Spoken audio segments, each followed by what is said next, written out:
Chapter 954.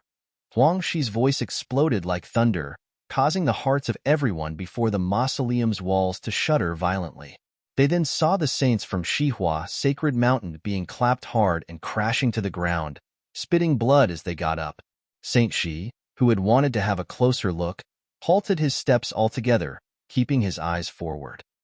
Huang Shi's voice exploded like thunder, causing the hearts of everyone before the mausoleum's walls to shudder violently.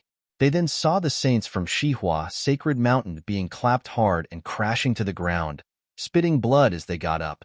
Saint Shi, who had wanted to have a closer look, halted his steps altogether, keeping his eyes forward. Huang Shi's silhouette had been completely merged into the statue. His flesh, blood, bone, and even his will seemed to have totally merged with the statue.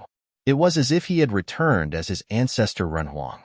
When his blood merged with that of the statue, Huang Shi clearly sensed that the statue had been carved with refined blood of Renhuang.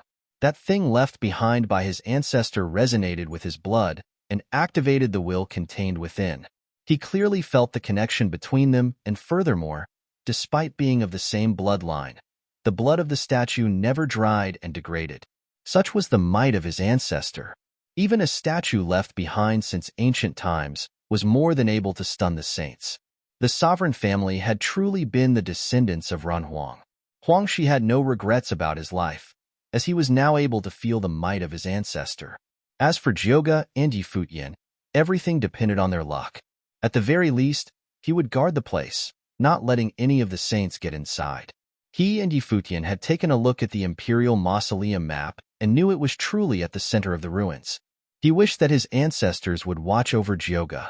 Futian, Shang, Hua Jieyu, and all the others stopped fighting and retreated back before the statue. Everyone from the Holy Ji Palace who came was fighting for the sovereign family. With Futian and Huang Jioga already inside, and Huang Shi sealing the tomb up, there was little point for the battles there to continue. At that moment, the statue that Huang Shi was merged with opened its huge eyes slowly and looked at Lu Zong's direction. Get lost. The roar was an earth-shattering one. The statue trembled violently, bringing the pressure of Renhuang to bear. Lu Zong took control of the power of sainthood and resisted like mad, retreating from the statue at breakneck speed. Boom! Another rumble was heard and Lu Zong was sent flying thousands of meters back, crashing onto the ground. Blood oozed from his mouth. He laid there, and his spiritual will seemed as if it was about to be broken, his life hanging by a thread. Huang Shi turned his eyes at the others, and everyone retreated without hesitation. No one dared approach the statue after what had happened. Huang Shi was only a sage, and it meant that he was free to fight anyone. Furthermore, he was most probably about to die and had nothing to lose. If the chance presented itself, he would have killed the saints as well. It seemed that no one was able to enter anymore. More saints came from afar, with the first to arrive being Saint Ji. He knew GMO was killed, and as such, left the ancient hall and came at once. His face went pale after seeing what happened. Extremely dazzling light burst and his body seemed to have turned to light, appearing like a god. Though his powers were suppressed, Saint Ji showed what it meant to be ranked 5th on the saint ranking nonetheless. The boundless light transformed into a huge sword, pulsing with brilliant light as if the space it occupied was about to be torn apart. Saint Ji stepped forward and his hands clapped. A flash of the sword burst through the air in an instant, heading straight for that Renhuang statue. The eyes of the statue looked like those of Renhuang's. The might of the heavens showered, and the speed of the dazzling sword was suppressed. A pair of spectral hands appeared, Huang Shi's hands, and a Renhuang sword burst brilliantly, suppressing everything before it as it launched forward, clashing with the sword of light. The sword of light was crushed right there, and then the huge sword continued moving forward, lashing out at Saint Ji. However, Saint Ji possessed immense speed. Even though he was still suppressed with the overwhelming pressure, he was nonetheless able to disappear from where he stood with just one step, appearing in midair. However, he looked severely frustrated, discovering that he was unable to do anything against a statue. Even though it had been something left behind by Renhuang, a statue that had been standing around for over 1,000 years was still a dead object. He burst with light that was even more brilliant, showing no fear whatsoever. The walls of the mausoleum shuddered maniacally. All 36 statues shook at the same time.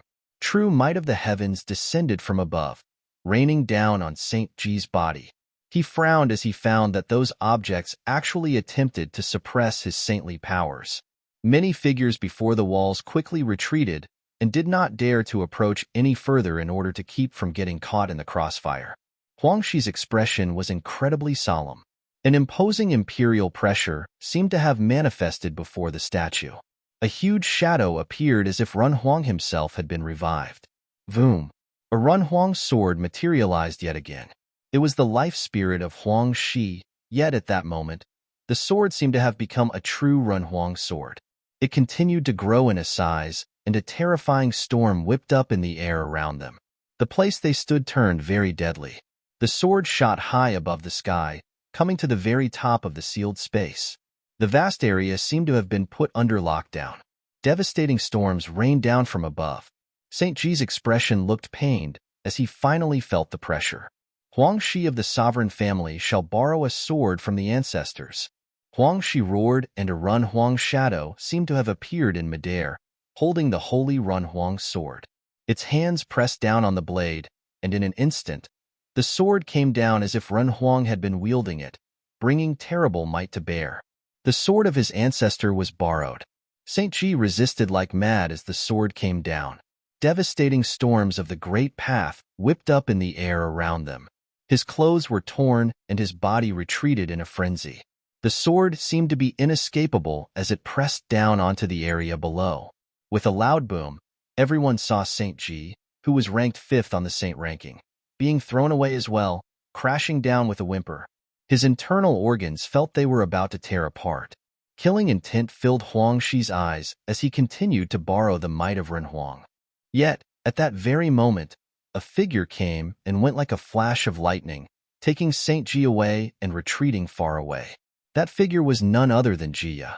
The scene caused countless present to shudder. Huang Shi of the Holy Ji Palace had only been a sage at the pinnacle of his training.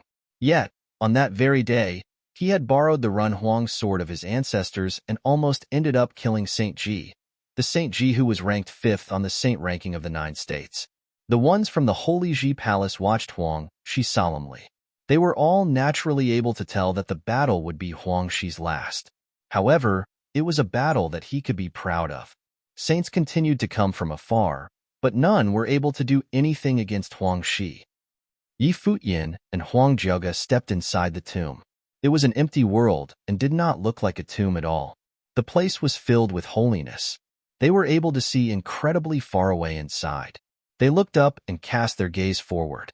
Yi Futian and Huang Jiaoge shuddered deep down. There was a holy figure that looked even taller than the statue outside. It looked like a body of true flesh and blood instead of a statue. It looked like none other than Renhuang in the flesh. They almost thought it was truly Renhuang in the flesh. The shadow was so real that it was able to fool the eyes. That Renhuang from several thousand years ago seemed to have traveled through time and space, now standing before them, bringing the true might of Renhuang to bear.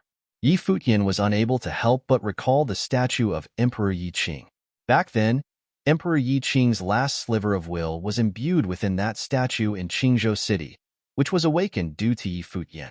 That Renhuang construct pressed down on the hilt of a sword with both hands, shining with brilliant light, emanating brilliance like none other. It was as if it had stayed pristine throughout the ages. There was also a bow somewhere at his side.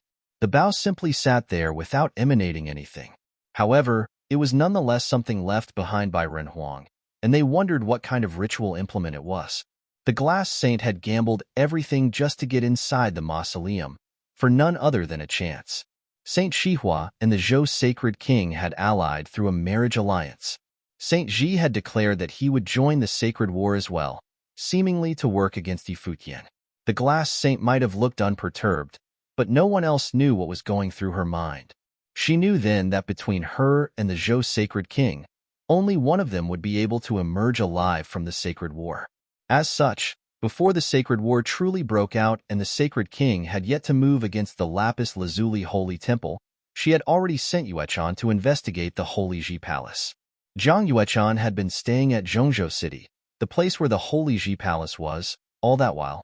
As such, she did not blame the servant girl, who had been following her for years, despite knowing that she killed the mighty ones from the Yu clan.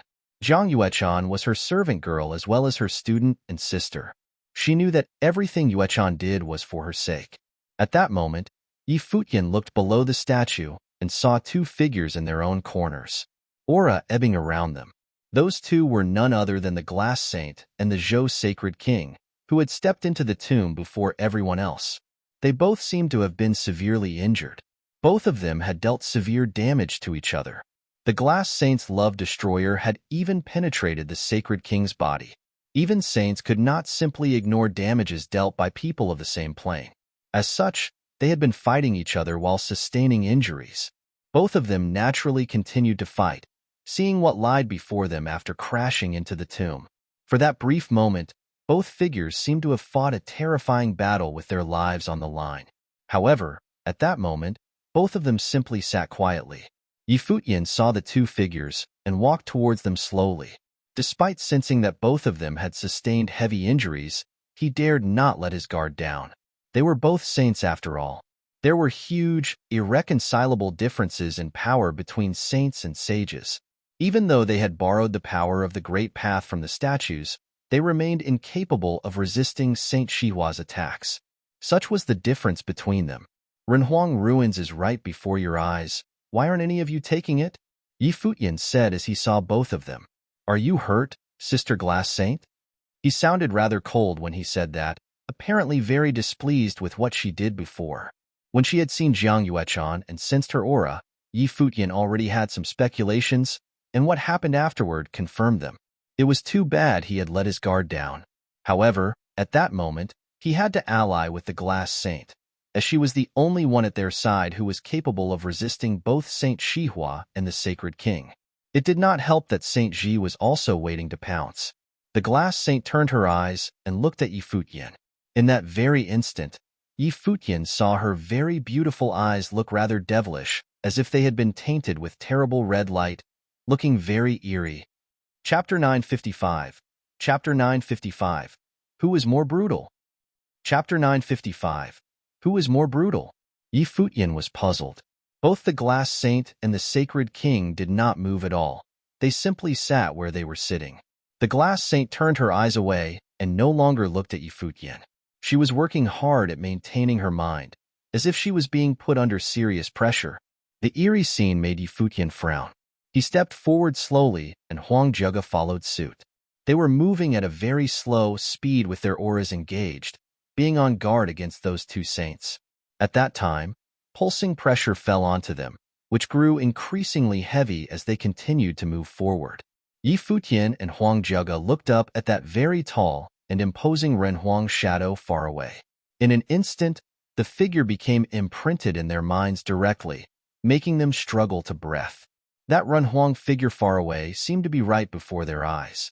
Boom! Their spiritual will shook. Yi Futian felt as if his will was on the verge of being snuffed out. He grunted as his body came down, sitting on the ground. Everything in the world seemed to have changed, and that Renhuang shadow seemed to be standing right before them like a god. Is your mind firm and unyielding enough to inherit my will? A voice seemed to be heard from 1,000 years ago, seeping into Yi Futian and Huang Zhuge's mind, as if they were being interrogated. Yi Futian only knew right there, and then that despite how they came, the lineage of Renhuang was right before their eyes. There were still challenges that needed to be faced. Even a descendant of Renhuang had to be tested despite coming so far. Is your mind firm and unyielding enough to inherit my will? If the one to inherit the Renhuangs will prove to be of weak mind, then such person would be deemed unqualified to take the lineage, as it would be a waste. Renhuang, who had been a legend like none other in his time over 1,000 years ago, left behind a tomb that could only be opened by his descendants. However, if his descendants were to be of bad stock, then they would be deemed unqualified to inherit what he had left behind. He would have rather find someone who was truly determined to walk the path of cultivation. Yi Futian felt he had entered a realm of illusion, as if he had no secrets and everything was laid bare before the will of Renhuang. He felt a shadow hovering in the air, as if that was where he should be. His mind recalled all that he had been through for the past 30 years and more. He recalled Qin Yi, the big sister, and Feng Qingxue, the twerp, wondering how they were doing presently. He liked that big sister figure of hers. No one would have not liked a sexy, beautiful big sister like that after all. However, the little fox named Hua Jieyu was just simply too stunning back then. The question of missing out on that big sister might have been a regret, but his mind answered with a definite no. His mind might have wavered a little bit, but he was hardly affected. He recalled old man Yi Baichuan and his mother. There was no news of them, and he had no idea if they still lived.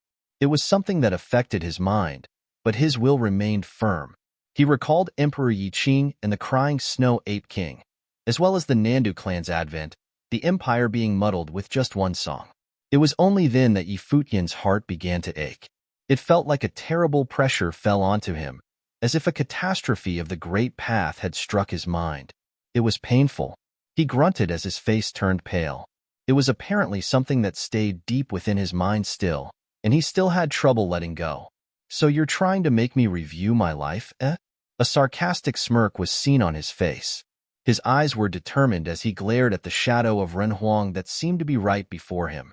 It was said that one's mind needed to be whole before one could achieve sainthood.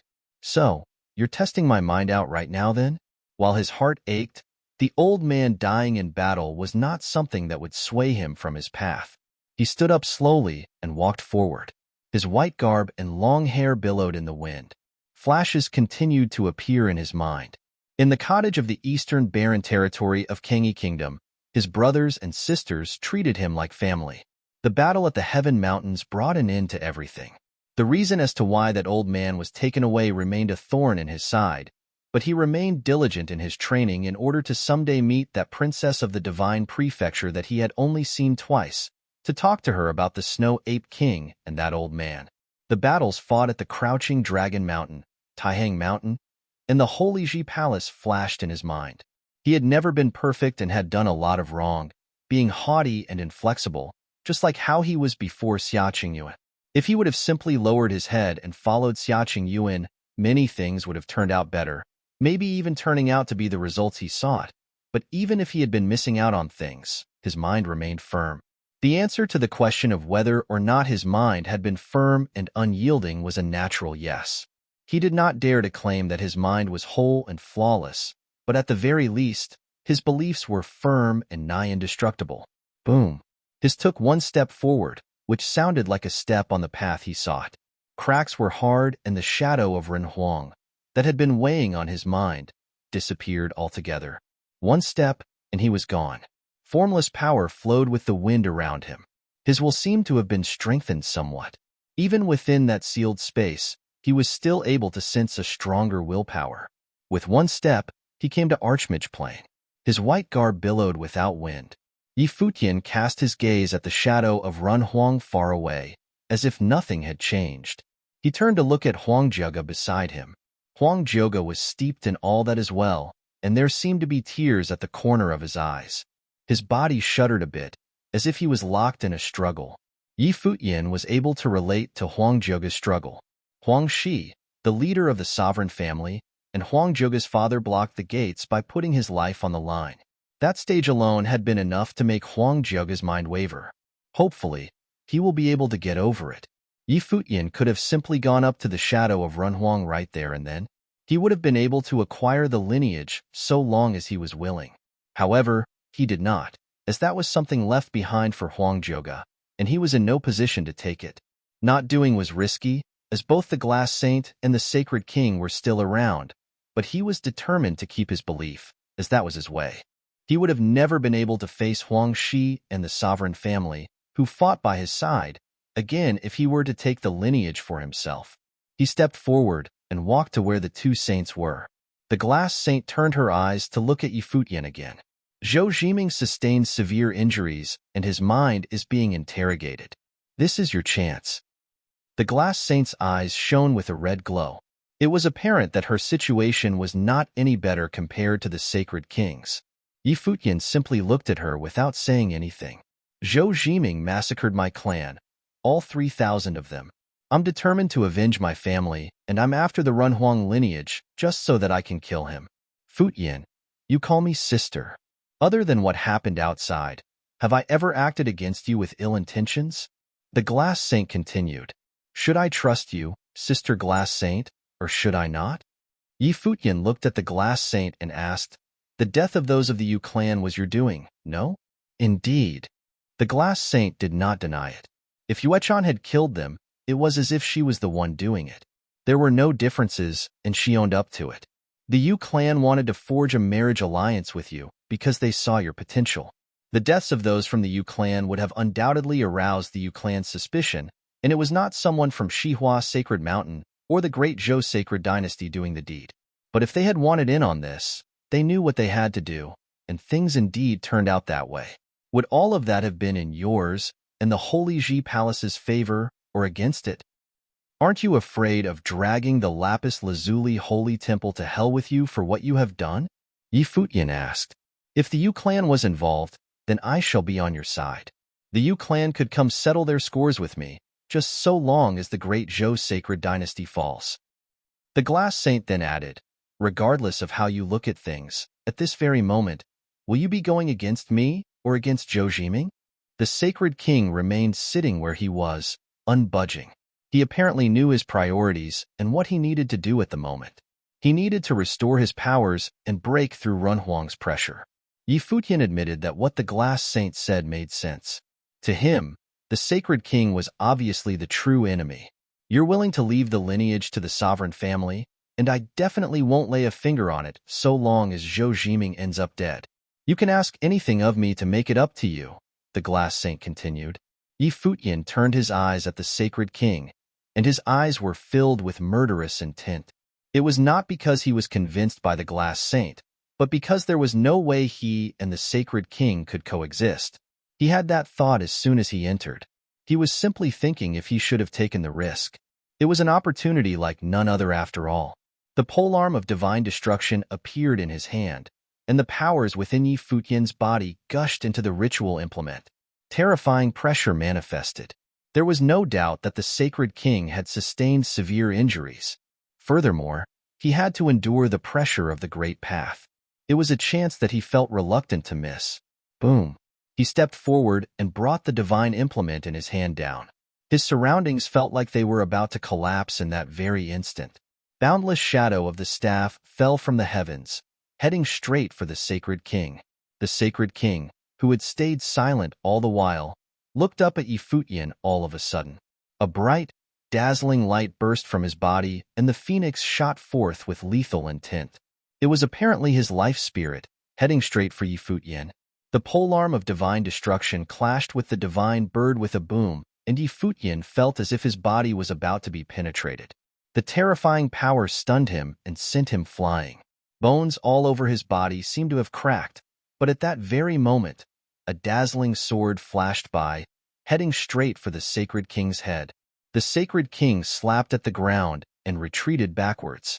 The phoenix turned away to intercept the attack, and with a loud boom, the wings of the phoenix seemed to have been broken right there and then. The bird was damaged and returned to the sacred king's body with a wail. However, that sword attack was blocked. The love destroyer returned back to the glass saint's body as well. PFFDT. Blood splattered from the sacred king's mouth, staining the ground red, and his face turned ashen. He looked up and said to Yi Futian coldly, "You really don't know your place." The glass saint trains in the ways of emotional suppression. She killed her own fiancé back then, and she doesn't care about your life. He deserved to die, the glass saint said coldly. He indeed deserved to die for giving his woman to me.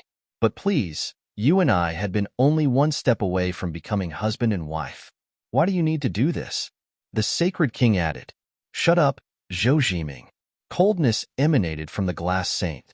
Am I telling the truth or not? You'd rather die than marry me back then. Why? You killed the man that sent you into my palace. Was your mind broken? The sacred king continued. The glass saint did not care. She naturally understood that the sacred king wanted to make her mind waver. At that moment, they were all undergoing the Great Path's test. Seeing that the glass saint remained silent, the sacred king continued, I built the lapis lazuli palace in my place, and I have a concubine named C, who looks rather similar to you. Every time I go inside, I think of her to be you and have her please me. How that soothes my mind, just like how it would have been if you were by my side. If you're willing, I'll head straight home and kill her. You've spent years being alone.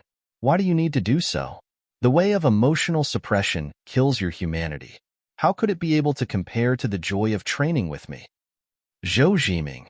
The glass saint's body trembled and another splatter of blood came out of her mouth. Terrifying pressure rained down on her mind. Her face turned ashen and she slumped, feeling as if her mind was about to collapse. The sacred king snickered at the scene. Futian knew what was going on between both of them. He took a look at the sacred king. He was indeed willing to go to extreme lengths. He knew well what was going on with the glass saint, as he was going through the same thing at the moment. The sacred king's words proved more sharp than blades. But then again, the glass saint was not a pushover. Futian came to the glass saint's side and looked at that beautiful face. She looked rather pitiful, but her eyes remained determined as she looked at Futian. I'm willing to pay any price just for you to kill the sacred king. If you hate me, then kill Zhou Jiming. I'm all yours when that is done. Very well. Futian nodded and carried the saint up, having her lean close to him. Her soft, voluptuous figure was incredibly seductive, but Futian had nothing else on his mind at the moment. The sacred king shot a pointed look at Futian, seeing him do that. Futian then looked at the number 1 beauty in the eastern state in his arms and said, Sister Glass Saint, he was right. Even though you've been betrayed, you shouldn't have trained in ways to kill your emotions. There are all manners of sentiments in the world that are worth being cherished. Me, for instance, I've always had a liking for you. Futian lowered his head as soon as he finished. The glass saint's eyes were wide open as she stared at Futian, getting increasingly close. She had a dazed look. It was anyone's guess if she was too weak to do anything, or if she had simply forgotten to do so, but she did not resist. At the very next moment, she felt her lips being invaded, and her mind felt like it was being blown to pieces as it turned completely blank. How dare you? Tremendous murderous intent filled the sacred king's eyes. Yet, at that moment, terrifying pressure fell onto him like a catastrophe of the great path, pounding his mind. The sacred king's face turned pale like the glass saint's, and he spat up blood. His aura had never been so weak. Futian lifted his head and looked at the dazed, beautiful eyes and said, You said that you were willing to pay any price for killing Zhou Jiming. I'll definitely kill him. I take it that you won't mind then. Futian's hands were in places where they should not have been. The sensation was soft, and the glass saint looked at him with dazed eyes. There were tears at the corner of her eyes, and then she spat up blood again, turning even paler before blacking out altogether. Futian looked at all of that calmly and extended his hand to caress the beautiful face of hers, smiled and turned to look at the sacred king. She's indeed the number 1 beauty in Eastern State indeed, poised and beautiful like none other. What do you think, sacred king? The sacred king continued to glare at Futian while blood oozed out of the corner of his mouth. He shut his eyes and turned away. Both the sacred king and the glass saint had been brutal figures, and it was totally unexpected that Futian was just as brutal. He was actually trying to kill both the sacred king and the glass saint at the same time. Chapter 956. Zhou Jiming was the sacred king of the great Zhou sacred dynasty and could have any woman he wanted. But he had built the lapis lazuli palace and had placed C, who looked a lot like Glass Saint, in there, showing how deep his obsession with Glass Saint was. Zhou Jiming was the sacred king of the great Zhou sacred dynasty and could have any woman he wanted. But he had built the lapis lazuli palace and had placed C, who looked a lot like Glass Saint, in there, showing how deep his obsession with Glass Saint was. He had become famous as a young man and had been infected as prince of the great Zhou sacred dynasty very early. His talent was outstanding, and nothing was denied to him. When Glass Saint was seen by the Lord of Lapis Lazuli Holy Temple, the rumor had gone out that her looks were extraordinary, without parallel in the Eastern State. After he had seen her, the consequences were shocking. He tried to pursue her, but could not. He had spent a lot of energy on this, even devising a scheme by which Glass Saint would be taken to his palace on the day of her wedding, but Glass Saint would rather die than marry him. After entering the lapis lazuli holy temple, she had opposed him everywhere, breaking his holy road, blocking his attempt to become a saint. Even his father had suffered the same fate as Glass Saint's master due to this enmity. The great Zhou sacred king swore that he would have her, that she would submit her body to him. He would see how the foremost beauty in the eastern state faced him then. But at that moment, the woman that he had tried so hard to get was embraced by Futian. The beauty that he had never even touched had been kissed by Futian, and that scoundrel's hand was even touching her holy body. It was easy to imagine what the great Zhou sacred king's mental state was at that moment. And where was this place? Ren Huang had asked, if you want to become the emperor, can your heart be hardened to the path? Right now, the power of the great path pressed down on him, and he wavered. He had already been injured, and now he had suffered a catastrophe of the great path. The power of Ren Huang's great path descended, threatening to destroy his mindfulness towards the path. Therefore, he would rather close his eyes than look at what was happening. But his desire to kill Futian had never been stronger, even stronger than when Futian had taken his son Zhou Huang during the Sacred War. He would make it so that Futian would seek life but be unable to obtain it, and so that he would strive to die but would not be able to do so. Futian cast a cold glance at Zhou Jiming. He was also in great pain. The great Zhou sacred king's last attack had been so strong. The saint-level power had accumulated, and then he had used his life spirit to launch an attack, wounding him greatly. Moreover, Saint Shihua had wounded him in the outside world. His situation was not much better than the great Zhou sacred king and glass saints. However, in this way, all the obstacles had been cleared for Huang Jioga. As long as he could pass Ren Huang's questioning, the inheritance would be in the palm of his hand. The great Zhou sacred king and glass saints' mindfulness of the path had been damaged, and so they had no way to pass the questioning. Futian looked down at the beautiful face that he held. Tears had appeared on her cheeks, and he wiped them away. Her skin was so delicate that you could break it by blowing on it, and her face did not have a single blemish. She had cultivated herself to the saint level and transcended her physical form. Now her skin was soft and tender, and her body was the same. She was so delicate all over. Anyone would have trouble holding on to this woman, who was considered the foremost beauty in the eastern state and was the master of the lapis lazuli holy temple. This was human nature. But he did not feel guilty. Glass Saint was not a good person. Although everything she had done had been done out of her intense desire for revenge, her recent attack on the great Zhou sacred king had been done without any regard for how it would affect him. He had used Ren Huang's questioning to break both of their mindfulness of the path. But it was an eye for an eye. There was no essential difference between the two of them. He had never been a good man. If he wanted to, he could kill this beautiful woman who had fainted into his arms. But he would not do this. Glass Saint had been ruthless in her revenge, but it had all been for the purpose of killing her two enemies. He had learned a bit about her miserable past from her conversation with the great Zhou sacred king. As for the Yu clan, he would not interfere. It was up to them to decide. But as far as Futian was concerned, a kiss had taken place, and the place that should not be touched had been touched.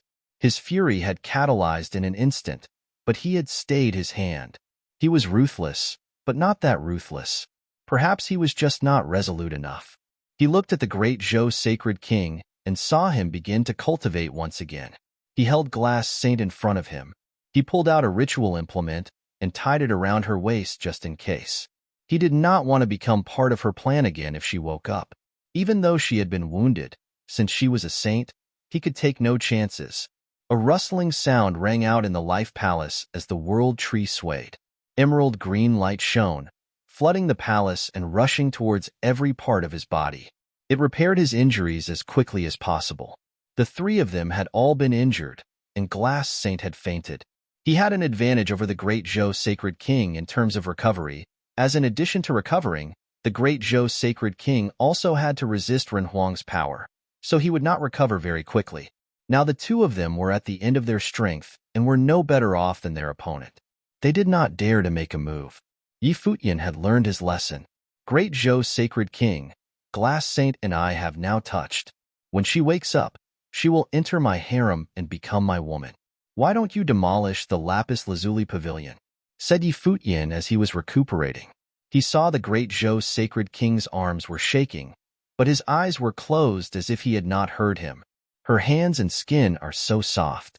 Although she is cultivated for so many years, she is as soft as water and is as pure as ice." Yi Futian ran his hand over her tender arm as he spoke. The great Zhou's sacred king clenched his fists, and his aura began to leak from him. He could not help but groan. He was fighting against the power of the path, but Yi Futian was slashing at his heart. But he was a king.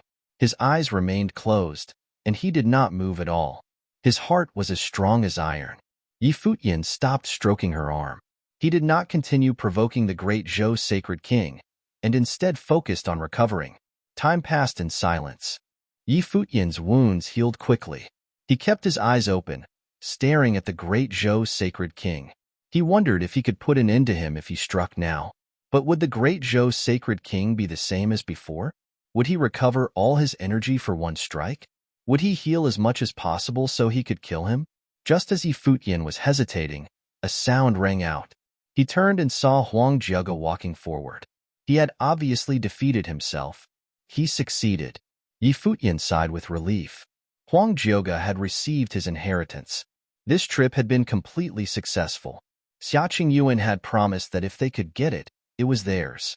At the same time, Huangshi was blocking many Saint Plain cultivators outside the cliff statue. A group of figures appeared. At the head was Xiaqing Yuan. She walked in front of Huangshi, followed by several powerful saints. She looked up at the statue. Huangshi had thought that he could hold back all comers, but when he looked into her eyes, he trembled. If this princess wanted to fight, he did not know if even Jiuge could handle her after receiving his inheritance. With a single sentence, she could strip them of everything. She did not even have to get involved. All she had to do was change the rules of the sacred war to let saints get involved, and the barren state would be lost. The imperial mausoleum was left behind by my ancestors. "I hope that you will help me," said Huangshi. He could hold back all the saints of the 9 states. After the incident, they all had to abide by Emperor Xia's rules, but fighting Xiaqing Yuan by himself would be impossible. She stepped forward a few paces, still staring at the statue. She said nothing, but her eyes explained it all. No one in the 9 states could stop her. When he saw that look in her eyes, Huangshi felt only sorrow. Yusheng stepped forward with magic light shining in his eyes. Behind Xiaqing Yuan, the other saints also stepped forward, their auras blazing forth. "Only the princess may enter." "How about that?" said Huangshi. Still looking up at the statue, Xiaqing Yuan said, "Fine. I hope that you will not forget your promise." As Huangshi spoke, the statue blazed with light, and the gate that led to the mausoleum opened once again. Everyone's hearts pounded as Xiaqing Yuan walked in. Liao tried to rush in as well, but was stopped by Xiaqing Yuan's people. Xiaqing Yuan walked in the gate. No one in the 9 states could stop her. The gate closed once again, cutting them all off. They had no way of knowing what would take place inside. Huangshi could only pray. There were 5 great cultivators inside. Did Jiuge have any hope? Yi Futian saw Xiaqing Yuan enter as the gate opened. A cold light flashed in his eyes. Xiaqing Yuan saw him as well. She took in the situation inside the imperial mausoleum in a glance, then looked up at the figure of Run Huang as she stepped forward. She soon felt the power of the great path, but she did not stop. She kept walking forward step by step. She had already felt this kind of power from her father.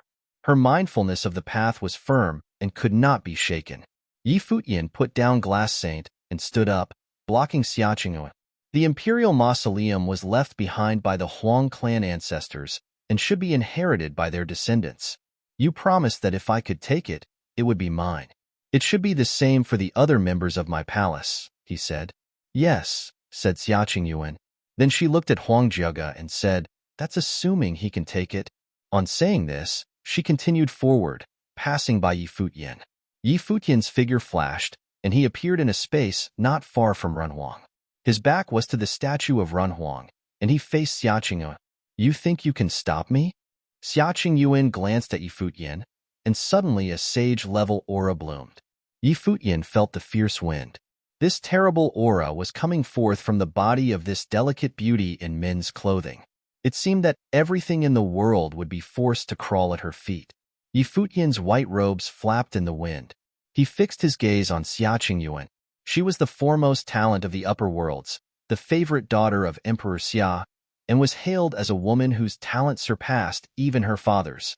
Your Highness, Yi Futian, the palace lord of the Holy Ji Palace in the barren state, asks for your instruction. His voice rang out throughout the imperial mausoleum. The echo lingered on and on. Chapter 957. Yi Futian's voice was bright and clear. In the space of the imperial mausoleum, Glass Saint slowly opened her eyes. She sat up and looked at Yi Futian. In fact, she had woken up before, but she had closed off her senses, not letting herself think so that she could slowly recover from her injury. Yi Futian's voice was bright and clear. In the space of the imperial mausoleum, Glass Saint slowly opened her eyes. She sat up and looked at Yi Futian. In fact, she had woken up before, but she had closed off her senses, not letting herself think so that she could slowly recover from her injury. However, there was nowhere she could go to hide from the feeling of those claws touching her skin. Even separated by a thin layer of clothing, it was still so clear. His hand had even moved to the most sacred, soft place on her body. What was even worse was that he had seemed to feel good about it, and he could not help but grasp it. Such humiliation almost made her wake up to fight him, but when she remembered her vast sea of hatred for the sacred king, she was able to bear it. She got up and bit her lip. She stared at Yi Futian with eyes as cold as ice, hoping that he would die at Xia Qingyuan's hands. Xia Qingyuan fixed her gaze on the figure before her. As the daughter of Emperor Xia, she had been born extraordinary. She was without parallel among those of her generation in the upper worlds, and no one could oppose her. Who would dare stand before her? Who had the right to? But the man who had refused to follow her twice, who had boasted that he was without parallel at the Jotian Forum, now stood before her and asked her to fight. Xia Qingyuan stepped forward and divine light flowed from her. She glowed as brightly as an immortal. She stepped forward, and the great path moved with her as if what she was stepping on was the path itself. Yi Futian knew that Xia Qingyuan was the strongest opponent he had ever faced. He claimed to be unbeaten by any opponent at the same level as him, unparalleled in the 9 states, but none of the people that he had beaten could match Xia Qingyuan. This woman, who was hailed as the strongest in Emperor Xia's realm, had the blood of Ren Huang flowing through her veins. Moreover, she had mastered hundreds of schools, had a broad body of knowledge. She had cultivated herself to know all kinds of powerful magic, becoming the most powerful magic user in Emperor Xia's realm. At this moment, even though their strength was limited in the imperial mausoleum, and they were not able to expand their will into the heavens and the earth, Xia Qingyuan's steps were still full of the worldly great path. Yi Futian could not take her for an ordinary weak woman. This was clearly a wild beast. A powerful airflow came out from her body. It was like heaven and earth had become one. Yi Futian stepped forward, and his power burst forth from him like thunder, fighting against Xia Qingyuan's airflow. The two of them stood facing each other, setting off a violent storm in that place. Boom! With another step forward, his power swept out. Light bloomed from Xia Qingyuan, and more sacred power condensed on her arms. In a flash, she descended in front of Yi Futian as quickly as lightning. She raised her arm and struck out with a fist, clenching her slender, jade-like hand. Her fist was not big, but the power it contained seemed like it could collapse the sky and fight with a true dragon or an ancient phoenix. The sacred light wrapped around her fist and a suffocating power burst forth from it, piercing through heaven and earth as it rushed towards Yi Futian's chest. Yi Futian also stepped forward, and his power shone like a rainbow. He did not retreat at all. No matter how strong Xia Qingyuan was, he would not fear her.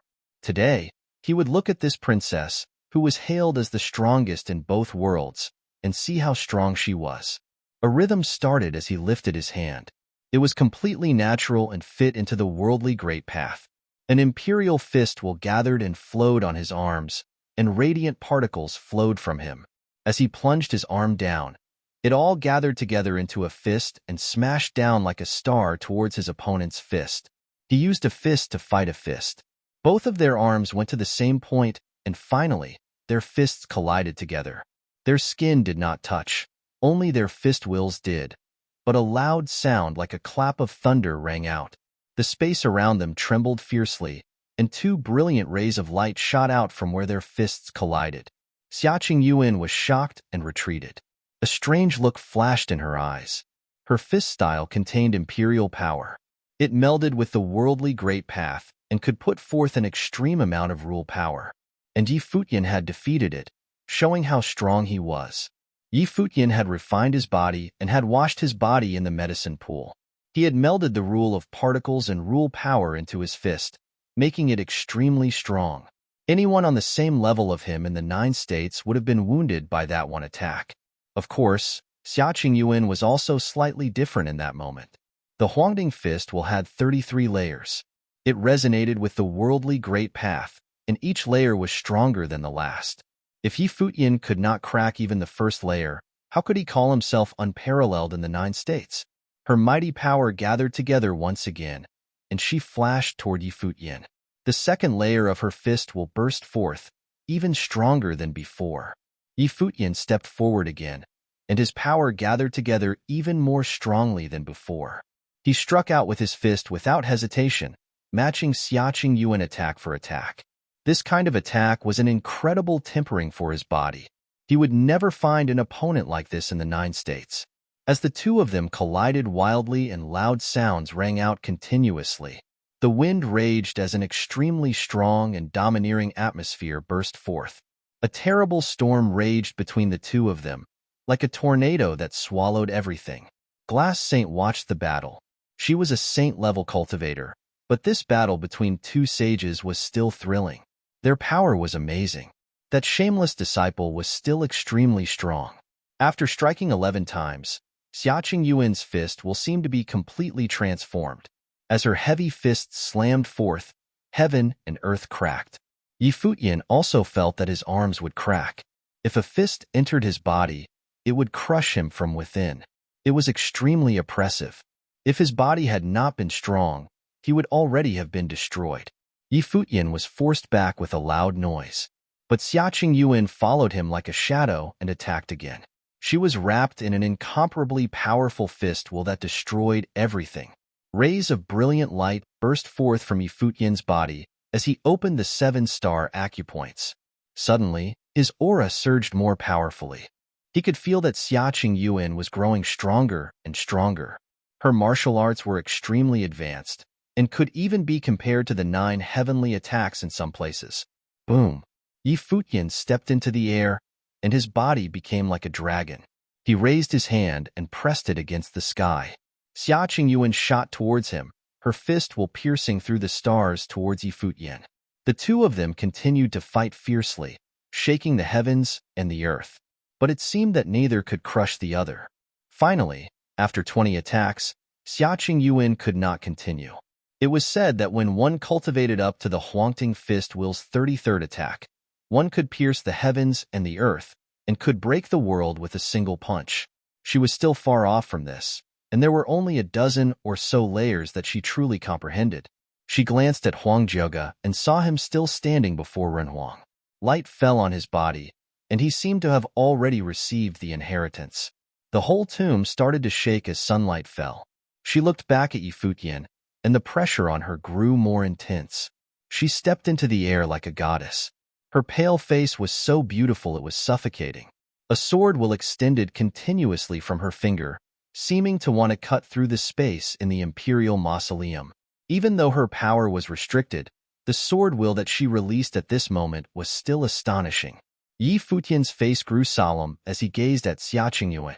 As the daughter of Renhuang, and as someone who was unparalleled in the upper worlds, she would naturally not just be good at one thing. Xiaqing Yuan's figure flashed as she tried to get past Yi Futian, and he felt a suffocating pressure on him, seeking to destroy him. He still stood in her way, shining brightly. Xiaqing Yuan raised her finger, and with this attack, a catastrophic sword will seem to pierce into his chest, cutting through his will and wiping away his soul. The sword will continued towards his body, seeking to cleave him in two. Xiaqing Yuan had once gone to the Lihan heaven and learned from the foremost swordsman of the upper worlds. She had integrated many types of swordsmanship into her own catastrophe swordsmanship. With her status, it was not only Emperor Xia who had taught her, but all the great figures of the upper worlds. In both the upper and lower worlds, only Xia Qingyuan could be called illustrious. Yi Futian felt that his spiritual will was under attack, and it seemed like it would soon collapse. He kept it together to resist, and at the same time, starry rule power flowed from his body. His body became like a star that protected his flesh. Crack! A sharp cracking sound rang out. A single slice broke through his defenses and cut through all his rule power. It slashed towards his body. Fortunately, his body was immensely powerful, but his clothes were still ripped. Catastrophe swordsmanship was different than Huangning Fist will. Huangning Fist will grew stronger and stronger. When you reached the end, no one could stand against it. But catastrophe swordsmanship struck all at once like thunder, cutting through everything. It was extremely powerful. The sword went for the kill. Xia Qingyuan stepped forward, surrounded by powerful sword will.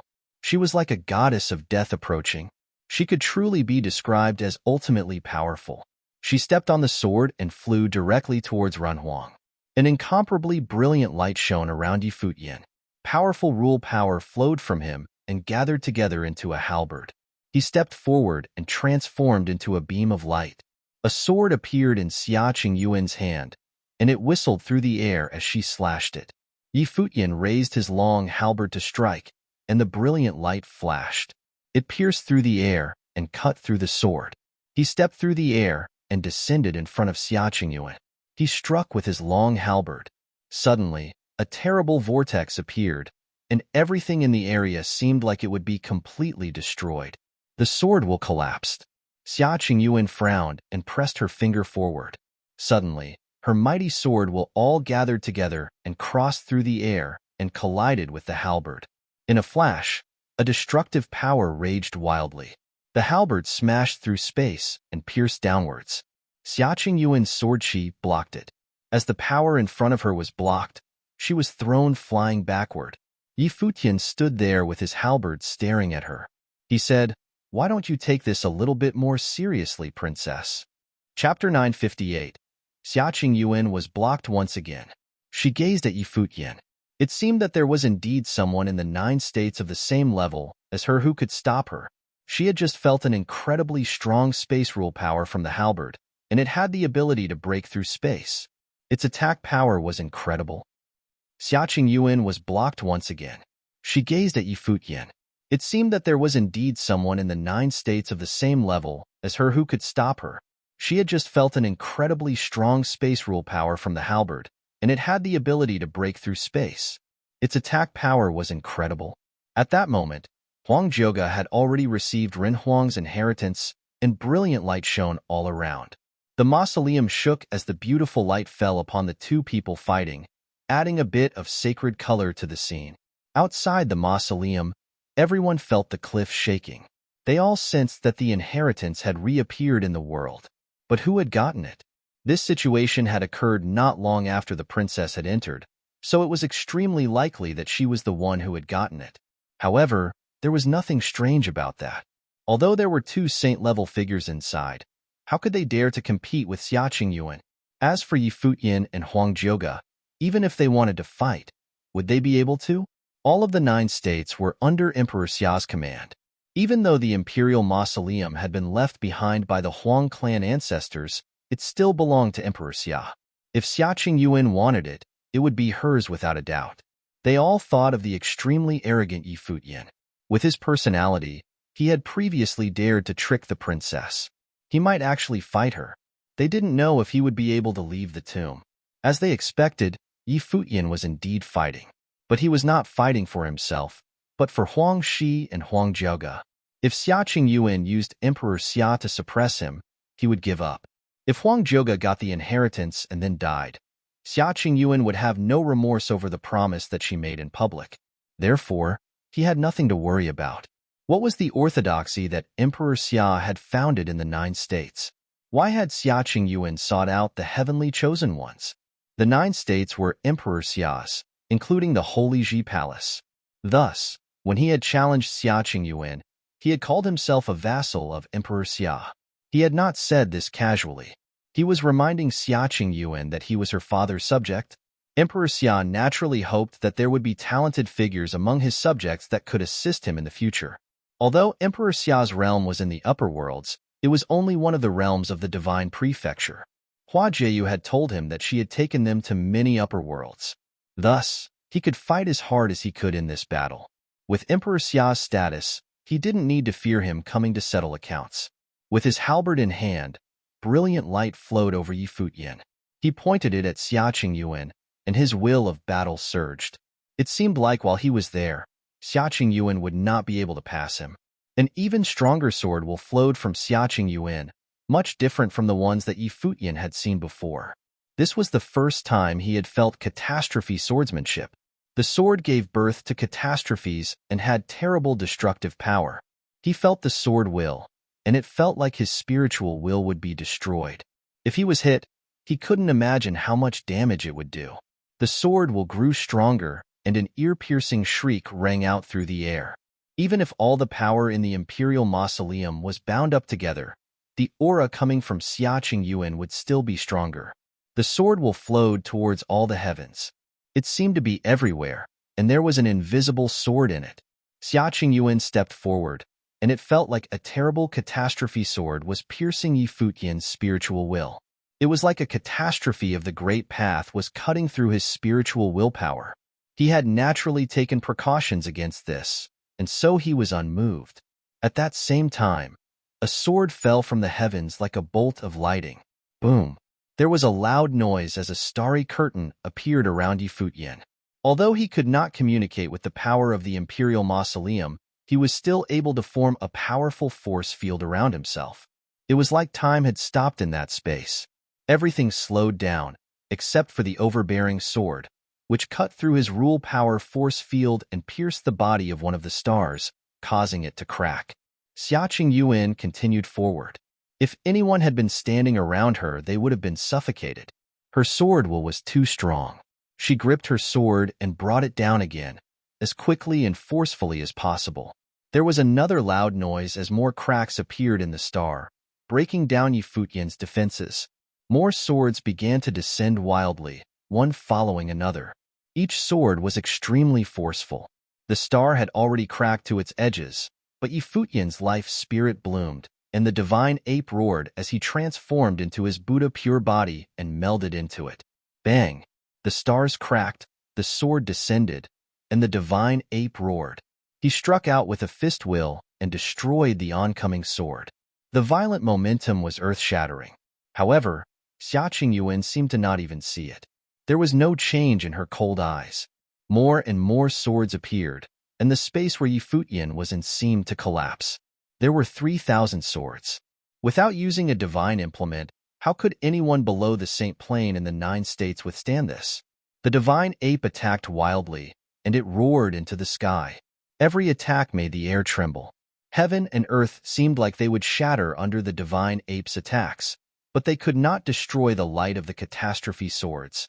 Many of the swords had already pierced the divine ape's body, making it tremble. Even Glass Saint, who was sitting nearby, felt her heart tremble as she beheld this battle. This was Emperor Xia's favorite daughter. She was only on the lower sage plane, but with the combat ability that she put forth, even someone on the sage ranking would not dare to say they could defeat her. And Futian, who was on the same plane as her, was still fighting her. It seemed that the divine ape's body could bear no more, and so Futian lifted his arm and the halberd appeared there. A burst of radiant particles emerged from it and swallowed it up. Rumble. Brilliant golden light shone as the image of a golden rock appeared. Wind rules covered his body. At this moment Futian was like a god of war.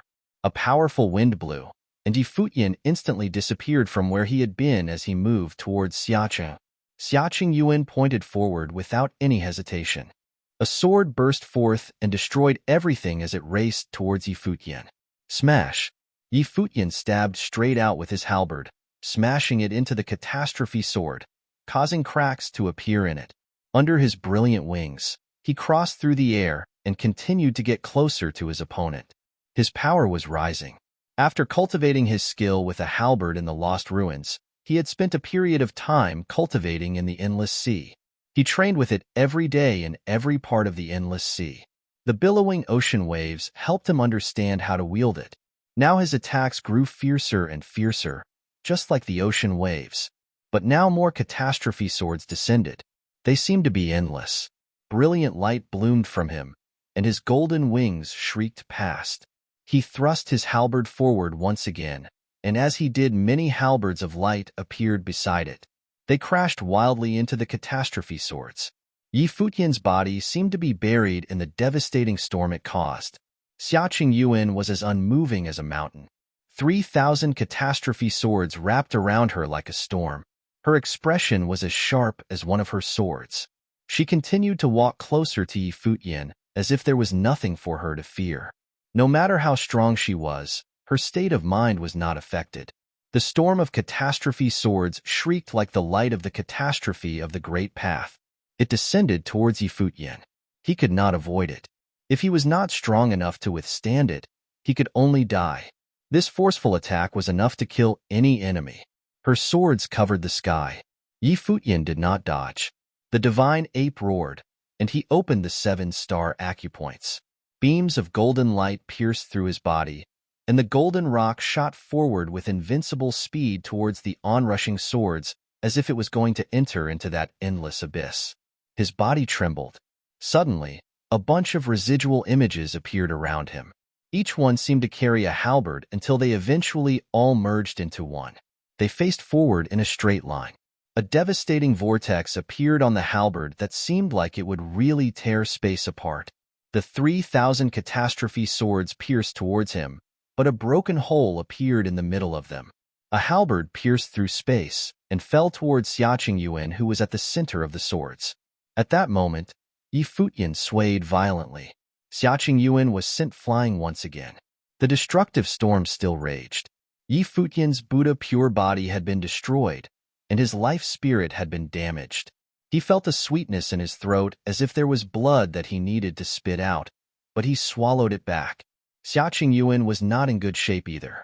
Her clothes were in disarray, and her hair that had been tied back had come loose.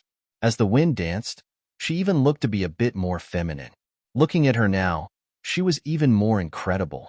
She was like an immortal in the human world, untouched by the dust of the mortal world.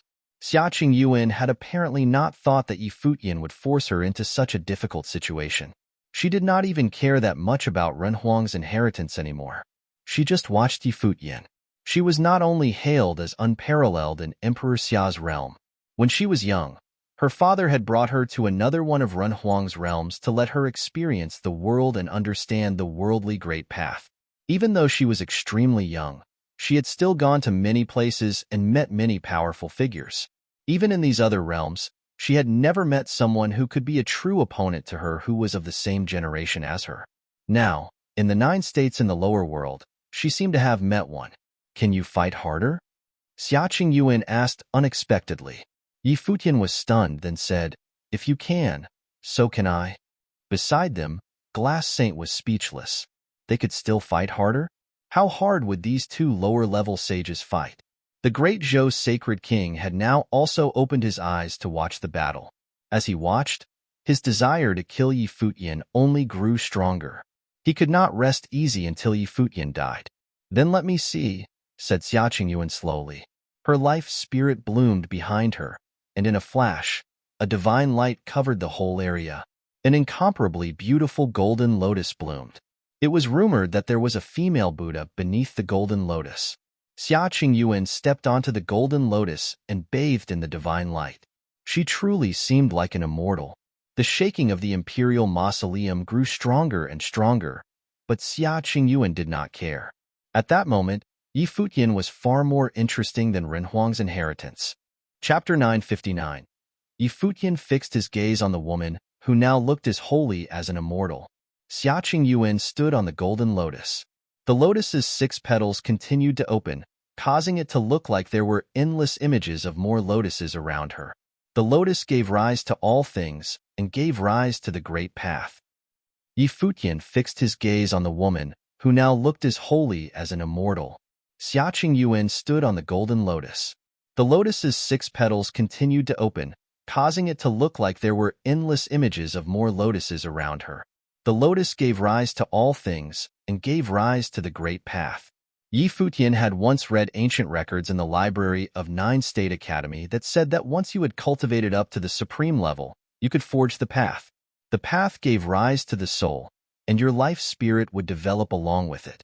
Therefore, the true top forces, those whose life spirits contained the path, were those whose perception of the world stretched out far and was thus passed on to future generations. His world tree was endlessly marvelous and was a kind of supreme path, but his plane was not high. He was not yet close enough to touch that level, nor understand its mysteries. He was only able to see a life spirit birthed from it and see how extraordinary it was. Huang Jioga had inherited 3 great life spirits, all of which were extraordinary. Now he was truly the descendant of Ren Huang, but since his level was not high enough, he only understood these life spirits at the surface level. But now that he had the inheritance, the life spirits could probably transform along with him. The road to cultivation was slow, but some people were extraordinary.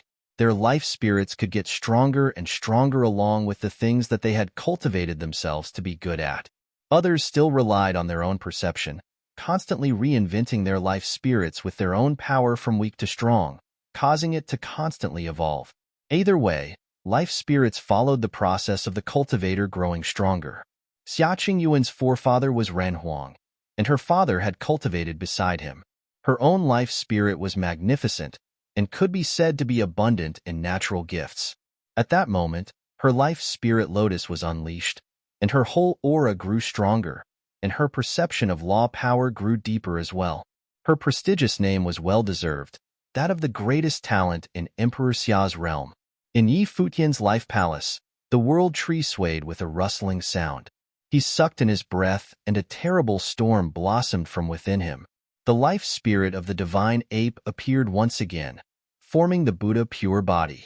Futian seemed to be melded within it as his power grew even wilder. His halberd disappeared as his rule power condensed into a staff in the divine ape's hands. Different rule powers permeated his body. A curtain of starry particles flashed around the staff, and an astonishing aura burst forth from it. Futian stood there like a true god of war, emitting enough pressure to suffocate anyone near him. Cultivation was an orderly and gradual process. As you grew stronger, your life spirits continued to change. Your understanding of martial arts and rule spells was the same. When Futian had begun cultivating, he had studied the 9 heavenly attacks, but how many had he actually learned? Only once the strength of his cultivation increased could he exert greater power with the 9 heavenly attacks. And now they were not the simple attacks of when he had started out. Now they were integrated into his perception of rule power. 2 people cultivating the same techniques would have very different results. Futian had cultivated the rule of particles, force rules, starry laws, and space-tearing rules. He had integrated these rule powers into the 9 heavenly attacks, making them much more powerful. If he truly reached the level of the snow ape, his power would be no weaker than his. Xiaqing Yuan still stood calmly on the lotus, holding a sword mudra. More and more lotuses blossomed around her. Suddenly, she was bathed in brilliance. She looked like a divine immortal, incorruptible. But Futian had no wish to appreciate her beauty. He could only feel her dangerous aura. The divine ape stepped into the sky, and the air trembled. A terrible force swept out. Futian grasped the staff. Infinite law power seemed to bloom from Xiaqing Yuan, and it seemed like Futian was trying to smash through the great path of heaven and earth itself. She had all that law power, and he had only a stick. Brilliance bloomed from the blossoming lotuses, and a catastrophe sword was born from each one. The lotuses gave rise to the path. The lotuses gave rise to everything. Endless sword wills surrounded each catastrophe sword, all of them pointing at Futian. "Cut him," said Xiaqing Yuan. The swords and the lotuses flashed as they pierced through the air. The 3,000 swords descended, and a lightning bolt that was much stronger than the swords pierced through the air in that space. Futian raised his arms and brought the staff crashing down, causing a burst of particles to shoot outward. It was like thousands of stars tearing through the air. They crashed into the catastrophe swords from the lotuses, and a destructive airflow appeared. Even if there was a top-level sage there, they would still be astonished by this scene, and shocked by the power of the two of them. In the instant that Futian brought the staff down, the second catastrophe sword bloomed from a lotus.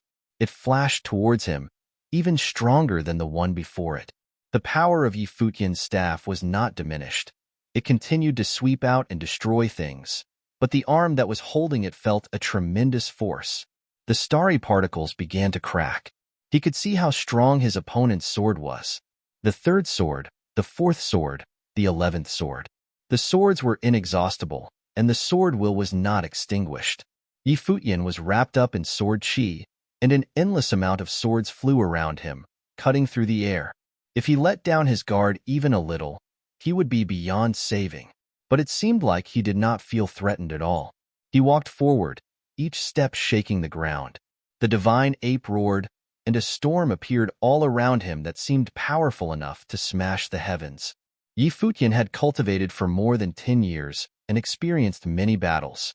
Other than when he had faced opponents whose levels he could not compete with, he had never experienced a situation like today, where he was still in danger despite using the 9 heavenly attacks. He knew that Xia Qingxuan's life spirit was full of strength, and that she had used the lotuses to give rise to her law power.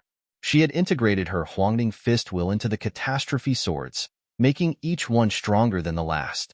These were 2 different rule powers, but she had achieved mastery over both of them and combined them into a single attack. The lotuses gave birth to swords that cut through everything.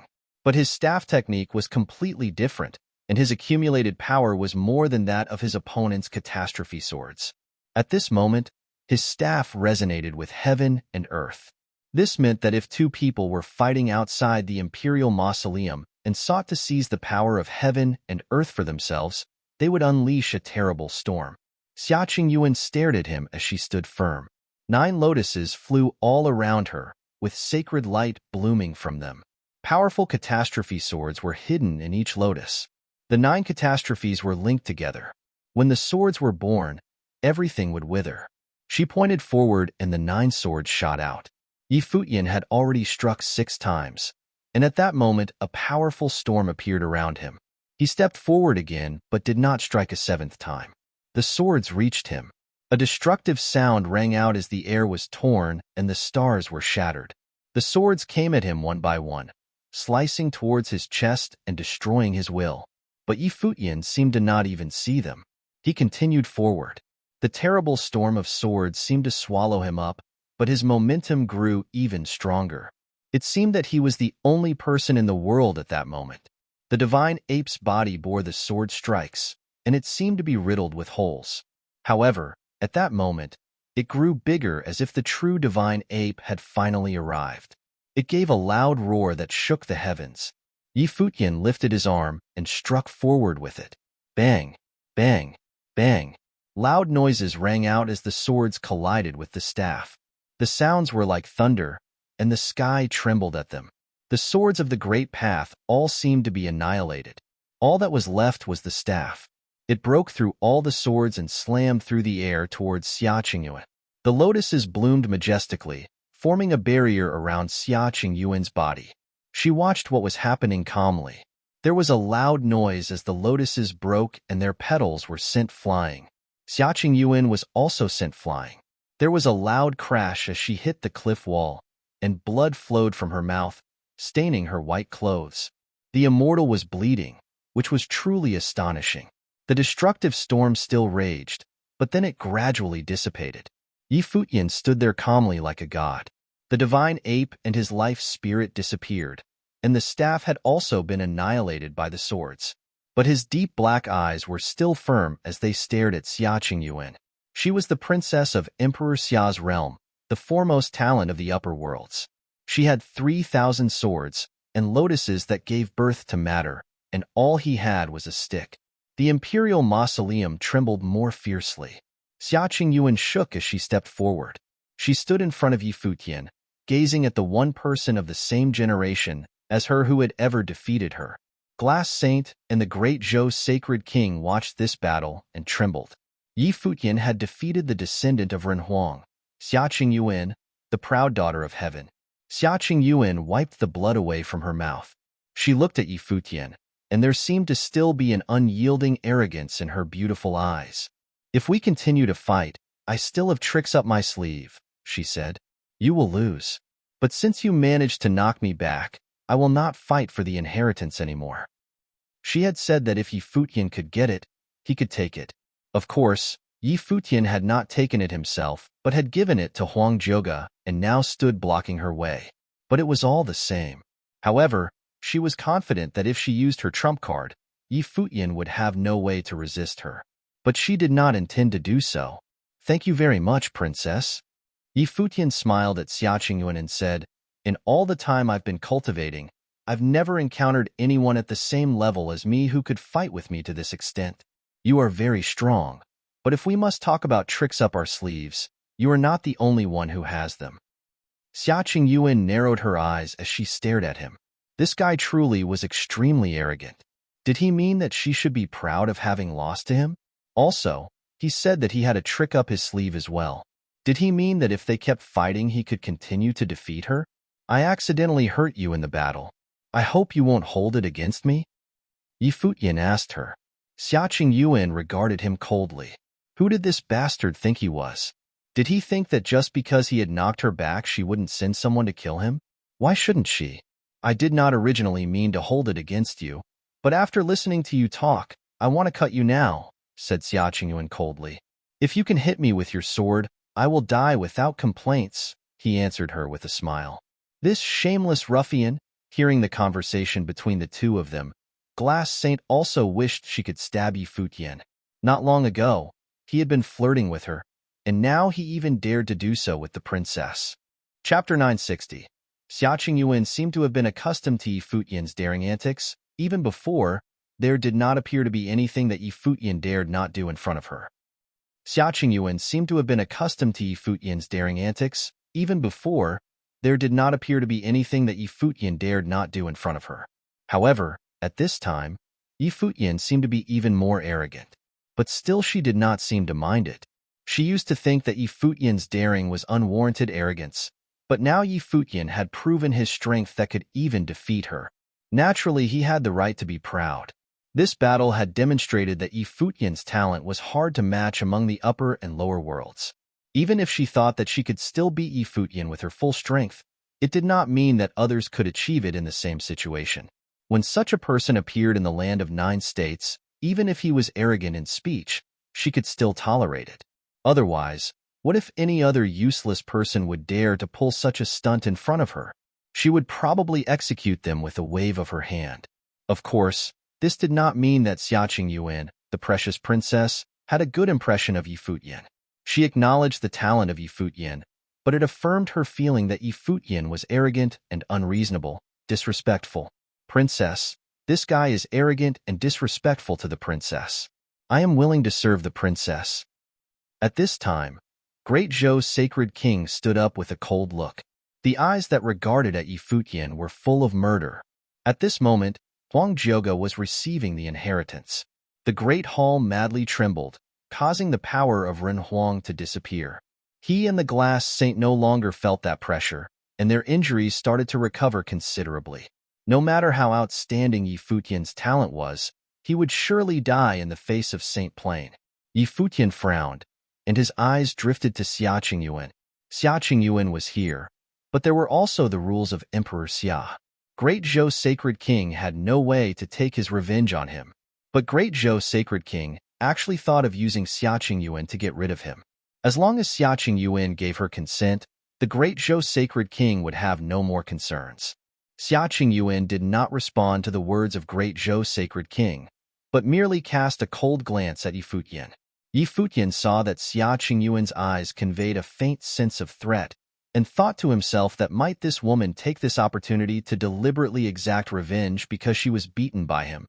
Sister Glass Saint, can you really bear to see Zhou Jiming to kill me? Yi Futian transmitted his voice to Glass Saint. Glass Saint, who had also recovered some of her energy, was now looking at Yi Futian.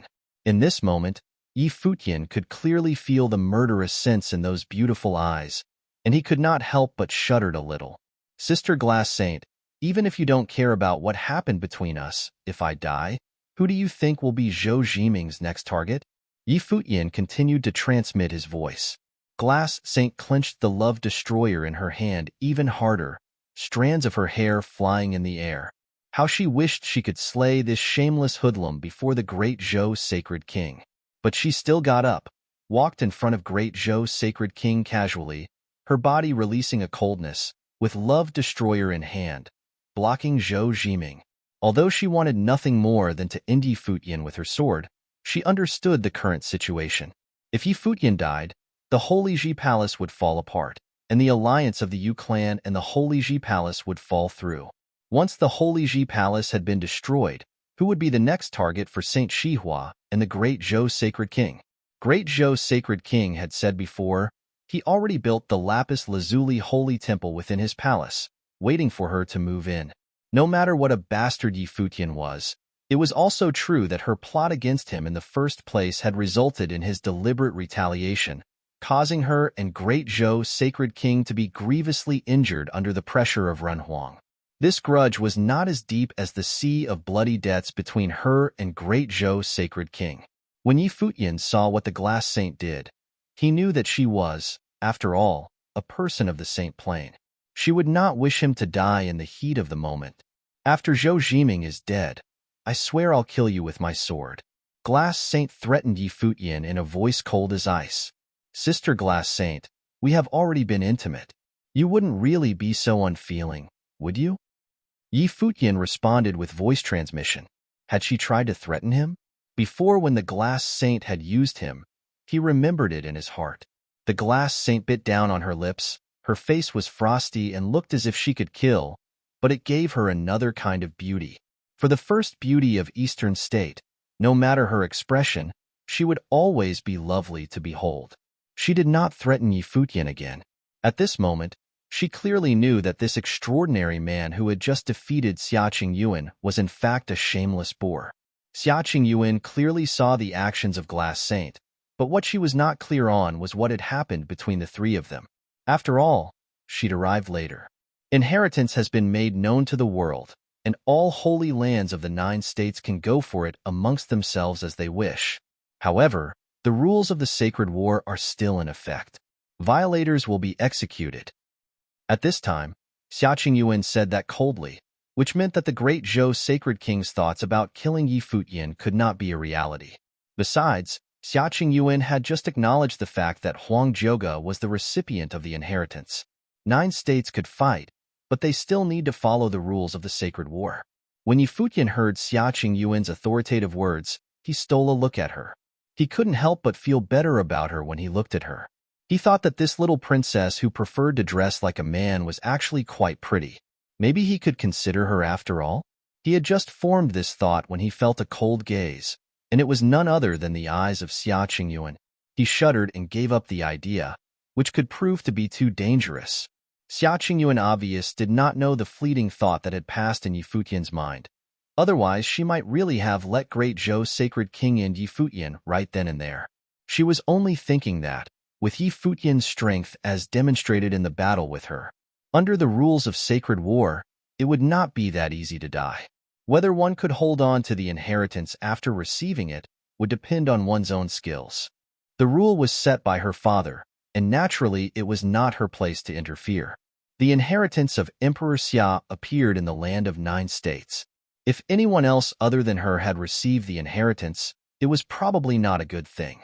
Within the space of the mausoleum, brilliant blazing rays bloomed, causing the shaking stone wall inside the mausoleum to gradually crack, and it appeared on the verge of collapse. The Glass Saint and the Great Zhou Sacred King stood on the ground and could clearly feel the vibration of the earth. Yi Futian and Xia Qingyuan turned their attention to Huang Zhouge. Because Yi Futian was plotting against the Glass Saint and Great Zhou Sacred King, and also blocked Xia Qingyuan, no one was disturbing Huang Zhouge, and this allowed him to quietly receive the power of Renhuang. At this time, Huang Zhouge stood under the body of Renhuang, and that body seemed to have turned into illusory golden sands, slowly sifting into the body of Huang Zhouge. Huang Zhouge bathed in the endless glow of the setting sun, and as the body of Renhuang gradually disintegrated, the light upon his body became brighter and brighter. The three great life spirits were released at the same time, and further washed. Even the Renhuang sword and the Renhuang bow were all blooming with unparalleled brilliance, gradually blending with the life spirit of Huang Zhuge, and seemed to be integrated into one. Yi Futian saw this scene, secretly shocked. After today, Huang Zhuge would be transformed. The ancestor of the sovereign family was the true Renhuang, and now the inheritance had been passed down to the descendants. It would transform and remake Huang Zhuge. Great Zhou's sacred king's heart was filled with even more murderous intent, while the glass saint felt something alarming in her heart. She had heard about the story when Jisheng Cliffs bullied the barren state. Now in only a few years' time, Yi Futian had led an army to wash Jisheng Cliffs in blood. In Yi Futian's generation, outstanding talents had risen one after another. In a few more years, what would things look like then? Xiaqing Yuan thought different from what they were thinking. 9 states was governed by her father, so it didn't matter to her who was stronger or who was weaker. However, Yi Futian was willing to give the inheritance of Renhuang to Huang Zhuge, guarding in front of him. He had also gone to the 9th layer of heaven, through the sky stairwell on account of Yi Wuchen of the Holy Ji Palace. Just what kind of a person was he? Did he not value the inheritance of Renhuang, or did he feel that it was not as valuable as friendship? At this time, outside the mausoleum, cultivators from the 9 states and the upper worlds were still here. When they saw cracks appearing on the stone wall of the mausoleum, they knew everything was soon to come to an end. The little princess, Xiaqing Yuan, should have received the inheritance. Golden rays pierced through the mausoleum, and the light radiated toward the entire imperial mausoleum. In this instant, all the puppets turned into golden sands that flew away, and the matrix was constantly disintegrating. Above the firmament, the perilous aura that had blocked the void was gradually dissipating. At this moment, all the cultivators breathed deeply and felt a little intoxicated by the pure aura of heaven and earth. However, at this time, there were terrifying rules of the great path gathering above the firmament, and the void had changed its color and turned into a threat of catastrophe. Many showed a look of surprise for a moment. Was this the divine catastrophe? Just when the matrix had been breached, there was already someone who needed to pass the divine catastrophe. Who had attracted the divine catastrophe? Suddenly, there was a great laughter heard, and when the eyes of many turned that way, they saw that Huang Shi, who had already merged with the statue, said aloud, "I didn't expect that I would have a similar encounter as Dozhan, but it was a pity that Dozhan was far more fortunate than me. But that I could experience the divine catastrophe before I die, it was a life worth living." He understood that it was not his own power that had attracted the divine catastrophe, but it was because he had borrowed the glory of his ancestors and transformed his mind that he'd succeeded. Unfortunately, he had already burned through his spiritual will and could no longer live. Everyone had said that Princess Xiaqing Yuan would receive the inheritance of Renhuang, but he still held out a sliver of hope that he could witness Zhuge inherit the glory of their ancestor. Then he would have no more regrets in this life. Bang, bang, bang. Violent sounds were heard, the stone wall was shattered and pulverized, and statues were also crushed and broken. In an instant, countless people were looking in the direction of the mausoleum. Over yonder, the glass saint and the great Zhou sacred king stood opposite each other, as if the two were at an impasse. Yi Futian and Xiaqing Yuan stood face to face. It seemed like Yi Futian had blocked the way of Xiaqing Yuan. Further forward, a figure was bathed in endless brilliance, the light of Renhuang. That figure was in fact Huang Zhuge. At this moment, everyone's eyes were concentrated there. The one who received the inheritance of Renhuang was not the glass saint, not the great Zhou sacred king, nor Xiaqing Yuan, whom they all thought as the most promising. Instead, it was Huang Zhuge of the Holy Ji Palace. Ha ha ha ha. There was sound of great laughs, and Huang Zhuge turned his eyes toward it and a figure that had blended into the stone wall. Tears were flowing down from his eyes.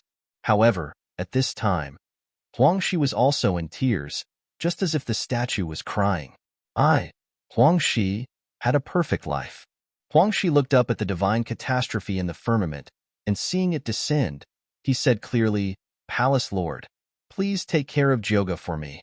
In his last words, he did not call the name of Futian, but referred to him as the palace lord. As his voice faded, the divine catastrophe came down, and Huang Shi, who had already burned up his spiritual will, could no longer resist it. The divine catastrophe landed, and in the land of the barren state, Huang Shi was no more. He left with smiles on his face. Chapter 961. Chapter 961.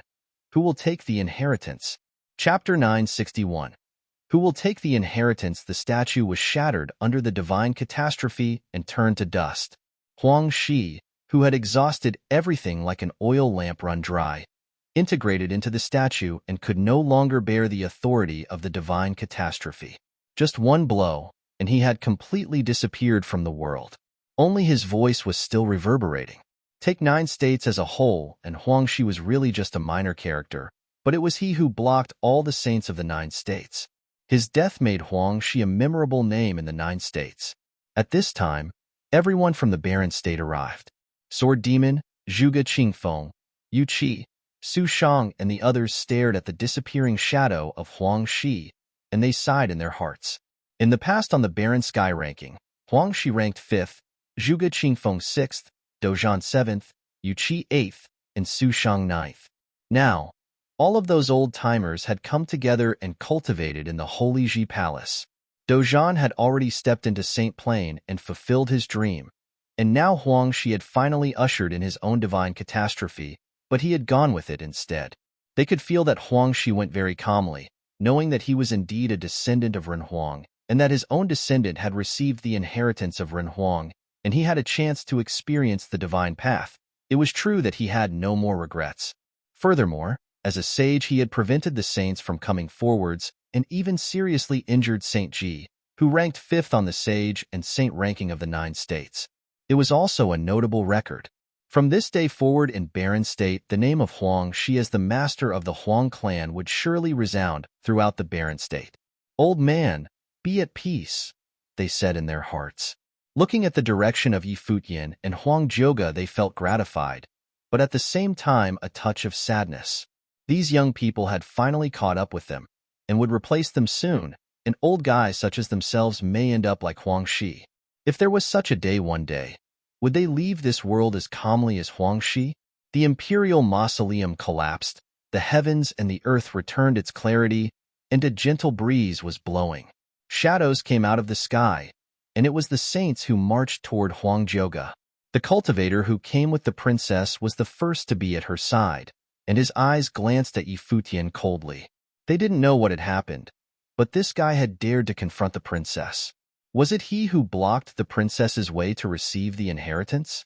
As if he had not seen it, Huang Zhuge came to the place where Huang Shi had disappeared. There was no more trace of Huang Shi. Futian walked quietly next to him and said nothing. He felt the same pain in his heart. When the old man was at Crouching Dragon Mountain, the 3rd senior brother Gu Donglu was ascending the mountain, and they had opposed the marriage between Bai Luli and Zhuge Mingyue. Huang Shi had advocated for them, and after the war outside the palace, how he had moved the clan into the palace. All of these he had remembered in his mind. Now, that man whose name was known throughout the barren state was now gone. "Elder uncle, I am here. The Huang clan is also here," Futian said silently in his heart. With Xia Qingyuan's words, no one from the upper and lower worlds could take away the inheritance that belonged to the Huang clan or the sovereign family. All the cultivators of 9 states wanted to move on it. However, Xia Qingyuan said nothing, so they dared not to make a move first. The inheritance of Ren Huang should have belonged to Xia Qingyuan. So, until the princess expressed her position, they were in no place to contest for it. Saint Xia was also in the crowd. His eyes landed on Princess Xia Qingyuan. When he saw that she was watching Futian, he couldn't help but secretly sweat for Futian. This bastard did not really, as rumor had it, battle with the princess outside the mausoleum to compete for the inheritance. To fight, one needed to be alive, just as one also needed to be alive in order to hold on to something. The dispute between the holy lands of 9 states will still follow the same rules set by my father. Xia Qingyuan's sight came back to her people, and she said something to them. Suddenly, countless cultivators concentrated their sights as well. They had not known what had happened in the mausoleum. Did this mean that the princess had abandoned the inheritance? Moreover, what was her intention to remind everyone Emperor Xia's rules? Was she concerned that there would be blood flowing like rivers in the 9 states? Xia Qingyuan did not care about the thoughts of these people, and she did not need to care either. She looked at Li Yao and said, "Since the inheritance of Ren Huang has already found an owner, it is time for you to go back." Li Yao smiled and said, "The princess is not very hospitable. I was thinking of traveling within the realm of Emperor Xia." He waved his hand toward his people and left, choosing not to get into the fray here. The imperial mausoleum was discovered by them, but they did not get what they came for. They had lost. Since they had lost, if they now wanted to seize the inheritance forcibly, Xia Qingyuan would probably not look upon it kindly. After all, this was still the territory of Emperor Xia. No matter how strong he was, he would not be able to overrule Xia Qingyuan. "Let's go," Xia Qingyuan said, and took her leave with her people. Many from the upper worlds left with her, and a number of cultivators from Lihan Heaven cast a cold glance at Yi Futian. The little princess was really generous. She did not even care to fight for it. Soon, this space was left only with the cultivators from the 9 states. Because the imperial mausoleum had collapsed, many cultivators from the barren state in the distance had moved closer to this area. Looking at it, all cultivators of the 9 states had gathered here. The magnificent sight would likely not be repeated in this lifetime.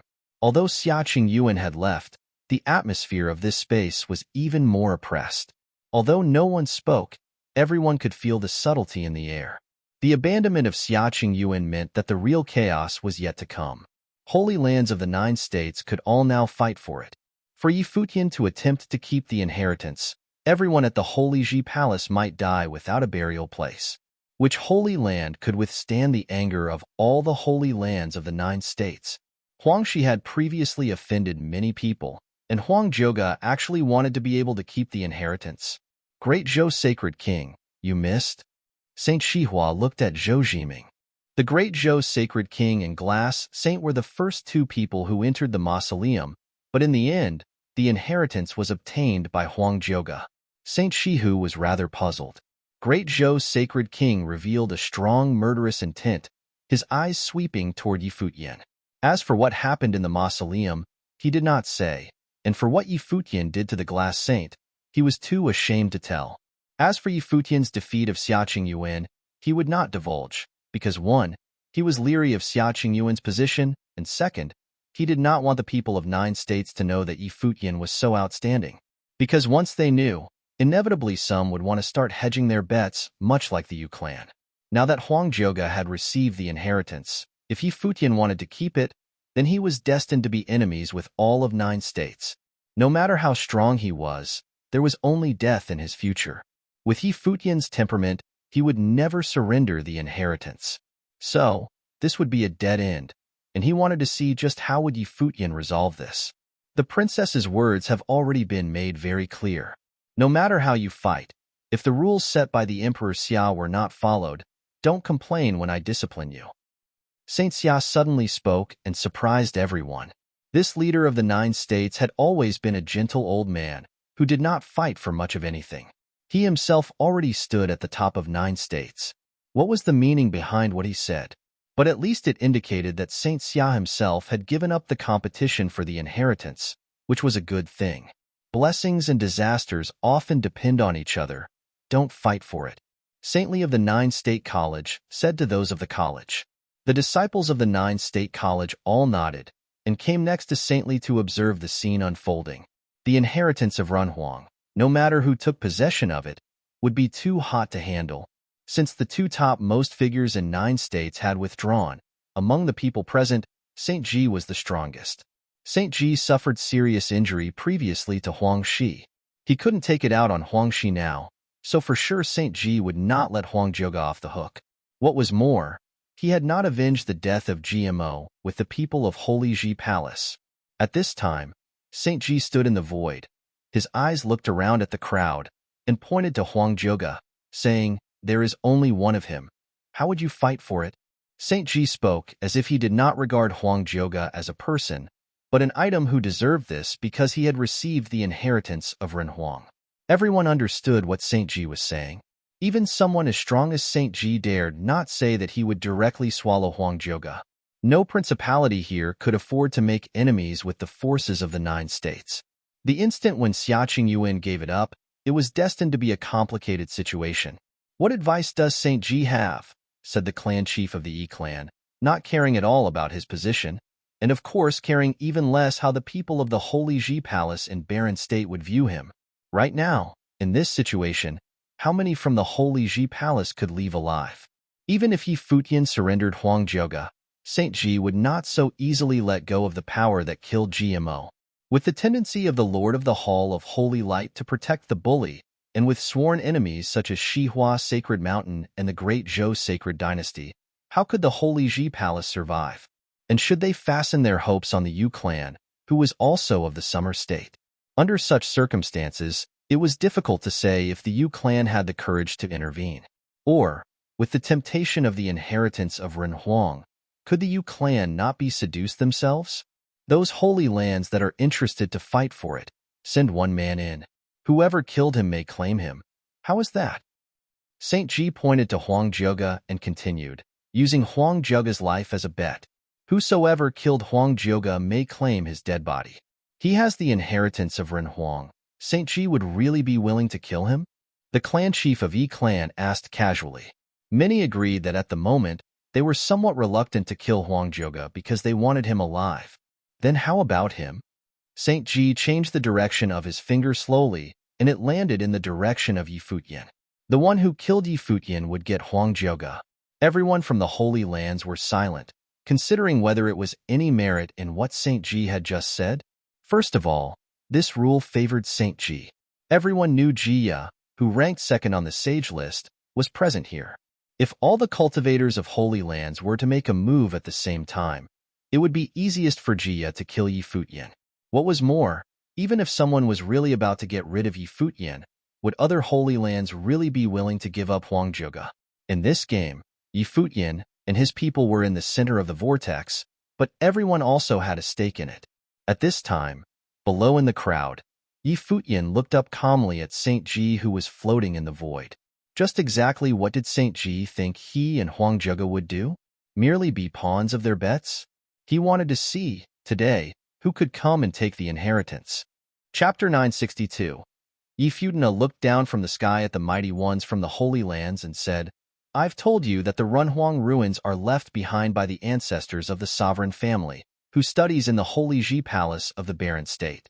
I'm not taking the lineage and the princess isn't taking it either. With Huangjouge, a descendant of Renhuang, having obtained the lineage left behind by his ancestor, we shall call it a day with the matter of the Renhuang ruins." Yi Futian looked down from the sky at the mighty ones from the Holy Lands and said, "I've told you that the Renhuang ruins are left behind by the ancestors of the sovereign family, who studies in the Holy Ji Palace of the Barren State. I'm not taking the lineage and the princess isn't taking it either. With Huangjouge, a descendant of Renhuang, having obtained the lineage left behind by his ancestor, we shall call it a day with the matter of the Renhuang ruins." All the others wore peculiar expressions hearing Yi Futian's words. While Xiaqing Yuan had indeed been generous enough not to take the lineage, yet Yi Futian was not a saint despite being immensely talented, and he had dared to tell the top-notch figures of the 9 states to call it a day as a sage. No one cares. Saint Shihua snickered sarcastically, and the sacred king was in no hurry as well. While he had personally witnessed how peerless Yi Futian's powers truly were, but that mattered little as over half of mighty ones ranked on the sage ranking from all holy lands throughout the 9 states gathered there, and all of them held divine implements. While Yi Futian was indeed peerless below the saint plane, but if he intended to protect Huangjouge's lineage, none there would have let him walked out alive. Saint Ji took a plain look at Yi Futian and paid him no heed. From his perspective, Yi Futian and the ones from the Barren State were all dead people. He would have seen to it that the Holy Ji Palace perished to avenge GMO. "You're not making sense, Palace Lord Yi. The ruins belong to anyone capable enough of taking it, and the place shall belong to the one who would take it first. Wouldn't it be easier if we just see who shall be the one who take it first before everyone else? Why do we need to fight about this?" The current Palace Lord of the Ocean Palace, the Ocean Saint, said. Yi Futian took a look at him and saw the saints from the three major holy lands from the endless ocean stood together. They would have probably reached a consensus telepathically earlier. While the three holy lands from the endless ocean were not exactly at friendly terms with each other, and they tried to one-up each other all the time, but none of that prevented them from allying with each other at the moment. It would have been splendid for them to just take Huang Jioge and decide what to do with him after returning to the endless ocean. Fighting among themselves internally was deemed a better option than fighting the Holy Lands from all over the 9 states after all. I agree to St. G's suggestion, the Nether Saint from the North Deep said plainly. The 3 Holy Lands from the Ocean State had no edge over those from the Summer State, Qi State, and War State. If they were to simply fight in a free-for-all manner, the Holy Lands from the Ocean State had a slim chance of coming out on top. If they were to ally with each other per St. G's rules, then they would have still stood a chance. The lineage of Renhuang was very tempting after all. Both the upper and lower worlds of Emperor Xia's realm had only one master, Emperor Xia. The sight one would have been able to see at Renhuang Plain was a dream shared by all saints, and none dared claim themselves to be totally uninterested. Huang Jioge was but a sage and a common student in the Holy Ji Palace, and none there deemed him fit to take the Renhuang lineage. While they would have called Yi Futian's demise a waste, but they would have not minded much. If Yi Futian were to take such a route, then he shall simply die for it. Very well. St. Ji nodded. With that said, that's how it shall go then, the clan leader of the Yi clan said in agreement to St. Ji's opinion. Kill Yi Futian and take Huang Jioge. The saints from all other holy lands said nothing, but their eyes were all on Yi Futian, and they all had their own agendas. Many sages stepped out at that moment and sealed the space off completely. Escape was no longer an option for those from the Holy Ji Palace of the Barren State. It was a scene that the people from the Barren State found harrowing, and they gathered around Yi Futian, looking at the mighty ones from all over the 9 states in the sky with determined eyes. They had never expected that there would have been a day where they would make enemies out of everyone else in the 9 states. All of them were wondering if they would have simply perished that day. Yi Futian looked up at the people from other holy lands in the sky, and he smirked all of a sudden. Becoming enemies of the entire 9 states, eh? The 3 holy lands of the Endless Ocean, the Yi clan and St. Ji had all made their stand. It was apparent that they deemed Yi Futian little more than a dead man by then, having no qualms of offending him. The Holy Ji Palace of the Barren State has had to deal with the Xihua Sacred Mountain, the Great Zhou Sacred Dynasty, and the Jisheng Cliffs, and now more were added to the list of their enemies. Such was the temptation of Renhuang's lineage. If Xia Qingyuan had not relinquished, no one would have dared to fight against her.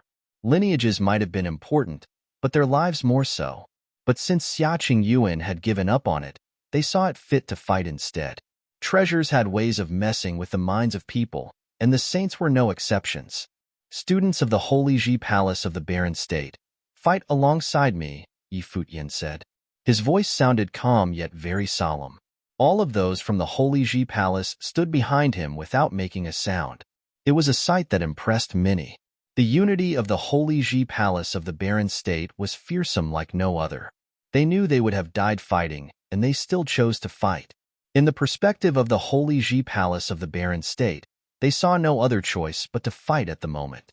While their actions were commendable, the others at the other side deemed that they must die nonetheless. The others from Holy Lands, all over the 9 states, did not sympathize with them just because they were commendable. The spectators of the battles from Zhongzhou City from afar were thoroughly impressed. So that's how determined the Holy Ji Palace, the holy land of our Barren State, truly is then. Since the day the young man took charge of the Holy Ji Palace, that holy land of the Barren State became firm and unyielding. So much so that they were willing to take on the Great Zhou Sacred Dynasty and massacred the Jisheng Cliffs. Even at the moment when they came to make enemies out of the 9 states, they did not flinch. Some of the top forces like the Shiman clan looked from afar and feared that the battle might have simply brought an end to the Barren State. That kid has to go this far, Saint Xia cursed beneath his breath. So he's going to do it even though he knows that he stands no chance then? While Yi Futian had went all the way up to the 9th layer of heaven, but things at present were far more dire than it had been at the 9th layer of heaven. That bastard sure doesn't know where he stands. However, the unyielding determination displayed impressed him nonetheless. The young is truly fearsome. Jiang Yuechan came to the side of the glass saint in another corner. It was an ending that she had never expected would have happened. If Yi Futian were to perish there, it would have been the end of the lapis lazuli holy temple. Madam, why is he able to get the lineage? Jiang Yuechan asked the glass saint telepathically, feeling rather vexed. The glass saint looked at Yi Futian and felt complicated. Would Yi Futian be able to kill his way out of this? He defeated Xiaqing Yuan. The glass saint continued to reply Jiang Yuechan telepathically. If it hadn't been for the fact that he had just made enemies out of the entire 9 states, no one would have been able to stop him from leaving. Jiang Yuechan shuddered. Is Yi Futian really that powerful? If such a person were to become a saint, he would have struck fear into the minds of the Zhou sacred king and Saint Shihua. Jiang Yuechan's eyes flashed with determination. There was still hope for miracles. It made sense that they chose to stand their ground and fight. Jiang Yuechan stepped out looking determined. Yuechan, the glass saint called as she saw the girl walking out. Madam, saints are forbidden from fighting. There is still a chance. Jiang Yuechan continued to step forward and said to the moon saint telepathically, Saint Yu, I'm the one who killed the people of Yu clan. The moon saint was unable to help but look down at Jiang Yuechan, but there was hardly any surprise found in his eyes. The glass saint fell out with the Zhou sacred king right after they entered the imperial mausoleum. He came to realize that something was going on. As such, he did not interfere when Saint Shihua and the Zhou sacred king allied themselves against the glass saint. He felt rather peculiar as to why Jiang Yuechan owned up to that. Do you know why the princess had been able to let Huang Jiaoge take the lineage right before the princess, senior moon saint? Jiang Yuechan continued to speak to him telepathically. The moon saint felt peculiar as well. Having 2 saints and Xiaqing Yuan around meant that Yi Futian's chance of getting it being the smallest. Yet, the lineage of Ren Huang was taken by Huang Jiaoge nonetheless. Yi Futian had defeated the princess. Jiang Yuechan continued telepathically. Not only that, it was thanks to Yi Futian taking on the sky stairwell that Yi Wuchen had been able to come back alive.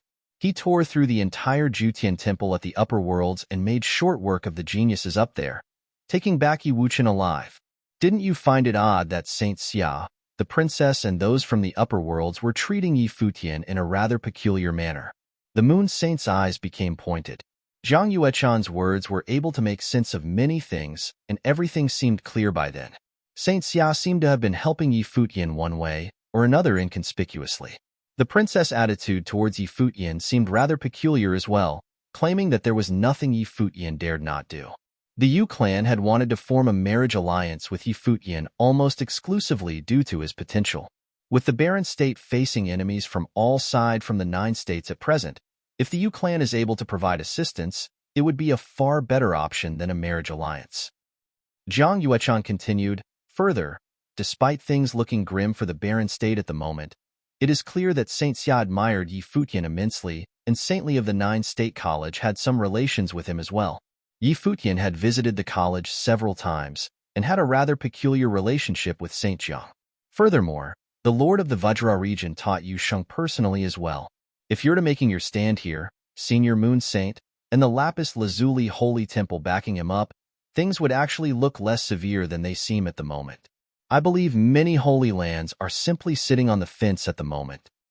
What has all of that have to do with you then? The Moon Saint finally spoke and replied coldly.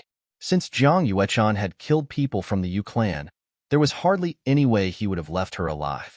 I've been staying at Zhongzhou City after Jisheng Cliffs was wiped out. The assassination attempt was something that I've planned, and it had nothing to do with the Glass Saint. You should be able to realize that I was unable to wait for the Glass Saint's orders given how things were moving so fast, and I did not expect mighty ones from the Yu clan would have visited the Holy Ji Palace. As such, there is no need for you to be angry at the Glass Saint. She would stand alongside you and the side of the Holy Ji Palace, as that is the trend of things at present. Jiang Yuechan continued to spoke to the Moon Saint telepathically when she reached the side where Yi Futian and the others stood. Xin then said, "That is all that I've to say, and I believe you'd have your thoughts about it all, Senior. Yi Futian might die here today, but if he were to survive today, it would have been anyone's guess how far someone who had been willing to relinquish his right to fight for Renhuang's lineage and defeated Xiaqing Yuan, who was thought to be more talent than Emperor Xia, would be able to go. I dare not think, and I probably wouldn't get to see it anyway. I'm willing to offer my life for make-up for the deaths of the Yu clan's people. I would not be walking out of here alive. The truth of that assassination shall never be known. The world shall remember that when Yi Futian of the Holy Ji Palace of the Barren State made enemies out of the 9 states, you, the Moon Saint, stood by him through thick and thin. As for me, Jiang Yuechan is a nobody, and no one would have even remembered my death. I do not have the luxury of being remembered anyway. After Jiang Yuechan was done with her telepathic conversation, she turned her eyes at all in the air and said with a brimming voice, "The lineage has found its master, and there is no need to fight any further for it. You're all saints of the 9 states nonetheless, and it is rather despicable seeing how you bully the Holy Ji Palace of the Barren State. I've long admired Palace Lord Ye's bearing, and I shall stand by the Holy Ji Palace." The mighty ones in the air looked at Jiang Yuechan with peculiar eyes, finding it baffling that Jiang Yuechan was walking to her death just like that. But then again, they deemed such an incident unworthy of further thought. Since she had a death wish, then they shall oblige her. Chapter 963. Chapter 963. No one but saints remaining. Chapter 963. No one but saints remaining. Yi Futian, who was about to do battle, looked at her feeling rather surprised. Jiang Yuechan admires me? Both of them hardly talked to each other, and he was not arrogant enough to think that a beautiful woman who was ranked on the sage ranking would have loved him so much that she was willing to die for him. That would have sounded too far-fetched.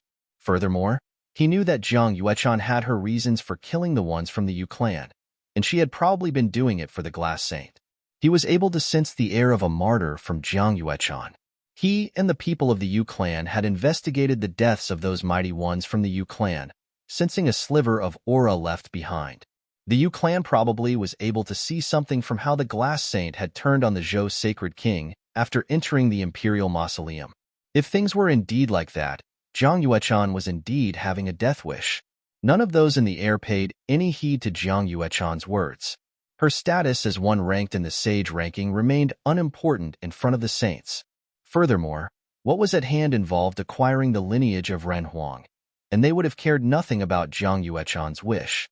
Jia walked out first before everyone else and took a cold at Jiang Yuechan below. Nothing wrong with adding one more to the list. Yu Sheng of the Holy Ji Palace had driven a wedge in his plans using the power of demonization, and GMO was killed right before his eyes. He was determined to not let a single one from the Holy Ji Palace leave the place alive. If Jiang Yuechan wanted to fight alongside the Holy Ji Palace, then she shall simply die together with them. "Yuechan, get back here," the Glass Saint said coldly. She knew without a doubt that everything Jiang Yuechan had been doing was for her sake.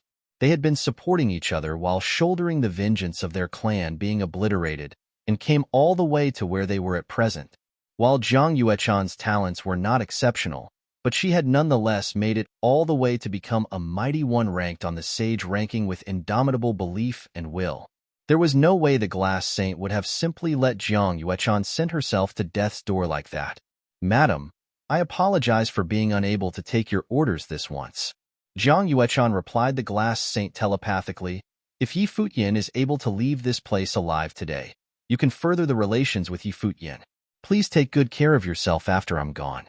I shall serve you again in the next life."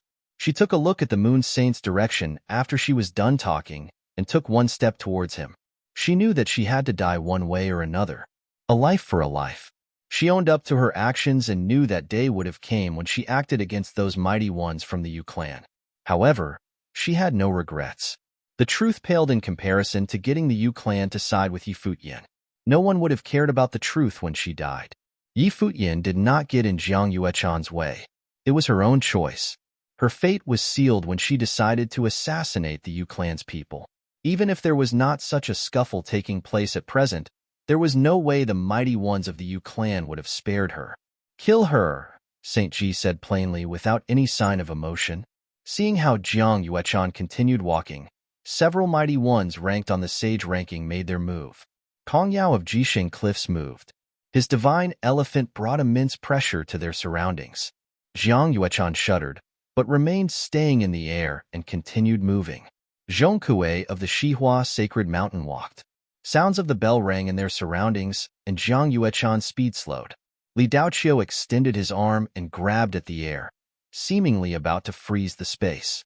Jiang Yuechan's speed got increasingly slow. Two beams of light flashed. Jia and Jimu of the Hall of Holy Light acted at the same time.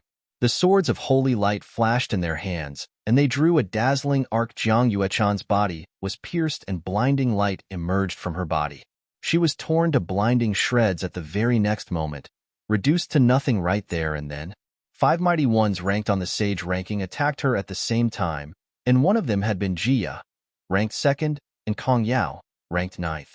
There was simply no way Jiang Yuechan would have been able to stand against such attacks. Furthermore, she had a death wish to begin with and never intended to come out alive. Many throughout the 9 states had no idea why Jiang Yuechan wanted to die, but the glass saint was not one of them. A streak of tears rolled from her eyes, a sight that would have broken the hearts of many.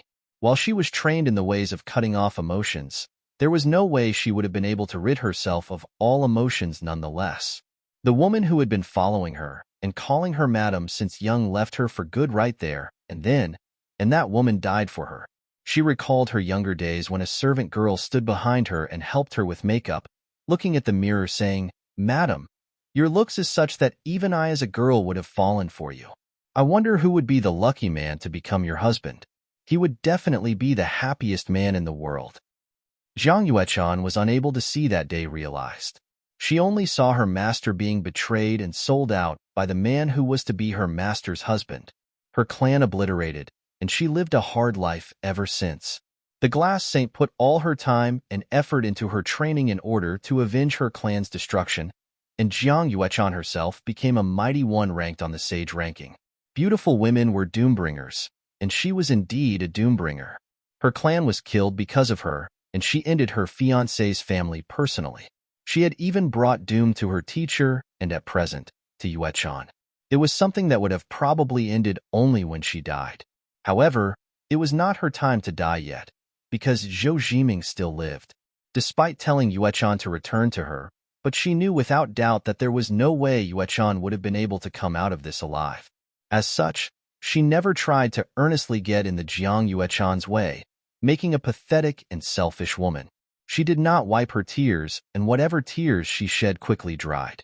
She did not shed any further tears and simply looked at Jia, Kong Yao, Zhongkue, and the others. Those people were backed by Saint Ji, and Saint Shihua. At present, she seemed to have cared for more than just taking her revenge against Zhou Jiming. Futian took a look at the glass saint's direction and saw the streak of tears at the corner of her eyes, looking deplorable yet beautiful. The glass saint seemed to look even more despaired than when she was bullied, a despair that was utterly silent. She probably knew that there was no way she would have been able to keep Yuechan alive. He sighed deep down, and her resentment towards both the glass saint and Jiang Yuechan reduced somewhat. Every single person had something they treasure more than anything else. While Jiang Yuechan's methods were rather despicable, she nonetheless ended up atoning with her life. He was able to relate to how the glass saint was feeling at the moment. The current predicament with the Holy Ji Palace looked just as despair-inducing. They have just made enemies with the 9 states, and their chance of emerging in one piece was slim. However, all who stood by him were willing to fight to the death by his side. They, like Jiang Yuechan, had their own beliefs which they had to see through. He would have never let himself ended up like the glass saint, who had been unable to protect her own. It was fine to make enemies out of the 9 states. If the people of the 9 states were out to take the lives of the students of the Holy Ji Palace, then he shall slaughter his enemies until a river of blood flowed. Futian gradually took to the air. Countless eyes were fixed on Futian at that moment, seemingly having forgotten about Jiang Yuechan's death. Jiang Yuechan remained insignificant, while she was a mighty one ranked on the sage ranking. But that status meant nothing in the predicament they found themselves in. How she died and her reason of death were things that no one cared about. Everyone cared only about one thing at the moment: who shall be the one to take Ren Huang's lineage? Many mighty ones from holy lands made a move as they saw Futian rose to the air. Jia held the sword of holy light in his hand as he wreaked murderous intent. Kong Yao stood in the air like a god, looking down at Yi Futian. The two top mighty ones on the sage ranking from Shihua Sacred Mountain were incredibly cold, and their killing intent just as strong. Zhou Huang and Zhou Mian of the great Zhou Sacred Dynasty moved. A will of heat spread throughout their surroundings as they launched themselves at Yi Futian. Mighty ones ranked on the sage ranking from the three holy lands from the endless ocean made a move, locking down the space. Mighty ones from the Yi clan moved as they carried bows and arrows in their hands, pointed at Yi Futian and emanating killing light. The actions taken by all those mighty ones alone were more than enough to end the holy Ji palace of the barren state, right there and then. With everyone in the 9 states becoming enemies, it was a luxury for anyone below St. Plain hoping to emerge out of it all alive. Tremendous pressure was cast on Yi Futian, and a terrifying gale whipped out. Someone dressed in white garb billowed, and the air became filled with murderous intent. The people of the Holy Ji Palace behind Yi Futian mobilized, and every single one of them unleashed their own powers, ready to fight to the death. The air was silent, save for the cold wind blowing. It was a stifling scene. Many from the Zhongzhou city far away had their eyes locked onto the battlefield, while sighing deep down. Is the Holy Ji Palace really going to perish at last on this day? If Yi Futian were to perish, the Holy Ji Palace was no longer the Holy Ji Palace, even if the organization and place were to remain intact. The one to kill me shall acquire the lineage? Yi Futian lifted his head and scanned the mighty ones in the air. He stepped out and faced the mighty ones from the 9 states alone. He extended his hand and dazzling light emerged. A ritual implement appeared on Yi Futian's palm. It was a halberd, shining with a golden glimmer that made it seem like it was made of pure gold, emanating brilliant sparkle. Terrifying power of space ebbed on the weapon. It was the might of the saints. It became clear that the weapon he held was a divine implement. Many from the Holy Lands did not catch on. It was hardly surprising that Yi Futian came to possess a divine implement. However, the saints from the 3 holy lands at the endless ocean froze at the sight of the weapon, locking their gaze on the halberd and nothing else. The Ocean Saint, Palace Lord of the Ocean Palace, stepped forward with wide-open eyes and said coldly, "The halberd of space and time." The saints from all over the 9 states wore peculiar looks. Is that really the weapon that ranked 3rd on the divine implements ranking? The halberd of space and time? Nothingness? Saints from the endless ocean claimed not long ago that the lost ruins were broken and the halberd of space and time disappeared. The one who had taken the weapon was Jueying, a divine beast. Yet at present, the weapon appeared in Yi Futian's hand. The saints of the North Deep and the Celestial Cliffs wore similarly cold expressions as they glared at Yi Futian. So this is to say that you're the one who killed the people of the 3 major holy lands of the Ocean State, and the one who took the halberd of space and time that belonged to the Ocean Palace. Then, the Ocean Saint said as power of the saints emanated from him. Yi Futian held his right hand up and pointed at the Ocean Saint. Lineages of ruins shall belong to those who are able to take it. I believe those are your words. Have you forgotten them already? It hardly mattered if he had killed the people from the 3 holy lands, and him taking out the halberd of space and time was just as irrelevant. If the 9 states were to become his enemies, then so be it. Brilliant, St. Ji said. He did not expect to not only find the Runhuang lineage on that day, but also the halberd of space and time, nothingness, which was ranked 3rd on the divine implements ranking, appeared as well. Things turned out to be very nice. The 2 divine implements ranked 1st and 2nd were probably still in the hands of their masters, the top 2 on the saint ranking. They were nowhere to be found. With the 3rd divine implement appearing and both Saint Xia and Saintly not fighting over it, then it would have belonged to him. Brilliant indeed. Yi Futian took a look at Saint Ji and said coldly, while pointing the weapon at him, "If there is anyone from any holy land were to kill even a single person from the Holy Ji Palace, and if I were to emerge alive, I would make sure that said holy land would have no one else remaining but their saints." Chapter 964. Yi Futian's proud voice reverberated throughout that space, and everyone was able to sense the killing intent oozing from him.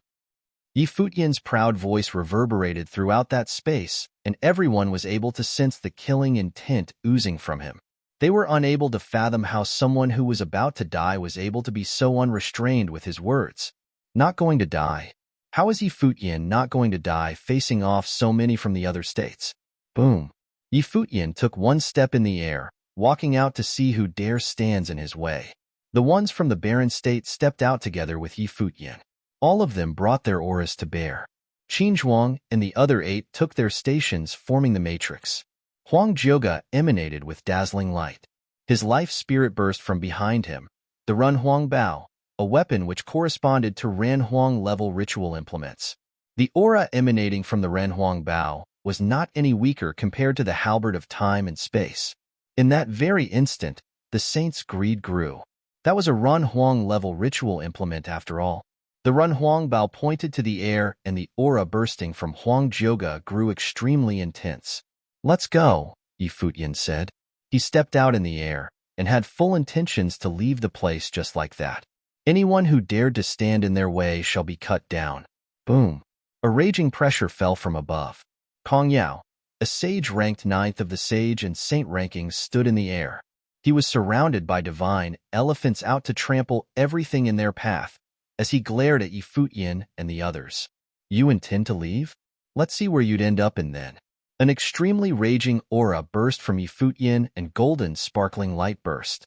The rock appeared and a pair of wings were seen on his back. The 7-star acupoints were all opened and beams of light pierced through his body. The world tree within his life palace shook and the spiritual qi around him seemed to be resonating with his body. In that very instant, Futian felt as if his will was everywhere. Jia and Jimu held their swords of holy light, while the elders of the Yi clan held their longbows. The ones who had killed Jiang Yuechan earlier brought their immense might to bear. As Jiang Yuechan, a sage who ranked of the sage ranking, was unable to withstand one blow from them, they intended to see how long Futian would have lasted against them. Boom! Futian made a move and shot out like a streak of lightning. He held tight to the halberd in his hand, and terrifying space-tearing rule power appeared around him. All forms of might and pressure were torn away by his body itself as he carved a path in their midst, like a golden lightning bolt headed straight for one direction. It was where Zhou Huang, the crown prince of the great Zhou sacred dynasty, stood. Kong Yao took a step on the air and brought the might of his divine elephant rule power down onto his enemies. However, Futian did not seem to be all that fettered. A golden, sparkling ancient path appeared in the air. Zhou Huang's expression was ice-cold. Futian had taken him using the power of the Matrix, and that remained to be the greatest insult suffered in his life. And at that moment, Futian chose to attack him first. He fully intended to see how Futian, someone who had just become an archmage, would have been able to deal with him. The golden phoenix sword shimmered with dazzling light in his hand, and an extremely dazzling golden phoenix appeared above him. Its wings flapped and a tornado was formed, as he turned into a bolt of golden lightning and headed straight for Futian. "Zhou Huang, do not fight him head-on." The Zhou sacred king had witnessed the battle between Futian and Xiaqing Yuan, and he naturally knew how powerful Futian was. As such, he reminded Zhou Huang telepathically, and he sounded extraordinarily serious with his advice. Zhou Huang did not stop doing what he did even after hearing his father's voice. "Even father thought that I'd lose to Futian then?" An even more brilliant light burst as Zhou Huang moved forward fearlessly. The shadow of the phoenix blocked out the sky, and a huge golden phoenix sword appeared in the air, emanating towering beams of light, seemingly out to tear the space apart as it moved straight for Futian. No other mighty ones helped Zhou Huang out. All of them wanted to see how powerful Futian's combat prowess would have gotten, with that halberd of space and time in his hand. And Zhou Huang served as a convenient guinea pig. The light of the giant sword cleaved through the air towards Futian. However, he did not budge, and had simply let the blade come down onto him. He had only Zhou Huang in mind at the moment and nothing else. Two dazzling silhouettes clashed with each other in breakneck speed. Futian lashed out with the halberd of time and space as they neared each other. A black hole seemed to have appeared in the space before the weapon, tearing everything before it apart. The light of the giant sword was disintegrated right there, and then as it was cleaved in the middle, the thrust of the halberd tore on the golden phoenix sword, and the sword aura was torn to shreds in an instant. A huge force went straight for Zhou Huang's arm. The halberd of time and space grazed through the sword and kept moving forward. Time seemed to have grinded to a halt at that very moment. Zhou Huang's expression finally changed.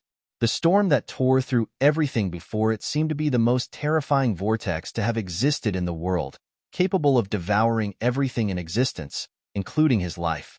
He intended to retreat, but found his movements getting extraordinarily sluggish, so much so that even his thoughts seemed to have stopped altogether. PFFDD. A crisp sound was heard, and Zhou Huang stopped thinking altogether. The halberd went through his throat right there and then. No. Zhou Huang's mind screamed in a frenzy.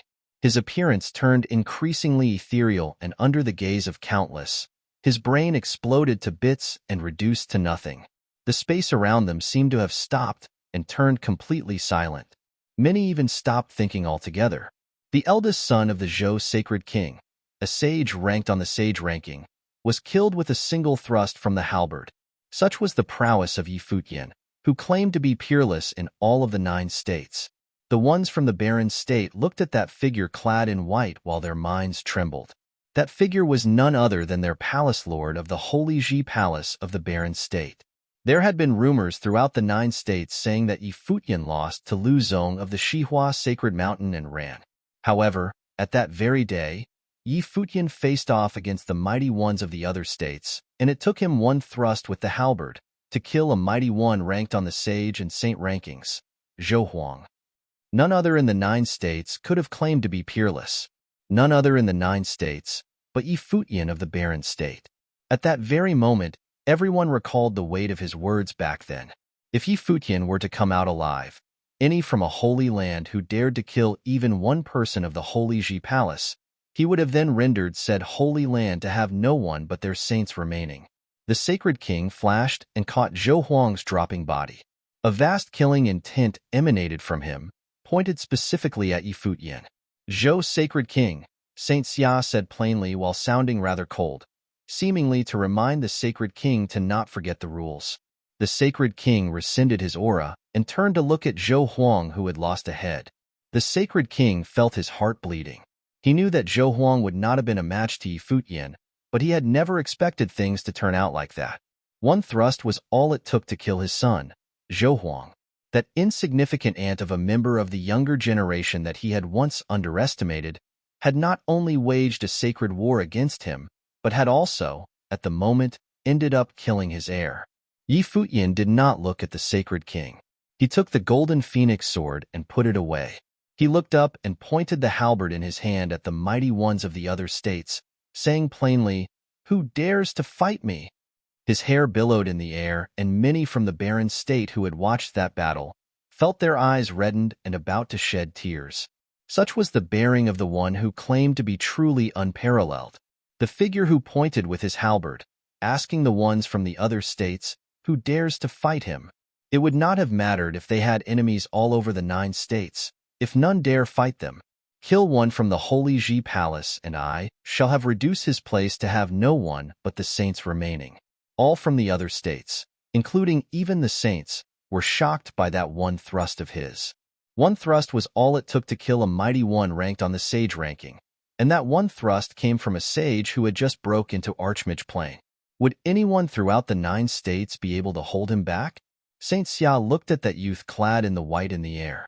Any who dared to refuse the princess would have definitely had what it took to behave so arrogantly, and Yi Futian was more than qualified to do so. It was no wonder that the princess had instructed Saint Xia telepathically to have him keep a close eye on the ones from the other holy lands, to prevent any from breaking the rules. The princess indeed came to believe that Yi Futian would have been able to kill his way out of the barricade. If even the princess thought so, then what actually happened in that tomb? Did Yi Futian fight the princess in there? Is that considered a test to Yi Futian by the princess? If Yi Futian is truly able to come out alive, his future would have lied beyond the 9 states. Yi Futian then turned his eyes at Zhong Kuei and Li Daoqiu, 2 mighty ones ranked on the sage and saint ranking from the Xihua Sacred Mountain. Why are you 2 waiting for? Do you want him to take you both out one by one? Saint Xihua shouted as he caught Yi Futian's eyes. Yi Futian had been able to kill Zhou Huang with one strike, because everyone else had apparently wanted to see how capable Yi Futian would have became, and Zhou Huang died for it. "Move," Kong Yao said coldly, and he stepped out as soon as he finished. The divine elephants trampled as he headed for Yi Futian. There was no room for reconciliation between him and Yi Futian. The young sage would not have minded if many others did not end up fighting him. But his feud with Kong Yao went a long way back, and they were nothing short of archenemies. Zhong Kuei burst with his life spirit, an ancient bell. The sound of the bell rang and the air around it shook. Everyone within earshot felt their spiritual will about to collapse. At the same time, Li Daoqiu grabbed the air with his hand, and Yi Futian felt as if he was about to be petrified by huge rocks around him, as terrifying gravity closed in on him. Zhou Mian burst with dazzling golden phoenix wings, cleaving through the air as he headed for Yi Futian. Boundless light emanated from above Jia. A huge light of a giant sword appeared above him, capable of cleaving the sky apart. Sages ranked on the sage ranking, including even Jia, who ranked second, joined hands with the others without question, in order to kill just one sage. Yi Futian was probably the only one throughout the 9 states who received such treatment. At the same time, a group of figures stepped out and came behind Yi Futian. Their life spirits burst and power of rules coursed throughout the bodies, the sealing rules. Boundless light of sealing fell from above like screens of light, materializing as sealing barrier around him. Extremely powerful attacks hit the barrier and were stopped dead in their tracks entirely. Many were shocked at that scene. The mighty ones of the Yu clan had sided with Yi Futian. The situation at present said that Yi Futian would have made enemies throughout the 9 states, and it absolutely was not wise for the Yu clan to take his side at the moment. The Glass Saint understood what that meant. It was a turn of events that Yuechan had exchanged for with her life, the possibility of Yi Futian emerging alive. The Yu clan finally gotten themselves completely involved after her death, declaring their support for Yi Futian. It was then to see if there were any from the other Holy Lands deciding to make a move, and if any dared to move against Yi Futian. Many Holy Lands did not take a stand prior and thus were afforded different options. If Yi Futian would have definitely ended up dead that day, none of those other Holy Lands would have gone easy on him. Chapter 965. St. Ji's eyes turned incredibly pointed in an instant as he looked in the Moon Saint's direction, saying, "What do you mean by this?" St. Ji's eyes turned incredibly pointed in an instant as he looked in the Moon Saint's direction, saying, "What do you mean by this? All of you are figures standing at the pinnacle of the 9 states, and I find it rather despicable for you all to bully a member of the younger generation like that. With the lineage of Ren Huang, taken by the Holy Ji Palace, and the princess acknowledging their possession, I'd say you shall issue a formal challenge and fight for it in an honorable manner." The Moon Saint then scanned the crowd and said, "What the hell is with you all from Holy Lands, ranked on the sage ranking, ganging up on them?" St. Ji continued glaring at him with cold eyes. Everyone coveted the Renhuang lineage, and no one saw anything wrong with ganging up like that. He was wondering if the Moon Saint intended to take everything for himself standing out like that, or that the Moon Saint saw potential in Yi Futian. That extraordinary thrust with the halberd earlier had indeed been attractive enough to have Holy Lands side with Yi Futian. "If you people of the Yu clan wanted to die so badly, then we shall simply oblige," St. Ji said coldly. Jiya's sword shot forth as soon as he finished. The giant sword of light came down like a mountain, splitting the air in two and crashed onto the screen of light, shattering it. Kong Yao and the others did not go easy. With the fight already in full swing, there was simply no reason to hold back. If the Yu clan insisted on getting in their way, then they were to simply be dealt with. Voom! Dazzling light bursts and arrows were seen penetrating the space, heading straight for Yi Futian at impeccable speed. The space seemed as if they were torn apart as the arrows passed, locking Yi Futian down tightly. The mighty ones from the Yi clan moved as well. Their arrows were all intended to end Yi Futian right where he stood. At almost the very same moment, Huang Zhega shot an arrow as well. The arrow shot from the Ren Huang bow streaked through the space and was targeted at the incoming enemy arrows. His arrow proved to be faster, and it zipped past Yi Futian as it clashed with the incoming arrows, crumbling together. Yi Futian seemed to have not taken notice of any of that. Even when Huang Zhega's arrow zipped right past his side, his expression remained utterly unfazed.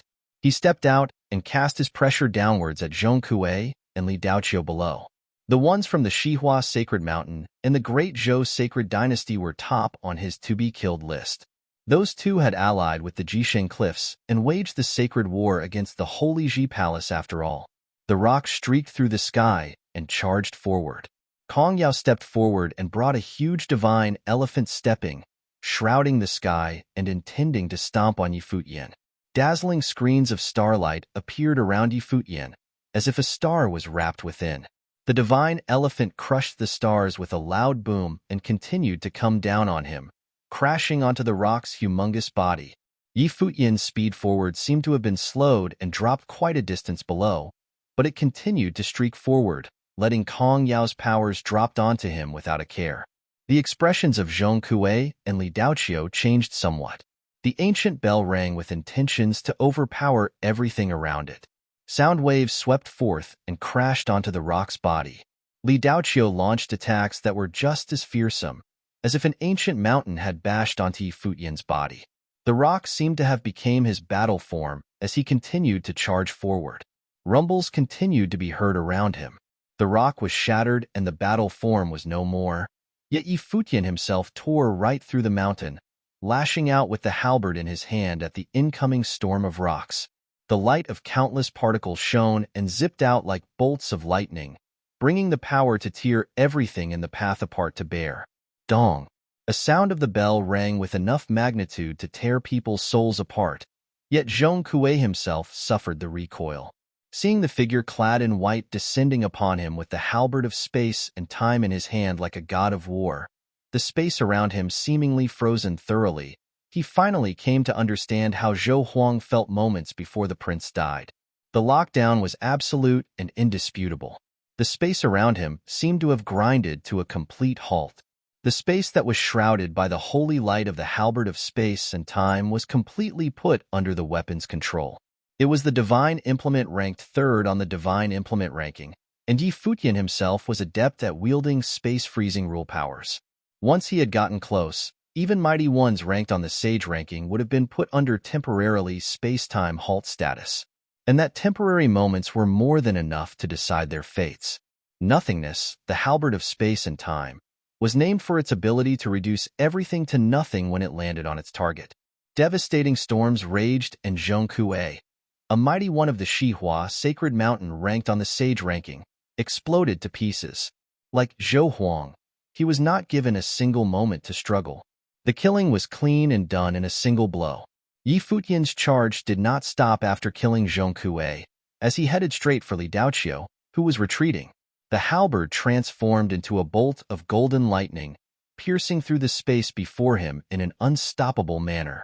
The third mighty one ranked on the sage ranking was killed with a splattering sound heard, dying right on the spot. Yi Futian stopped and scanned the top-notch sages from the Shihua sacred mountain. Everyone retreated at the very same time. One look from him was all it took to spook them all. Extremely dazzling holy light swords streaked at him, but Qin Zhuang and the others appeared right behind Yi Futian, conjuring the sword diagrams before him. Hundreds of thousands of swords burst forth at the same time, clashing with the swords coming at him. Sword aura storms whipped up in the air before him. Yi Futian did not turn around. Blood was seen at the corner of his mouth. He continued streaking forward without paying any heed to attacks from Kong Yao and the others. Regardless of how formidable his defenses were and how peerless his body was, there was simply no way he could have emerged completely unscathed. He foregone resistance and simply charged forward, bearing the brunt of the attacks, and killed the only two mighty ones from Shihua Sacred Mountain ranked on the sage ranking. It was anyone's guess what Saint Shihua would have thought of what transpired. Yi Futian kept his gaze forward. Lu Zong was among the mighty ones of the Shihua Sacred Mountain.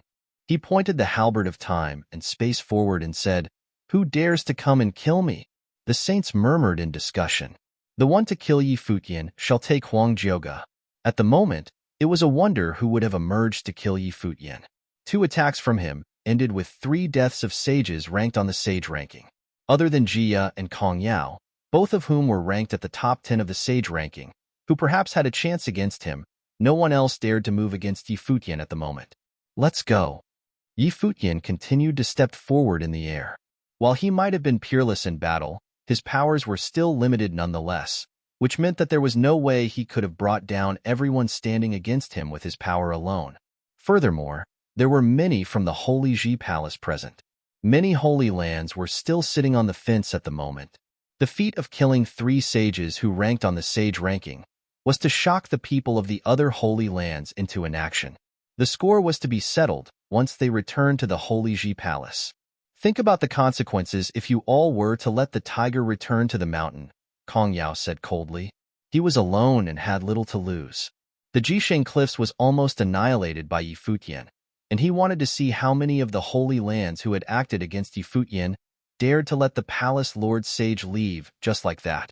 Kong Yao stepped forward against Yi Futian, bringing countless divine elephants to bear. Every step that Kong Yao took seemed to be out to bring down the sky. The figure who was ranked 9th on the sage ranking was not one to be trifled with. Kong Yao trained in few rules, yet he had trained to the extreme with every single one that he mastered. A humongous shadow of the divine elephant appeared as he burst forth with his life spirit, stepping forward and intending to stomp onto Yi Futian. The palace lord had led others to carry out a bloodbath in the Jisheng Cliffs, and he intended to settle the score by taking Yi Futian's life. An earth-shattering roar was heard and a divine ape appeared behind Yi Futian, taking the place of the rock. He merged with the ape and burst with wild, unfettered powers. Yi Futian stepped forward and shook the air about him. He began attacking and devastating storms were whipped up, piercing the huge divine elephant, shattering it to pieces. Yi Futian, who was clad in boundless, overwhelming power, headed straight for Kong Yao. He stepped forward with terrifying steps, just like the divine elephant stomping the air about it. Every single step beat hard on Yi Futian's mind, yet he simply shrugged off all of that. The divine ape roared as it resisted the power of every single step. Blood was seen at the corner of Yi Futian's mouth, yet he continued to press forward. So long as he was able to get close, there would have been no problem for him to kill Kong Yao, regardless if he was ranked 9th on the sage ranking. The halberd of time and space tore through all manner of powers. The divine elephant life spirit behind Kong Yao stomped, yet Yi Futian continued to press forward. The halberd of space and time was thrust, and the space around him frozen. In that very instant, Kong Yao felt it very difficult for the divine elephant to lift its leg, as if its movements were about to grind to a complete halt. He sensed that something was wrong and burst with rule power in a frenzy, breaking that shackling power through sheer brute force as he brought the elephant's leg down. Boom! The divine elephant's shadow shattered with a rumble. The halberd of space and time brought a devastating storm right onto Kong Yao. Kong Yao roared and brought his arms down to resist. Thousands of elephants seemed to have trumpeted as they stomped the air. Yi Futian did not retreat. His halberd burst with towering light, intending to bring the sky down. One elephant after another was destroyed. Kong Yao's arms were put before him, his divine implement gauntlet blocking the halberd. His arms trembled violently. His body was about to be torn apart as it was thrown high in the sky. At that very moment, Zhou Mian's golden phoenix flapped its wings, blocking the sky as it headed straight for Yi Futian. Ji Mu's sword of light came onto him as well. Yi Futian's surroundings seemed to have been turned into an absolute space, as space and time felt like they were about to stop altogether. The phoenix's cutting rules and the sword of light tore through the lockdown and crashed hard onto Yi Futian's body. Yi Futian was sent flying with a rumble. Yet, the two incredibly ferocious attacks did not faze Yi Futian much. Be it the tremendously sharp wings of the phoenix or the sword of light, none of them were able to pierce his body. It seemed as if Yi Futian did not only possess incredible defense. His physical body itself was also unnervingly strong. However, regardless of how strong his body was, his innards were still rattled after bearing the brunt of such ferocious attacks. It seemed as if he was about to spit blood, yet he simply snickered coldly. "You want to kill me? Then you shall pay with your blood." He stepped forward and this time, he handed straight for the Hall of Holy Light, at Ji Mu who had lashed out with a blinding sword at him. Jia was being held back by Qin Zhuang and the other 8. The mighty ones of the Yi clan were being dealt with by the Yu clan's mighty ones and Huang Zhuge. Those who were capable of the fastest and the most ferocious attacks were incapable of getting in the way of Yi Futian. At that very moment, Ji Mu of the Hall of Holy Light, who was ranked on the sage ranking, saw Yi Futian snickering at him. He actually felt a tinge of fear. The youth clad in white came to possess such overwhelming aura. Chapter 966. Ji-mu looked solemn as several cultivators from the Hall of Holy Light walked to his side. Suddenly, a sword of light flashed across the sky. Beautiful light shot out, piercing everyone's eyes. Ji-mu looked solemn as several cultivators from the Hall of Holy Light walked to his side. Suddenly, a sword of light flashed across the sky. Beautiful light shot out, piercing everyone's eyes. Yi Futian felt that his eyes stung to the point where he could not keep them open as he walked towards Ji-mu and the others. There was a sword contained in that light. It stung his eyes and drilled into his chest. Yi Futian closed his eyes. The world tree still swayed in his life palace. A magnificent aura filled the whole space. Everything was clearly presented in his mind. He seemed to be able to see everyone's movements, and even their expressions.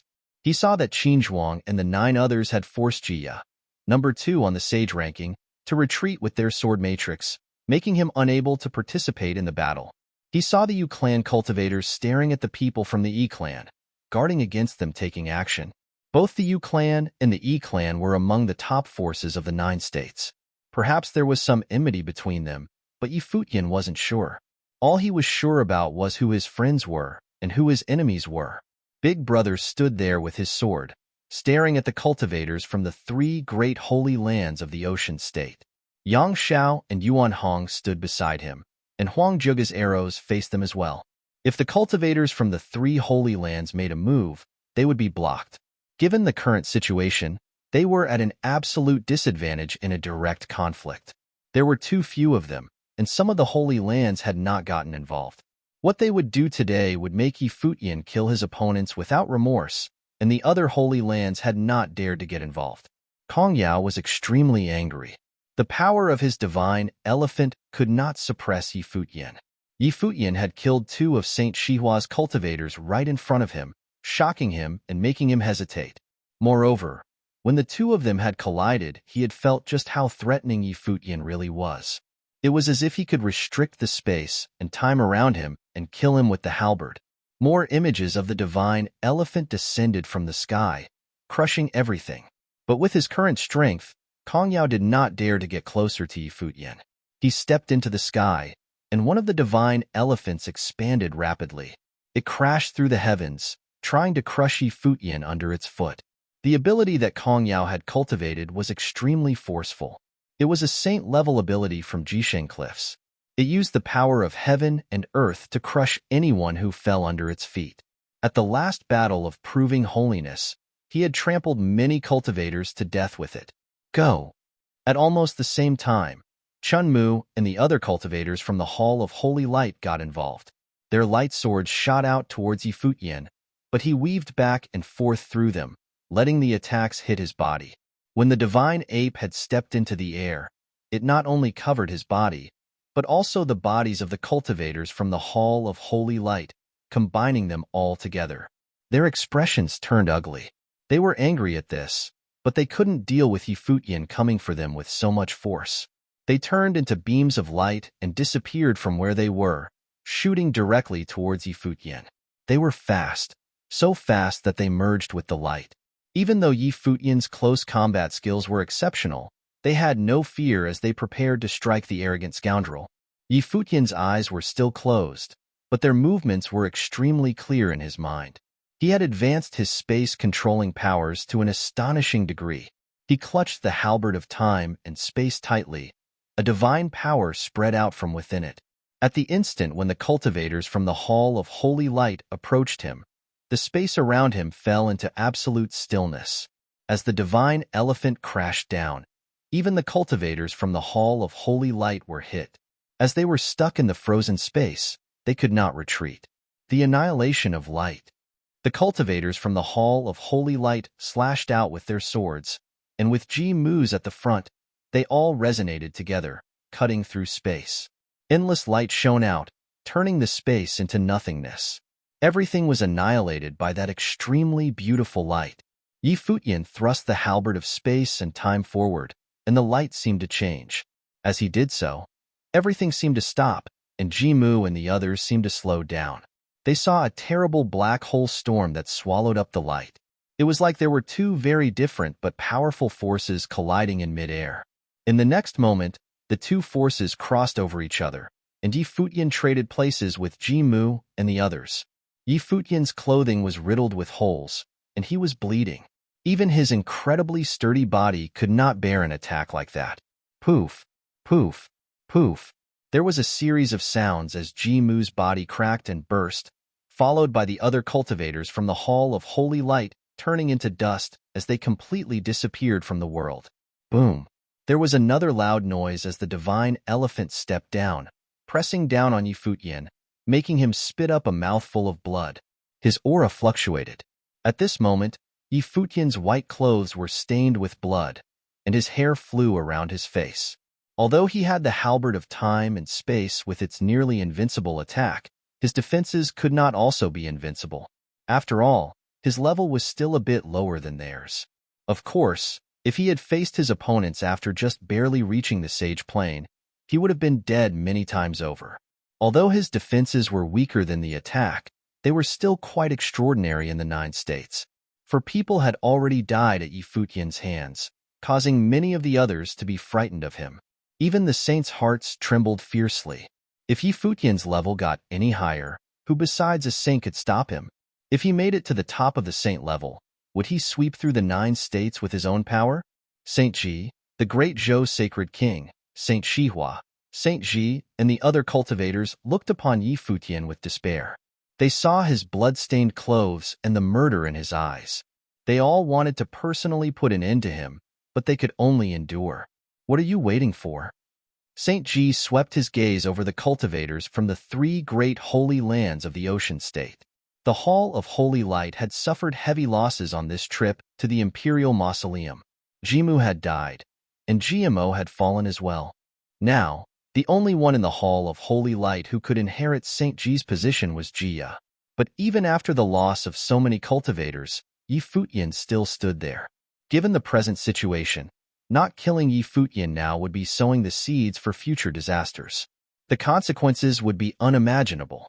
If they waited a few years until he reached the top of the Sage Plain, he would be able to destroy holy lands by himself. Sword Saint gripped his demonic blade, and a fierce demonic air flow swept out. Yang Xiao, Yuan Hong, and Zhuge Qingfeng all stood there. But there were many cultivators there from the Endless Sea. Once they entered the battle, they would be in great danger. "Attack!" said Ocean Saint, and suddenly the cultivators from the 3 great holy lands broke through the air with terrible power.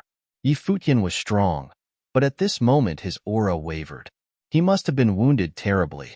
No matter what, he would give his life here today if need be. Sword Saint saw the cultivators coming through the air, and a demonic power swept out from him. When he had used the power of the demonic blade in the past, it had only been for a single battle. Afterwards his power would be exhausted. Now that he had cultivated himself into a sage, he did not have to stop there. The demonic blade seemed to be integrated into him, and as he slashed out with it, a blade of darkness appeared in the air. It cut through everything, and the cultivators from the 3 great holy lands of the Endless Sea were stopped and forced to retreat. Even sages who faced that blade had to avoid its edges. Whoosh! Sword Saint stepped out and swung the blade once again towards his opponents. He dispersed their formation all by himself, making it so they had to scatter as he attacked them. Saint Xia and Saint Li are highly respected in the 9 states. Nowadays, so many holy lands have joined together to bully the barren state, and hope that they will come out to administer justice. At that moment, Moon Saint looked to Saint Xia and Saint Li. What Saint Jiang had said had not been wrong. Saint Xia seemed to really appreciate Yi Futian. Saint Li and Yi Futian also had a prior relationship, as Yi Futian had visited 9 State College several times. Thus, this level of relationship could be put to good use. Now that everyone was frightened of Yi Futian since he had killed so many by his own hand, the other holy lands did not dare to get involved for the time being. If Saint Xia and Saint Li said something, the situation would be different. These 2 old people stood at the top of all the figures in the 9 states. Saint Xia indeed appreciated Yi Futian. Before Princess Xia Qingyuan had left, she had asked him to protect the saints. He thought that this might be a test for Yi Futian, to see if he had the ability to disrupt his own plans. Moreover, with their position in the 9 states, if they got involved it would cause great turmoil. A storm would begin. St. Ji's people would not listen to him if he told them to stop. The various holy lands joining together is indeed undesirable, but the college is only a place of teaching. I cannot order the students to take part in this battle. Saintly shook his head slightly. Moon Saint naturally understood him. Saintly did not use 9 State College as his power. He only taught there and helped disciples cultivate. He did not participate in disputes. This was a battle to the death. If he ordered his disciples to get involved, that would be equivalent to pushing them to the edge of life and death. This went contrary to his intentions. Therefore, even though he appreciated Yi Futian, he would not order his disciples to get involved, just as he did not let them go to steal Huang Zhuge's inheritance. If they had forcibly appropriated it, it would have led to disaster. When compared to Jixia Holy Palace and other holy lands, the power of 9 State College was a bit different. Saint Ji saw Moon Saint stirring up Saint Xia and Saintly, and his expression grew cold. He said, "When did you become so righteous?" Moon Saint ignored him. Are the holy lands of Cloud State and War State so indifferent as well? If you don't want Renhuang's inheritance, then simply retreat. Sangji glanced around him. The 4 great holy lands of Cloud State and the 3 great holy lands of War State had not gotten involved either. Retreat? Someone laughed. You boasted that the disciples of the Hall of Holy Light were unmatched throughout the 9 states in their martial prowess, but even when allied with many other holy lands, they still can't take on the Holy Ji Palace. Now you're trying to get other people to join you. Are you scared? Everyone's eyes turned towards the speaker. It was Saint Qi, head of the Qi clan in Qi State, and number 7 on the saint ranking. The Qi clan had once been in charge of Qi State, similar to the great Zhou sacred dynasty, but nowadays the Hall of Holy Light had turned the tables on them. Saint Ji had always regarded the hall as the foremost power in Qi State. When his talent was revealed, Saint Qi did not look on him with a favorable light. Moon Saint smiled. All of the 9 states were their enemies? Not necessarily. Chapter 967. Saint Ji narrowed his eyes. They were like a thin crevice from which a cold light shot out as they swept over Saint Qi. Saint Ji narrowed his eyes. They were like a thin crevice from which a cold light shot out as they swept over Saint Qi. Of the 4 great holy lands of Qi State, Jixia Palace was of the same type as 9 State College and ignored disputes. Yu House was good at rhythmic sorcery, but since they were the weakest of the 4 great holy lands of Qi State, they rarely made noise as they quietly studied their music. They did not seek trouble. Thus, the Qi State was split between the Qi family, the oldest one of the holy lands, and the Hall of Holy Light struggling for the position of top force. In reality, it wasn't even a struggle. They just both thought of themselves as the strongest holy land in Qi State. There was often friction between their disciples. Saint Qi was reserved by nature, which was exactly opposite to Saint Ji's character. Although the 2 sides had never been in harmony, there had been no friction between them for a long time as they cultivated separately. But now, Saint Qi's attitude as he spoke seemed very subtle. "Are you trying to meddle in this?" spat Saint Ji in a cold voice. "Lord Ye's talent is outstanding, unmatched in the 9 states. In time he may become the most powerful figure here. Just like the Sword Saint of the Void and the Great Shaman, you, the 5th name on the saint ranking, have targeted Yi Futian. This is not fitting for someone of your status. Saint Xia and Saintly are warm and unobtrusive by nature, and yet you will not let your juniors rise up? Are you worried about your place on the saint ranking?" Saint Qi ignored Saint Ji's cold voice. As the 7th name on the saint ranking, he was lower than Saint Ji, but he was not afraid of him. The Qi clan had a lot of hidden strengths. The Hall of Holy Light boasted of being the most powerful force in Qi State, but they would not dare move against the Qi clan. As for Renhuang's inheritance, it has already been taken by your junior. Lord Yi does not contest this, nor does the princess. That makes you seem a little petty, continued Saint Qi. Saint Ji said nothing as he stared at Saint Qi. He knew what he was up to. If Yi Futian had been easily killed by them in today's battle, Saint Qi would not have spoken up. He might have even joined in the struggle for Renhuang's inheritance. But in the battle that had just happened, Yi Futian had proven himself. Of course, this seemed to have nothing to do with Saint Qi, but in fact this was not the case. If Yi Futian did not die, he would seek vengeance, and would seek to kill the disciples of the Hall of Holy Light. Jimu and Gmo, two promising disciples, had already been killed at his hands. If the disciples of the Hall of Holy Light suffered terrible losses, how could the next generation fight the Qi clan? This was the reason that Saint Qi had stood up to speak. As for his so-called magnanimity, could anyone speak of such a thing before Renhuang's inheritance?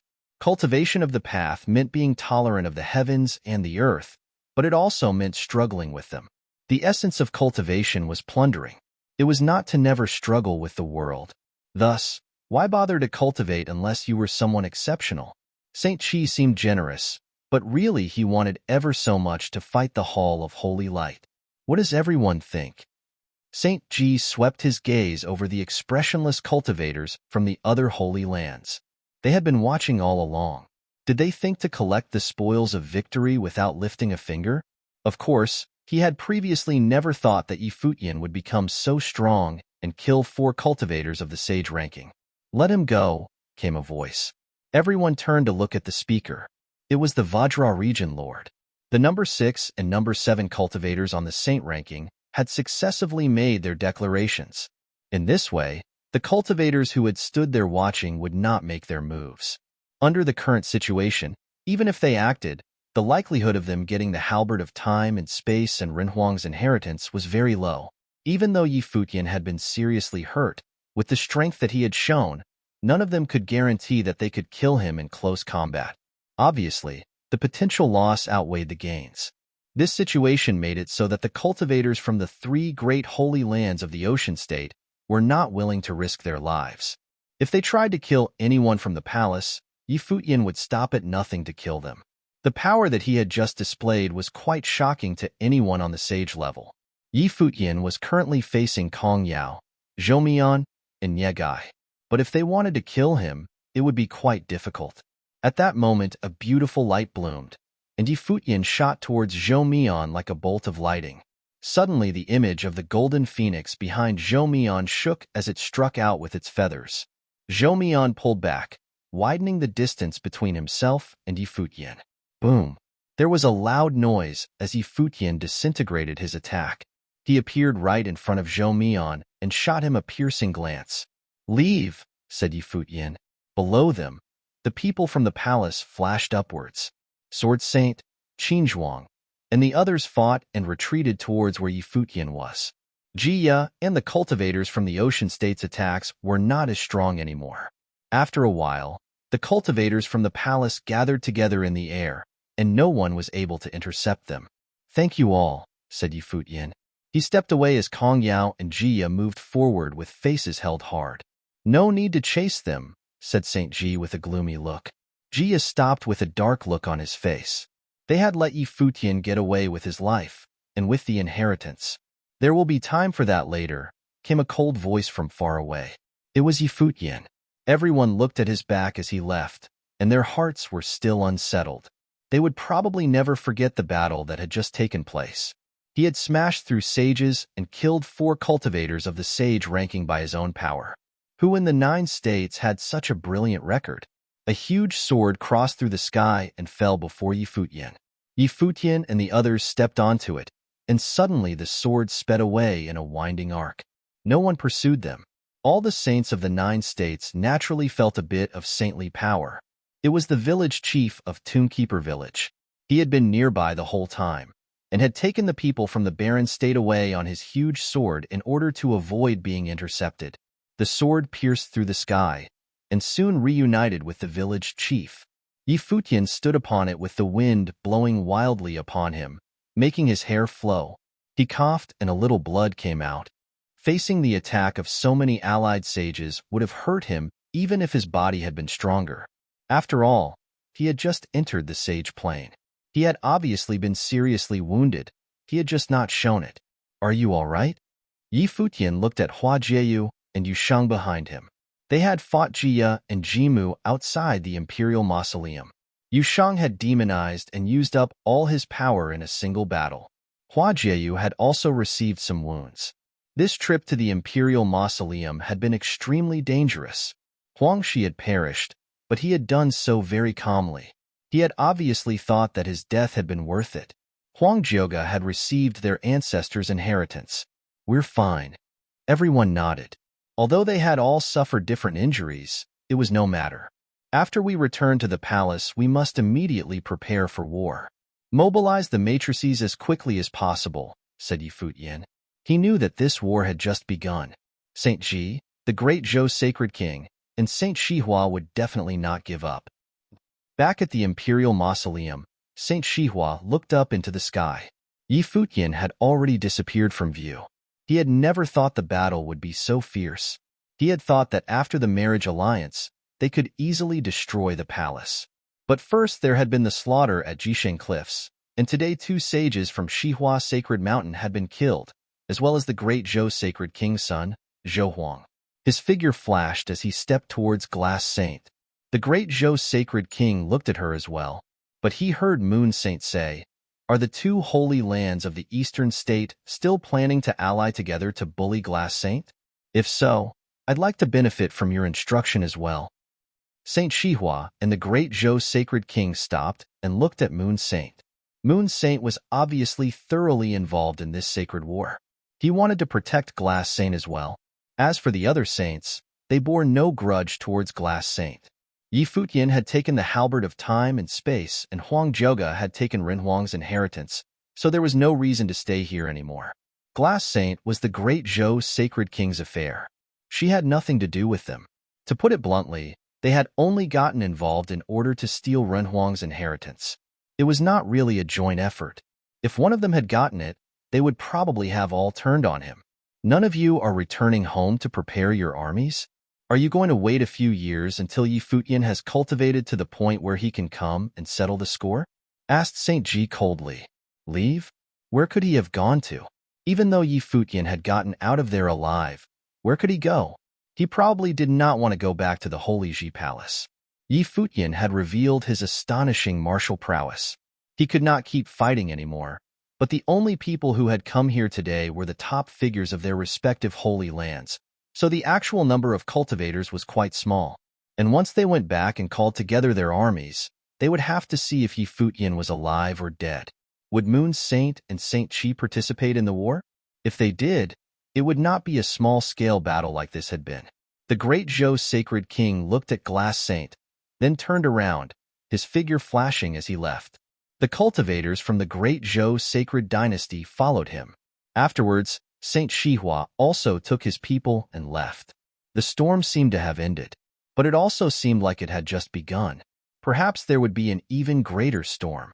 Saint Ji shot a glance at Saint Chi and Moon Saint, and then turned into a beam of light and shot away with Jia following him. Each of the saints of the various holy lands had their own ideas. Their figures broke through the sky as they left one by one, not even calling out farewells to each other. The 9 states will be thrown into chaos, whispered Saint Xia.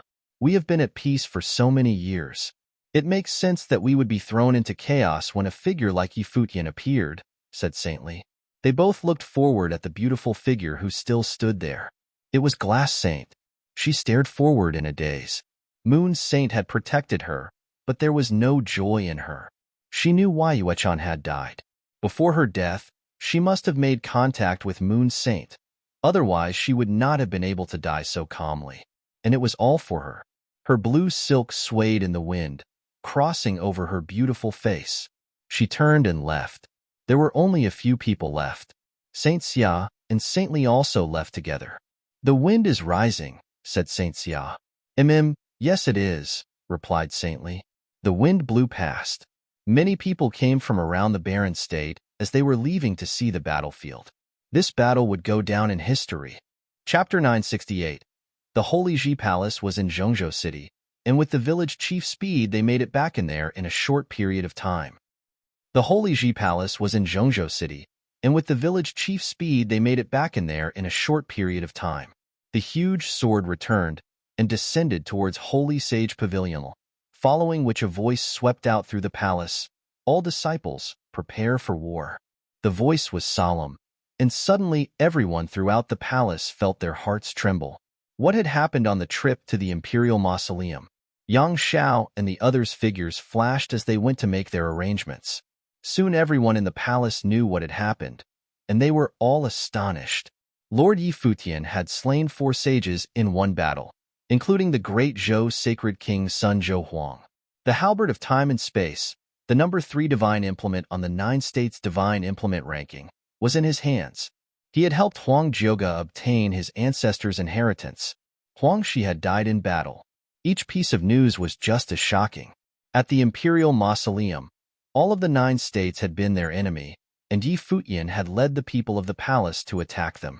Everyone was kicking themselves that they hadn't been there to witness it personally.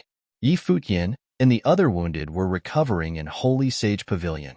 The undying old man came to visit them and give them medicine, and they all recovered very quickly. Yi Futian had the world tree life spirit, and so he recovered the fastest.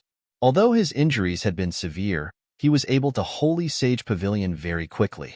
Somewhere in the Holy Ji Palace, 3 people were cultivating quietly. It was Lu Zixuan and the other 2 from the Endless Sea. They looked up and saw a figure coming. It was Yi Futian. Just now they had heard the news from the other people in the palace.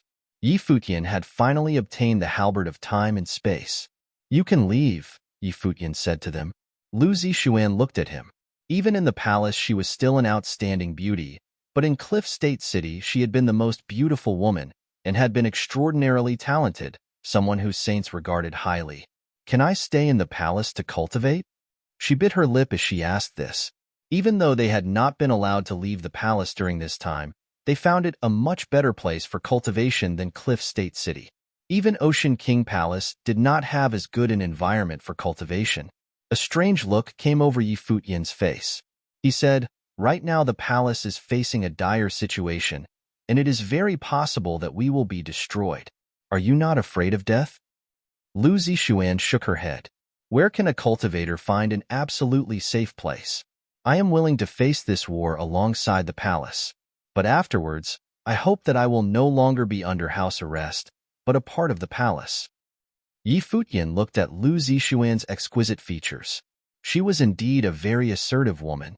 The Lu clan must be very strong in Cliff State City to raise an outstanding woman like this. "Fine." He nodded.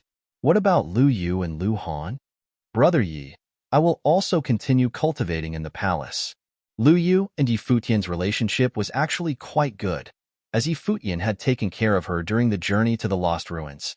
"I will follow my sister," said Lu Han. "Go back," said Lu Zixuan to Lu Han. "Our family doesn't know if we are alive or dead. Go back and tell them everything. If I die, the family should know where." "Sister." Lu Han looked at her. "Do as I say." Lu Zixuan stared at him until Lu Han nodded slightly and said, "All right." Yi Futian looked at the 3 of them and said, "This is your own decision." On saying this, he left and flew into the air above the Holy Ji Palace. A line of figures flashed into the sky. Yang Xiao, Sword Demon, Yu Qi, and other cultivators appeared beside Yi Futian. Yu Qi said, "Futian, I fear that a fierce battle is coming." Yi Futian nodded. Everyone could see that clearly.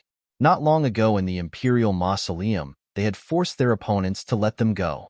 But if their opponents had pressed the attack, it was not certain that those holy lands who had spoken up for them would have gotten involved. Their enemies, the Hall of Holy Light, Xihua Sacred Mountain, and the Great Zhou Sacred Dynasty, would doubtless go to war with them. Yi Futian looked down at the palace and said, "Will the terrain around the palace affect our matrices?"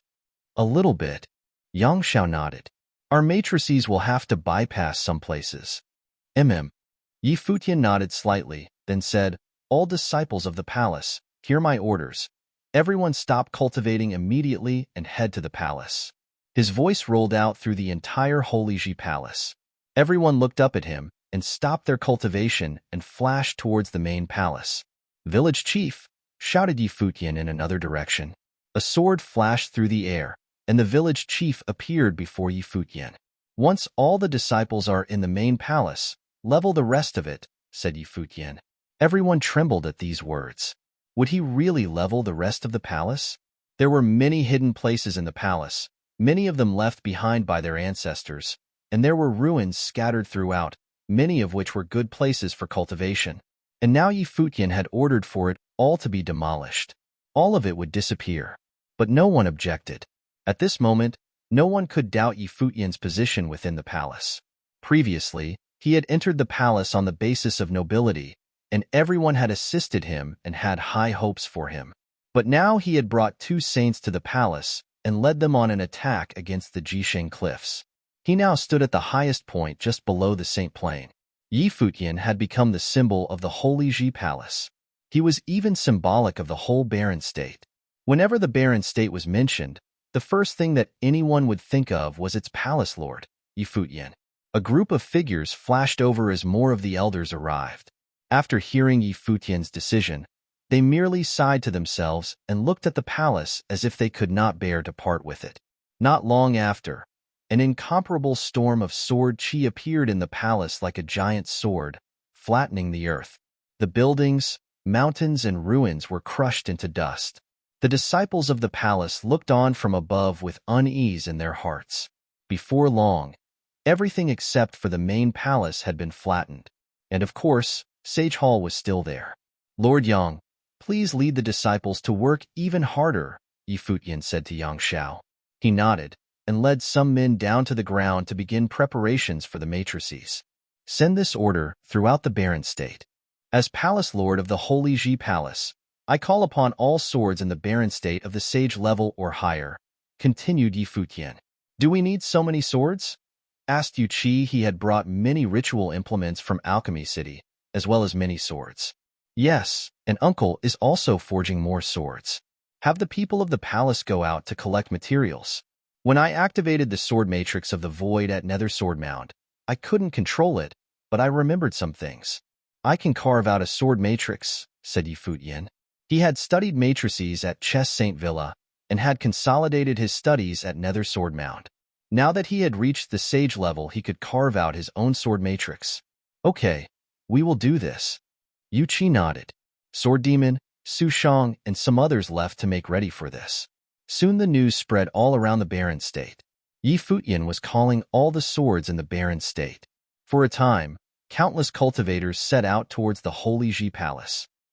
The news did not only sweep through the barren state, but through every part of the 9 states as the cultivators returned home.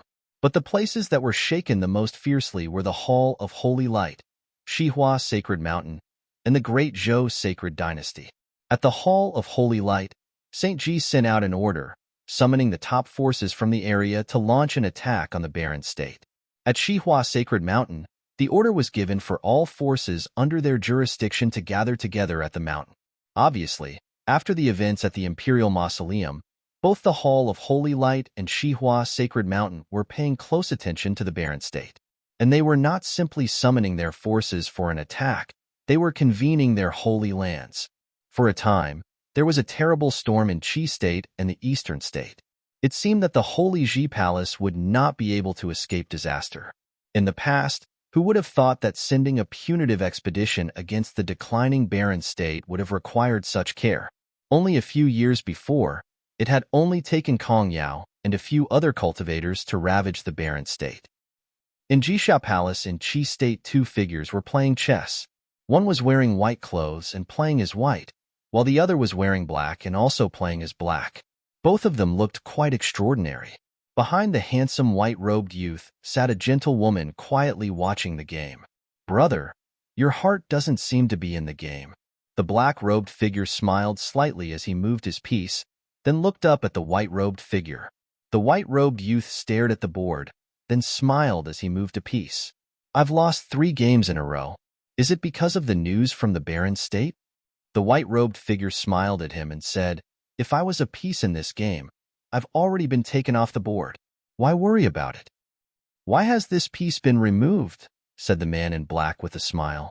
Naturally, it was in order to join a better game, answered the white-robed youth. In that case, if the new game really is better, then this piece has a reason for being. At the very least, making the decision to be removed in order to change games is not altogether blameless, but is at least forgivable, said the figure in black. On hearing this, The white-robed youth trembled slightly. He looked at the figure in front of him, then turned and left. He had changed games? Since he had left, the Barren States game had changed indeed. After the white-robed youth left, another person came in. It was the number 3 person at the 9 States Forum at Shihua Sacred Mountain, Zhuge Yi. Did you intend to provoke Brother Bai? Asked Zhuge Yi. Brother Bai's talent is outstanding, but he has demons that he needs to face. He is like a dead chess piece, said the man in black. But isn't it dangerous to let him go? There is no making without breaking. To seek the great path, one's heart must be without lack. If he does not take this step, then he will be lacking something, and it will be impossible for him to take the next step, said the man in black. Zhuge Yi nodded gently. The man in white returned to his residence and sat in front of an old tree for 3 days. He cultivated until he broke through his level, and then turned and left the palace. Chapter 969. Chapter 969. Storm in the 9 States. Chapter 969. Storm in the 9 States. Moon Saint from the Moon Clan came to pay a visit on the E Clan in the Summer State. Since he had come personally, Saint came personally to greet him. At that moment, the 2 top figures of the Summer State sat drinking tea and chatting in one of the E Clan's pavilions like they were friends who had not seen each other in many years. I've heard that Shihua Sacred Mountain, the Great Zhou Sacred Dynasty, and the Hall of Holy Light have mustered their armies in preparation to attack the Barren State. With the strength of these 3 holy lands, there's no question that the Barren State can't match especially the Hall of Holy Light. They've lost a lot of their cultivators recently, but they still rank in the top 5 of the 9 states, and that is not an empty reputation. And then you have the forces of the Endless Sea on top of that. Are you really planning to join in this war? Said Saint Yi to Moon Saint. It seemed that he wanted to convince Moon Saint to abandon this course of action. Are you planning to get involved? Asked Moon Saint. Whether I get involved or not, the palace will be destroyed. Saint Yi took a sip of tea as he spoke. Saint Ji was cruel by nature. They would not wait for Yi Futian to grow stronger and thus threaten them. When their armies descended, no matter how strong Yi Futian was, he would have no way to save the palace. What if the palace is destroyed but Yi Futian survives? Asked Moon Saint. Does Yi Futian have a chance of breaking out of their encirclement? Saint Yi thought of the battle that had taken place and was silent for a while. There's not much hope, he said finally, but it is possible. If that time really comes, and if the palace is really destroyed, the Yu clan will die fighting to let Yi Futian escape the encirclement. Even Renhuang's inheritance is not necessary as long as he lives. Moon Saint smiled. If he reaches the top level of the Sage Plane, you have to admit that he could take on an army by himself. Saint Yi looked at his guest. Moon Saint was resolute. He thought back to that day, and how Yi Futian had seemed peerless. If he truly reached the top level of the Sage Plane, then Kong Yao would not have been able to withstand even a single blow from the halberd, and he would sweep away all before him. It would truly be possible that a single person could be compared to an army. If Yi Futian lives, he'll get revenge for the palace, and who will be able to survive? Moon Saint took a sip from his cup and then put it down. Speaking of which, even though you shot a few arrows at him that day, this is no great problem. If you just stand by idly and send someone to make your apologies, Yi Futian will not count it against you. No matter what kind of storms rage in the 9 states, as long as the Yi clan stays out of the way, what danger will come to them? After all, even if you had gotten Renhuang's inheritance, could you even have kept it away from Saint Ji? You know what he's like. If the 9 states falls into chaos, non-action is the best strategy. Why did so many holy lands observe passively on that day? First, the Great Zhou Sacred King was arrogant and harassed Yi Futian. How is the Great Zhou Sacred Dynasty now? Their power has been declining continuously. And how about Jixing Cliffs?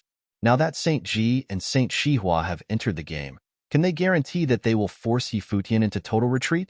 And the Qi clan is watching them like a hungry tiger, just waiting for the Hall of Holy Light to fall. Do you really want to jump into these troubled waters? Continued Moon Saint. A thoughtful look came over Saint Yi's face. What Moon Saint was saying made sense. He also knew that if they could have really killed Yi Futian that day, the various holy lands would not have hesitated to kick him while he was down. After all, Renhuang's inheritance had been there. If they didn't try for it, how could they know what the result would have been? Now were Yi Futian and the Holy Ji Palace in a hopeless situation? Since you know that non-action is the best strategy, why are you getting involved? Saint Yi stared at Moon Saint. Moreover, he had aided Yi Futian when all the 9 states had been against him. Now he had come to persuade him to stand by passively. You must know that before this affair there was friendship between Yi Futian and the Yu clan. Moreover, with his outstanding talent, he may one day reach beyond even the Saint Plane. In any case, at that time, it was better to assist him than to try and wrest Ren Huang's inheritance away. And now that we've gotten involved, we can only see things through. Moon Saint smiled. Moreover, you must see that Saint Xia values Yi Futian as well. It won't be so easy to kill him. On saying this, he stood up and said, I've said my piece. If you still decide to join the war, then we will meet on the field of battle. Farewell. He turned and left. After he left, Saint Yi still sat there with a thoughtful expression, as if he had not yet made up his mind. Send cultivators to all the Holy Lands to observe their movements. Send a few more throughout the barren state to see what the Holy Ji Palace is doing, he said. Yes, sir. The people outside the pavilion left to carry out his orders. The Vajra region was on a holy mountain in war state. It was known as the strongest of martial holy lands. The cultivators of the Vajra region cultivated Buddhist combat techniques. They were extremely tough and strong. Their bodies were unmatched, and their attack power was extremely high. The lord of the Vajra region therefore respected Yu Sheng's talent and had invited him to cultivate there for 3 years. At this moment, the Kasaya-wearing monks were sitting cross-legged on their cattail hassocks. In front of them all was the Vajra region lord, who was preaching at the altar. His voice was like a Buddha's, and was also like the Great Path. It resonated with the 108 enlightened ones behind him and made all who listened to it feel refreshed. He stopped preaching after a while and fingered his prayer beads. He looked at everyone and said, You have listened to me preach the Great Path for many years, but have rarely left the mountain. Now that there is chaos in the 9 states, I want you to leave and attain enlightenment there. Who should we help, Lord? Asked a monk. Help whoever you want to, answered the Vajra region lord. All right. Everyone nodded and then left. On this day, 108 warrior monks left their mountain, seeking the Great Path and headed towards the 9 states. At that moment, a figure wearing a long green dress stood quietly on a suspended platform outside Lapis Lazuli Holy Temple, gazing out into the distance. The wind blew through her hair, gently stroking her exquisite features. Her dress fluttered in the wind. She was like an immortal who had come down to the world of mortals. Master! At that moment, Goddess Qingni walked up behind her. Glass Saint had said very little for the past few days. Yuechan's death had affected her greatly. What is the situation like outside? Asked Glass Saint without turning to look at Qingni. The Hall of Holy Light, Shihua Sacred Mountain, and the Great Zhou Sacred Dynasty have all called their armies together. They can attack the barren state at any time, answered Goddess Qingni. Anything else? Asked Glass Saint. Each of the forces in the area under our control have sent people to beg you to excuse them, continued Goddess Qingni. Lapis Lazuli Holy Temple had also summoned all their cultivators, but none of them had obeyed. The situation in the barren state was known throughout the 9 states and would likely lead to catastrophe. After the barren state, the next place to be destroyed would probably be Lapis Lazuli Holy Temple. Under these circumstances, none of the forces in the area dared get involved in the war, and instead only sent people to beg for mercy. Glass Saint was silent, still looking off into the distance. She said, Summon everyone in the temple who is of the sage level or above. We will go to the Great Zhou Sacred Dynasty. Have everyone else leave temporarily. If something happens to me, they are to never return. Master! Goddess Qingni's heart trembled slightly. Do as I say, said Glass Saint. Goddess Qingni nodded and left. The news spread quickly. The cultivators of Lapis Lazuli Holy Temple all left within a day. A group of them went to the Great Zhou Sacred Dynasty, but they took no action, seeming to only be there to contain the dynasty's forces. Glass Saint was not there. She naturally left Lapis Lazuli Holy Temple as well, but no one knew where she went. Some said that she had gone to the capital of the Great Zhou sacred dynasty and was preparing to fight the Great Zhou sacred king to the death. Anyone who was perceptive enough could see the enmity between the two of them. The storms that had swept out across the 9 states began to gather together. And, there in the center of the storm, the barren state was the most active of all the 9 states. These past few days, many people from throughout the barren state had come to Zhongzhou City, and many of them had even come to the Holy Ji Palace to offer their swords. The Holy Ji Palace had been leveled. Yi Futian had been setting up matrices all along, while using chess spirit to calculate more of them. Now, there was a chain of interlocking patterns in the vast land where the palace had been. There was a group of swords at the center, and each sword was a sage-level ritual implement. At that moment, a group of figures broke through the sky, and a voice rang out, "Futian, why have you come?" Yi Futian looked up at the figures in the air, and saw that one of them was the college chief of Starry School in Divine Sky City. He was now the college chief of 3 colleges. "I heard that you have called together all the swords in the barren state, so I brought you the swords from Divine Sky City," said the college chief with a smile. "And not only us. The Long family, the Gu family, and other forces from Divine Sky City have also come. Although we don't have many swords, us old folks have a bit of combat experience," said Qin Yuan with a smile. Beside him was Mu Chuan of Zhaixing House. Yi Futian was moved as he looked at all these familiar faces. He smiled and said, "Thank you all for your help. But Yunshi and Linger shouldn't join in the fun. Have them return to Divine Sky City." He naturally saw that Gu Yunshi and Long Linger were in the crowd behind Chen Yuan. Gu Yunshi looked at Yi Futian. There was still some faint affection in her gentle eyes. She had heard that he was now able to sweep away all the cultivators in the 9 states. He was a legend. "I was a disciple of the palace. Why shouldn't I fight?" "Don't think you can kick me out, Brother Yi," said Long Linger. "You can stay if you want, but once the fighting starts you must go into Holy Sage Pavilion with everyone else," said Yi Futian with a smile and a shake of the head. On the day of battle, he would have everyone under the sage level go into Holy Sage Pavilion to arrange matrices. Even if they lost, those people would be safe. At that moment, more people appeared in the sky. "Futian." A gentle voice rang out. Yi Futian looked up and saw 2 figures. A strange look came over his face. "Why have you come, little butterfly?" "Master said that you promised that before you tried his medicine." Little butterfly paused. "I can't die," said Yi Futian with a smile. Little butterfly smiled softly and said, "Master said that your last round of trials can be done at the palace, so he ordered me and my brother to come. Saint Jiang is too relentless." Yi Futian was silent for a while. So many people had come to the palace. Chapter 970.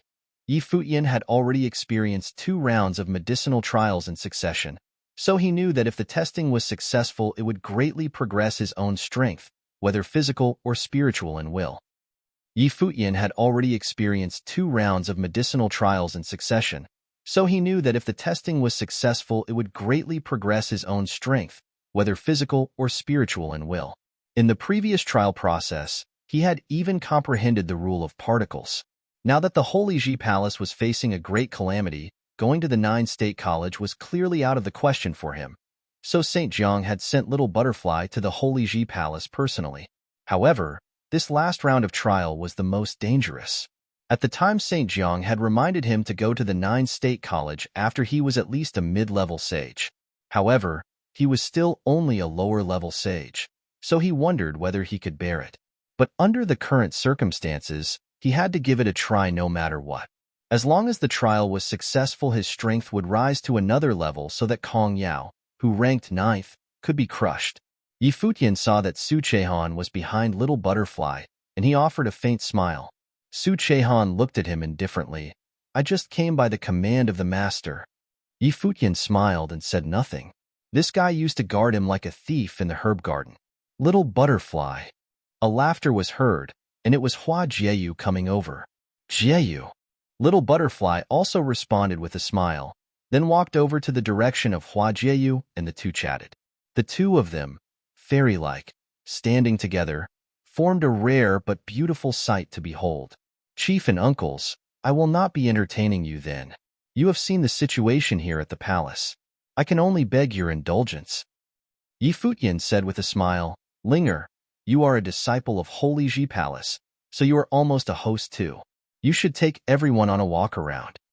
Long Linger pouted and mumbled, Beauty has made you forget your duties. You are asking for it. Yi Futian rubbed the head of Long Linger. Seeing so many old friends coming before the time of war for the Holy Ji Palace put him in a much better mood. When he ventured into the Holy Ji Palace, help came from all directions. Today, the situation was completely different from before. This time it was to defend against the invasion of the Hall of Holy Light and Shihua Sacred Mountain. But what remained the same were these old friends gathered once again to support him. Naturally, he felt a great warmth in his heart. Let's not delay the testing then, Yi Futian said to Little Butterfly and Su Chehan. The war was just around the corner, and the testing would not been done in a single day, so the earlier the better. Little Butterfly nodded, and then several of them stepped away. Watching them leave, Gu Yunxi bowed her head slightly, and there was a slight sense of loss reflected in those beautiful eyes of hers, but then she had a bright smile on her face. He was now the lord of Holy Ji Palace, and the fate of the palace, and even that of the barren state was tethered on him. So how could he find time to chat a word or two with her?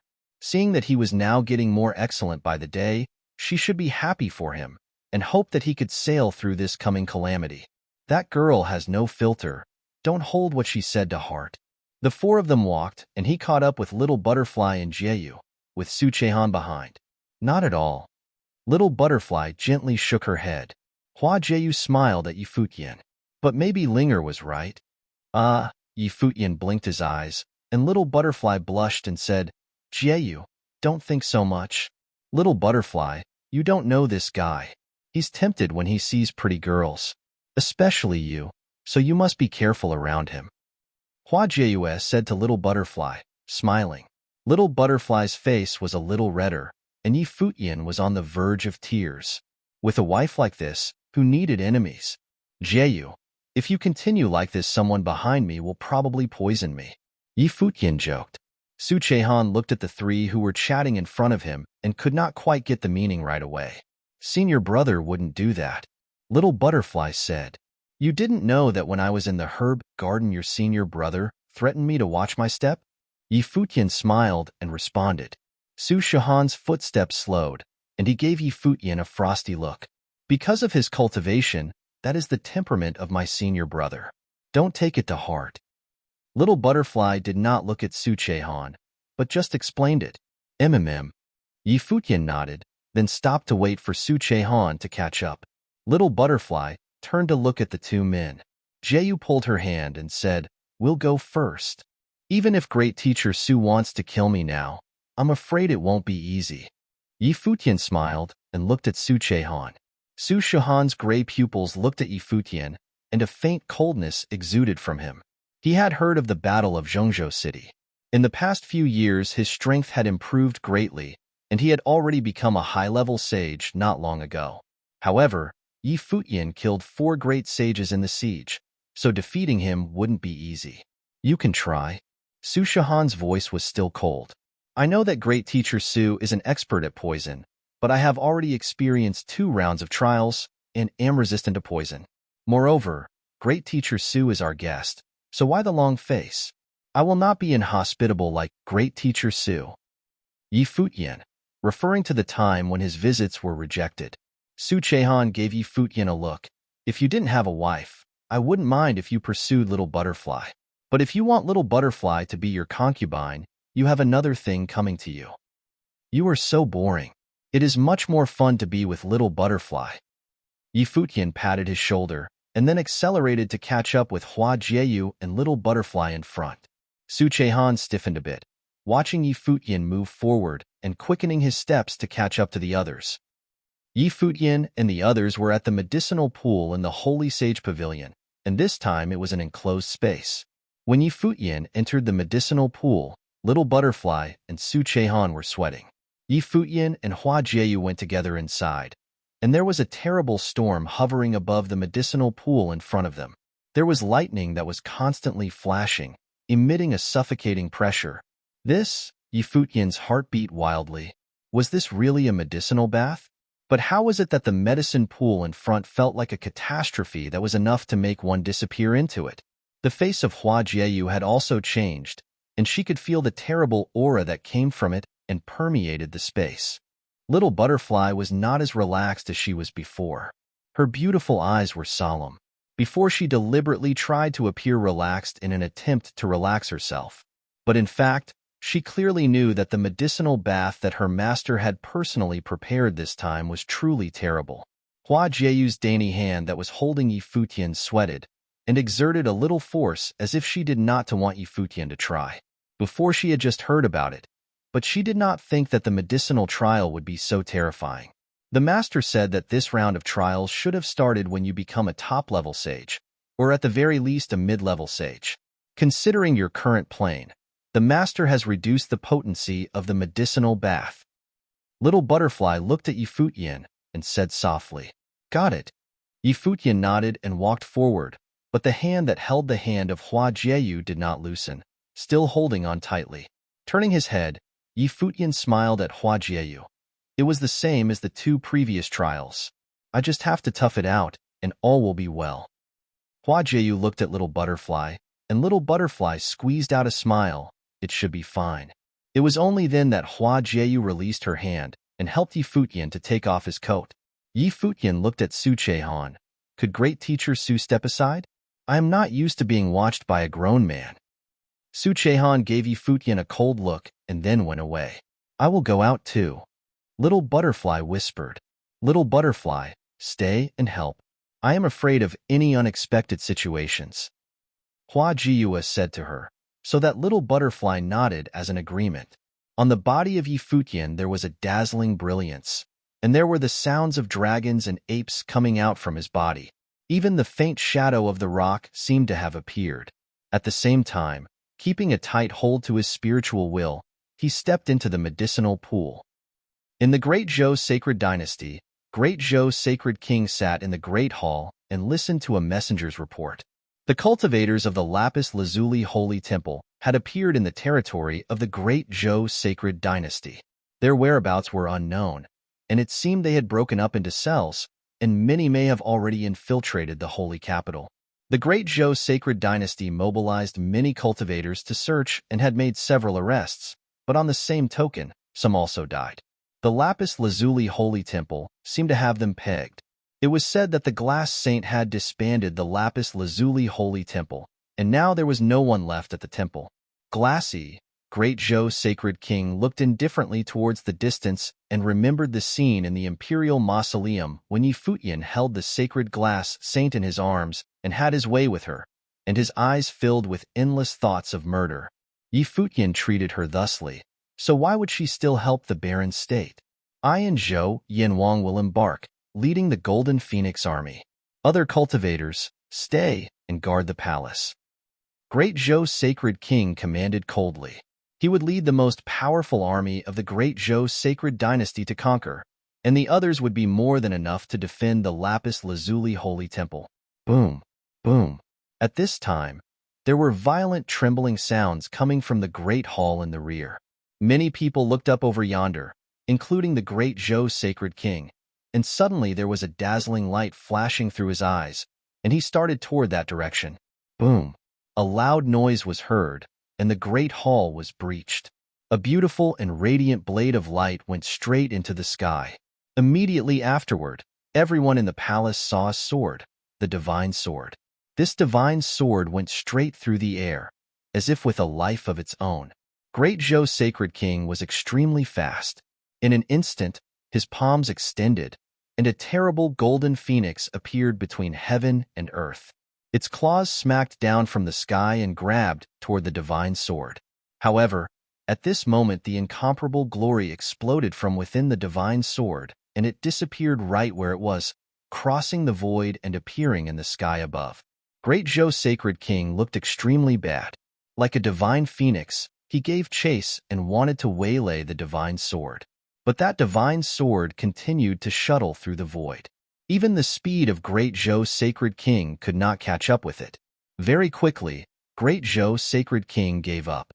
He stood high in the sky, and a horrible air emitted from him, its power threatening the world.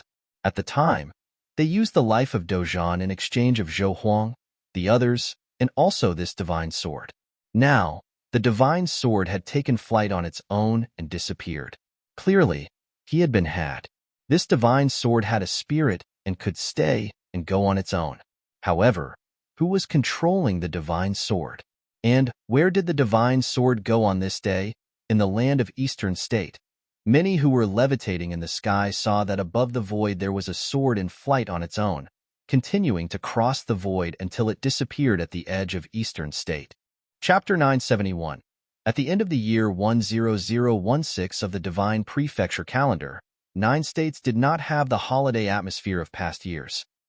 At the end of the year 10016 of the Divine Prefecture calendar, 9 states did not have the holiday atmosphere of past years. In the barren state outside of Zhengzhou City in the endless sky there was a black eagle flying about, wings widespread as if it were patrolling. Groups of cultivators traveling by levitation entered the territory of Zhengzhou City. These were cultivators who had traveled from all over the 9 states. Just 5 or 6 years ago, the people of 9 states had all but forgotten about the barren state. There was no value in the holy land of the barren state, so it was even excluded from 9-state forum. But today, this city at the center of barren state had become the eye of the storm in the 9 states. Countless powerful people came from far away in the past several months just to witness the battle that was forthcoming in Zhengzhou City. The 9 states had not had such a battle of this level for 100 years, so how could it not attract this kind of attention? It was rumored that the Hall of Holy Light, Shihua Sacred Mountain, and the Great Zhou Sacred Dynasty had all assembled an enormous army, but they did not immediately set off. According to some, the Hall of Holy Light had dispatched saints to the 3 holy lands of Endless Ocean and urged them to send great armies in support and had agreed upon a time of action. As if they had reached some kind of agreement, the 3 holy lands of the Endless Ocean also started calling in the powers of the islands in the territory, ready to make war with the barren state. Because several holy lands had agreed to send troops at the same time, it also caused delays for some time.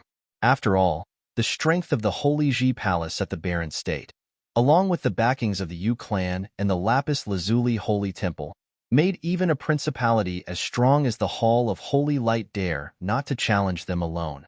If only one force arrived, it was highly possible that the Holy Ji Palace would welcome the fight straight away, and the ending would be highly unpredictable. Finally, on the first day of the year 10017 of the Divine Prefecture calendar, the conglomerate of the great armies from the 6 holy lands of the Hall of Holy Light, the Shihua Sacred Mountain, the Great Zhou Sacred Dynasty, the North Deep, the Ocean Palace, and the Celestial Cliffs, departed almost at the same time, clearly launching a pre-planned joint attack. In 9 states, the turbulence had started. As for the other holy lands, the speculation was that currently Zhengzhou City must be filled with people who were gathered from all the holy lands in 9 states. It was just that they had not revealed their identities. In addition to the great armies from the 6 great holy lands, Saint Ji of Jisheng Cliffs and Kong Yao had been staying at Zhengzhou City. At this time, in a wine cellar in Zhengzhou City, there were a few people sitting quietly, drinking. Among them, there was an extraordinary elder who looked about 50, full of spirits and enthusiasm. His eyes were bright and alert, but full of gentle smiles that gave him a very comfortable presence. "Master, will the battle of the Holy Lands break out?" a young man asked the old man in front of him, who was another saint from the Yu state, Stone Saint. Stone Saint kept an extremely low profile, almost never interested in what went on in the outside world. In the Yu state, the Jisheng Cliffs had always been known as its first holy land. Although Stone Saint was also a cultivator of the Saint Plain, he was not well known. Many said that the Stone Saint had no quarrel with the world, just concentrating on cultivation. The saints of Holy Ji Palace have been evading the conflict, otherwise the great Zhou Sacred King would have already made his move. As for this sacred war, if the Yu clan and the Lapis Lazuli Holy Temple were involved, and the Moon Saint and Glass Saint both appeared on the battlefield, it is possible that it would erupt in a war of the saints. Stone Saint said calmly, "If the sacred war really broke out, it would not be the fall of only 1 or 2 people, but the destruction of large scale of cultivators. In that environment, even the cultivators of the Saint Plain would not be able to suppress the need to get involved. Does the master not have any thoughts on this? The young man asked again. Gods fighting. What more is there to think about? To participate as cannon fodder? Stone Saint gave his disciple a harsh stare, and suddenly the young man gave a surrendering smile. Indeed, in a fight of this scale, if they rushed into it, no matter which side one decided to take on, they would all be cannon fodder. Stone Saint drank up the wine in the cup, then looked up at the distance. He said, the people from the holy lands of the 9 states should have all arrived. They also want the inheritance of Ranhuang, but it is a hot potato, and not so easy to be had. Let's go. As he finished speaking, he got up and walked out. Where is the master going? Those around the table also got up and tried to catch up with him. To the Holy Ji Palace, of course. The voice of Stone Saint was heard. Not only them, but countless others in Zhengzhou City also rushed toward the direction of the Holy Ji Palace. People in Zhengzhou City had heard the news that the major Holy Lands would join forces today to attack the Holy Ji Palace. Outside of Zhengzhou City, there were demonic beasts patrolling every direction. At this time, along the border of Zhengzhou City in the westerly direction, a mighty army descended. This legion of tens of thousands were all riding upon divine implements, with the saints personally spending their power to control the implements to lead the way. Otherwise, it would be totally impossible for this army to arrive at the Holy Ji Palace in just one day. The person leading them was Saint Ji. At this time, Saint Ji looked up into the sky. The other Holy Lands must be coming soon. Wait here, Saint Ji ordered. The 6 great Holy Lands had agreed to the time to move toward the Holy Ji Palace at the same time. Now that they had already entered the Zhengzhou City, there was no need to worry. Just wait for the appointed time, and they could march directly toward the Holy Ji Palace. After some time, a beam of light shot from a distance with extreme speed, and it arrived in a blink of an eye. It was a cultivator of the Saint Plane. What is so urgent? Saint Ji saw the person who came and frowned. The saint who had arrived was the cultivator of the Hall of Holy Light. A large number of cultivators from the Qi clan came to the City of Holy Light, just in the area below the Hall of Holy Light, seemingly to box us in, the messenger replied. Upon hearing these words, Saint Ji's eyes became sharp with a terrible coldness. Qi clan of the Qi state, how dare they? Was there any exchange? Saint Ji asked. Yes, the messenger nodded. But the people of Qi clan denied that they were boxing us in. They just said that the cultivators of Qi clan have long admired the cultivators of the Hall of Holy Light, and have come to our hall to visit the disciples of the Hall of Holy Light. Saint Ji's eyes revealed great viciousness that was pure cold murder. The Qi clan admiring the Hall of Holy Light for a long time? To pay tribute to the disciples of the Hall of Holy Light? This was a pile of nonsense. This was a naked threat from the Qi clan, plain and simple. They did not send people directly to participate in the battle, and they did not want to make enemies with the Holy Lands at the same time. So they came up with such a plan to go for the quick, to distract the attention of the Hall of Holy Light from the battle. I will leave some people here. You take the rest back. Saint Ji's voice was extremely cold as his eyes passed through the army. He then divided them into groups and kept a group of elite cultivators from the Hall of Holy Light, and less than half of the cultivators from other areas in the region of the Hall of Holy Light. Those who turned back would at least be enough to cope with the cultivators from the Qi clan, who gathered in a hurry at the Hall of Holy Light. Saint Ji believed that the Qi clan was more of a threatening force rather than one intent on attacking the Hall of Holy Light. Otherwise, it would have already happened. He understood what that old man, Saint Qi, was thinking about, to kill with a borrowed sword. As long as Futian was alive, he would be a great threat to the Hall of Holy Light. Moreover, Qi clan did not need to offend other Holy Land forces, and it did not even need to directly be involved on the battlefield. He was truly tricky old fox. In the southerly region of Zhengzhou City, there were many humongous divine golden phoenixes descending. On the back of every divine phoenix there was a group of cultivators.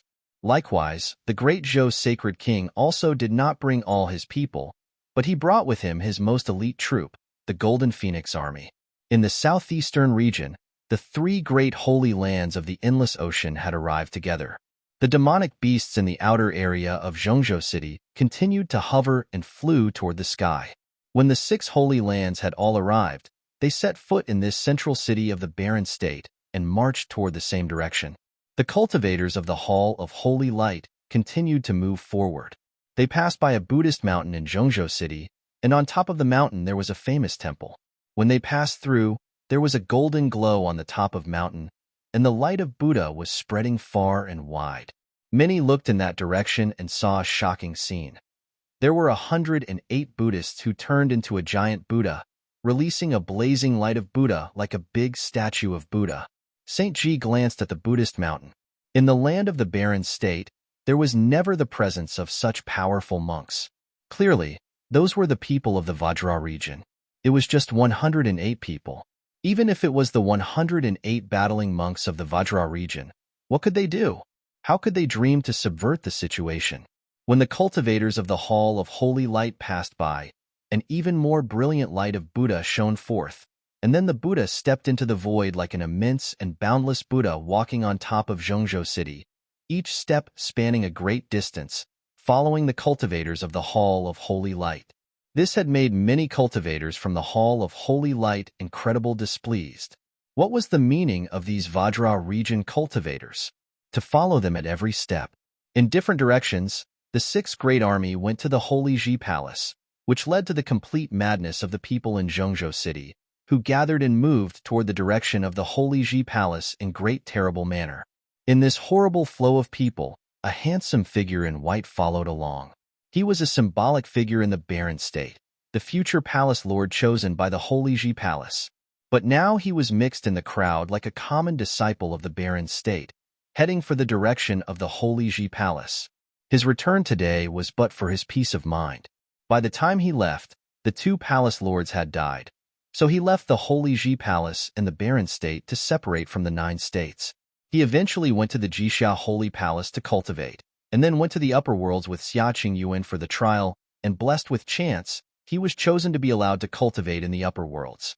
But no matter what the grievances were back in the days, he still owed a favor to the palace that taught him, and would never forget the teachings of his master. Today, when the Holy Ji Palace was in crisis, he could not stand by and do nothing. No matter the outcome of this battle, it would be him returning the favor to the palace. Barren state, the Holy Ji Palace. Yi Futian looked at the distance, and beside him, all the cultivators above the sage plain had gathered together, waiting. They already knew that the 6 great holy coalition forces had descended, and were on their way to the Holy Ji Palace. It would not take long for them to step into the space above the Holy Ji Palace. Yi Futian slowly levitated, his eyes turning to look at everyone from the Holy Ji Palace. There were many old friends and many new faces. He said, "The battle today may be more dangerous than the time when the great Zhou sacred dynasty had descended. But what I have said remains. I am the lord of the Holy Ji Palace. If I survive, so will the palace. If the palace should die, so will I." The eyes of the people fastened on Yi Futian, their eyes revealing extreme determination and a strong sense of war. And one more thing. If we win this battle, from then on in the 9 states, no one will dare to bully to the Holy Ji Palace, or any of our disciples. Yi Futian's voice was not loud, but everyone heard it clearly. Chapter 972. All eyes were on the young man who was hovering in the air at the Holy Ji Palace. All eyes were on the young man who was hovering in the air at the Holy Ji Palace. From that battle onwards, no one would have dared bully the Holy Ji Palace and any students from that holy land. Yi Futian had brought the Holy Ji Palace to lengths and achievements that the Holy Land of the barren state had never seen before in all those he had been in charge.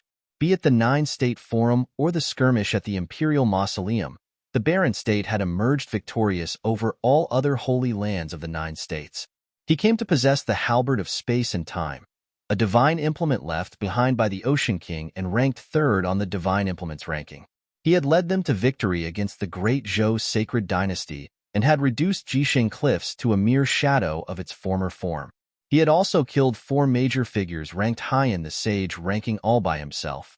There was no one throughout the 9 states who did not know Yi Futian and the Holy Ji Palace of the barren state. As such, while the current state where 7 holy lands throughout the 9 states intended to ally themselves in an attempt to destroy the Holy Ji Palace was indeed a disaster, but it was nonetheless also an achievement that the people of the Holy Ji Palace were proud of as well. 7 major holy lands needed to ally themselves in order to take on the Holy Ji Palace in present.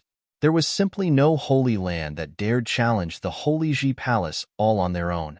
Well, battle rose, and Futian gazed at the faces in the air and continued, I heard that there are some within the Holy Ji Palace who claim that we would be safe so long as we hand over Joga.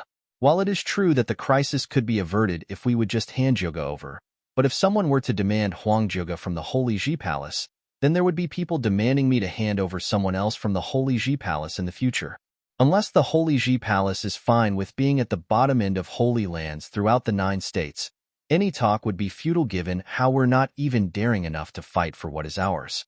If I'm unable to protect even just Huang Joga alone, then I wouldn't be qualified to protect the holy land that had been around for ages.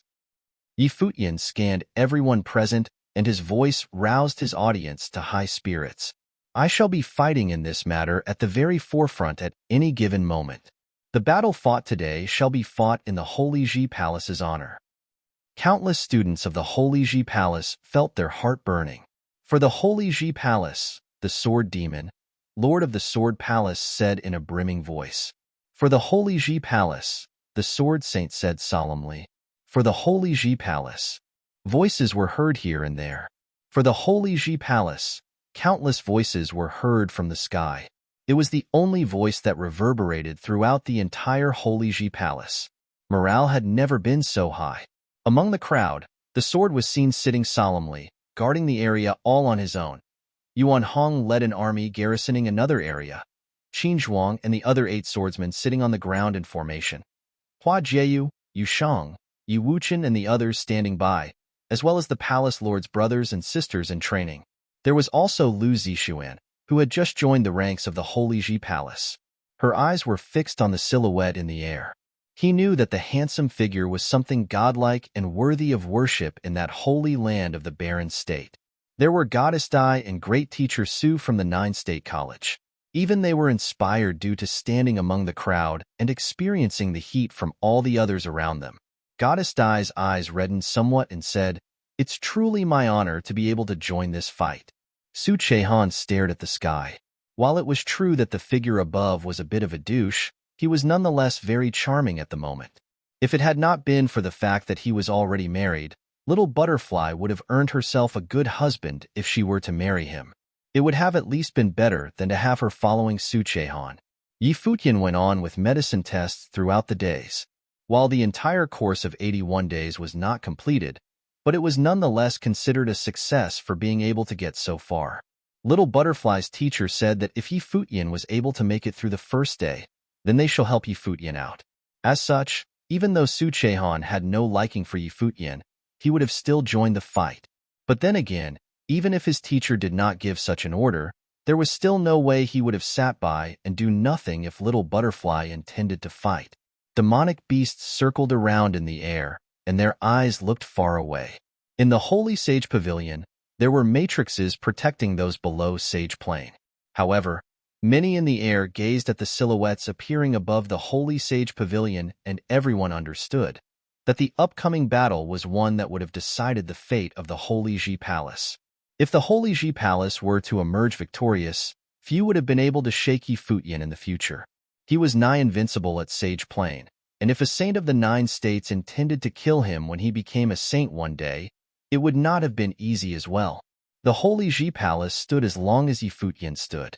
If the Holy Ji Palace were to lose, there would have been no holy lands left in the barren state, and things would have looked bleaker than it used to be. Demonic beasts howled high up in the air, and terrifying might was sensed from far away. Although few were able to extend their spiritual powers that far, but they felt the immense pressure coming their way. The pressure of the army preceded the army itself. They're here.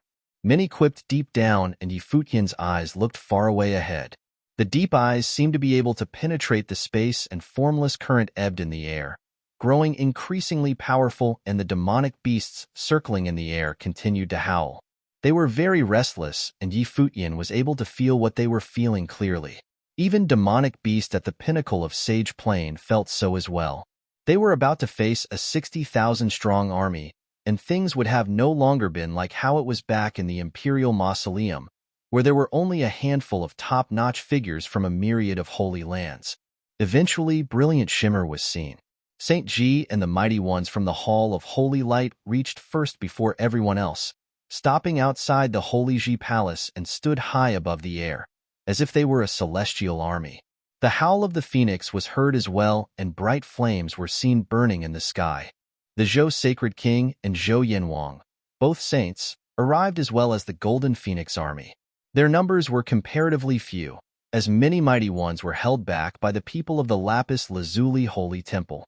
Saint Shihua arrived shortly after. All three of the saints of the Shihua Sacred Mountain were there. Their numbers were the greatest among the three forces.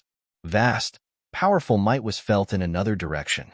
The people of the Holy Ji Palace turned around and found an allied force consisted of 3 armies from the Endless Ocean arrived, boosting the greatest number. The ocean state was situated at the Endless Ocean. Their area was vast and cultivators aplenty. Countless islands were controlled by the 3 holy lands of the ocean state. One could have only imagined how vast such an allied army would have been as they blocked out the sky, while spirits remained high among the ones from the Holy Ji Palace, but they were unable to help but shudder nonetheless, after sensing the solid, undeniable might of the invaders. Doom! Golden light of the Buddha shimmered from far away, ringing in the air. Many turned to look at that direction and found a powerful ancient Buddha-like figure running in the air. Is Vajra region getting themselves into this as well? Saint Ji said coldly. The monks of the Vajra region had been coming alongside them before, and it was obvious that the monks were not on their side. The lord of the Vajra region advised them back in the Imperial Mausoleum to let their enemies go after all. 108 warrior monks from the Vajra region has come seeking the path of enlightenment. A voice was heard rumbling in the air. The dazzling light of the Buddha got increasingly close to the Holy Ji Palace. Yi Futian saw them heading towards the Holy Ji Palace before descending to the ground at the same time. Many students of the Holy Ji Palace was getting ready to fight, but Yi Futian waved and prevented them from activating the matrices. Boom! A loud rumble was heard as dust was sent flying. 108 warrior monks seemed to have coalesced into a single Buddha as they stacked on top of one another. The monks stepped on the shoulders of each other. The higher the levels, the fewer the monks seen standing. Only one monk stood at the very top. He was dressed in a Kasaya garb and looked very young. Despite being a monk, he looked very handsome, and his eyes seemed to possess some mystical powers capable of seeing through people's minds. He was seen closing his hands together and chanted a string of Buddhist chants at Yi Futian. Yushang stood up and stepped forward, bowing slightly to the monk at the very top, appearing very respectful. The one before them was the leader of the 108 warrior monks of Vajra region. Brother Tianxin, Yushang called. Yi Futian heard Yushang's voice and took a look at the monk, before nodding and addressing him, Master Tianxin. Palace Lord Yi. The monk returned the gesture to Yi Futian. Everyone from the Holy Ji Palace turned their eyes at the monk, and they came to admire him somewhat. Number 3 on the sage ranking of the sage and saint rankings of the 9 states, Monk Tianxin of the Vajra region. He did not participate in the previous orthodoxy battles, or he might have become a saint over a decade ago. It was said throughout the 9 states that Monk Tianxin had no intentions of borrowing any external implements and wanted to come to enlightenment on his own. He was ranked 3rd only because he did not participate in the last orthodoxy battles, while Jia, who went about beating people up, went all the way to be ranked 2nd. Many people held the belief that the powers of Monk Tianxin of the Vajra region easily rivaled that of Jia. Yushang, many of our younger brothers claim to want to ask for guidance from you, and thus we came all the way here. Monk Tianxin smiled as he replied to Yushang. We shall have all the time in the world to do so after this battle, Yushang said as he looked at the monks of the Vajra region. As pompous as always, some monk quipped. Be careful, Yushang. I'm not going to go easy on you this time, someone else said as well. Very well, we shall fight to our heart's content after this. Yushang nodded. Tianxin, are you seeking enlightenment or death? Jiya's eyes were seen glaring at them from afar, at the Hall of Holy Light's direction. His murderous intent was sharp and unmistakable. Tianxin turned around to look at Jiya, who continued, If you're seeking enlightenment, go elsewhere. If you're seeking death, feel free to stay. Tianxin looked at him and closed his hands. The light of the Buddha shimmered all over him, and he said, "Your senses are corrupted and shall need Buddhist methods to cleanse them." "How do we go about that, big brother?" monks from beneath asked. "Through expiating the soul," monk Tianxin answered. "Mercy." The monk beneath nodded. Jiya's eyes were incredibly cold. The number 2 and number 3 on the sage ranking seemed to be at each other's throats before the army began fighting. Powerful aura was sensed from far away. Saint Ji and Saint Shihua wore cold expressions. They knew the mighty ones from the Yu clan were 3 as well. With the mighty ones from the 6 Holy Lands about to raise the Holy Ji Palace, the Yu clan at the rear would have been able to mess up the army's formations once the fighting commenced. Saintly might flooded the place at the moment. 2 figures were seen descending at the Holy Ji Palace's direction. It was Saint Xia and Saintly, leading mighty ones from both the Xia clan and the 9 State College. "We're here to watch," Saint Xia said. Their silhouette came before the Holy Sage Pavilion and said, "This is where the Holy Ji Palace's nobles are. Please don't attack in this direction." "Saintly, how about a game of chess?" Saint Xia said to Saintly, "Sure." Saintly nodded, and they both set up the game high above the Holy Sage Pavilion. Students of the Xia clan and the 9 State College were behind them. Lin Shubai and Tong He, extremely renowned students of the 9 State College, were there as well. Their eyes were on the battlefield.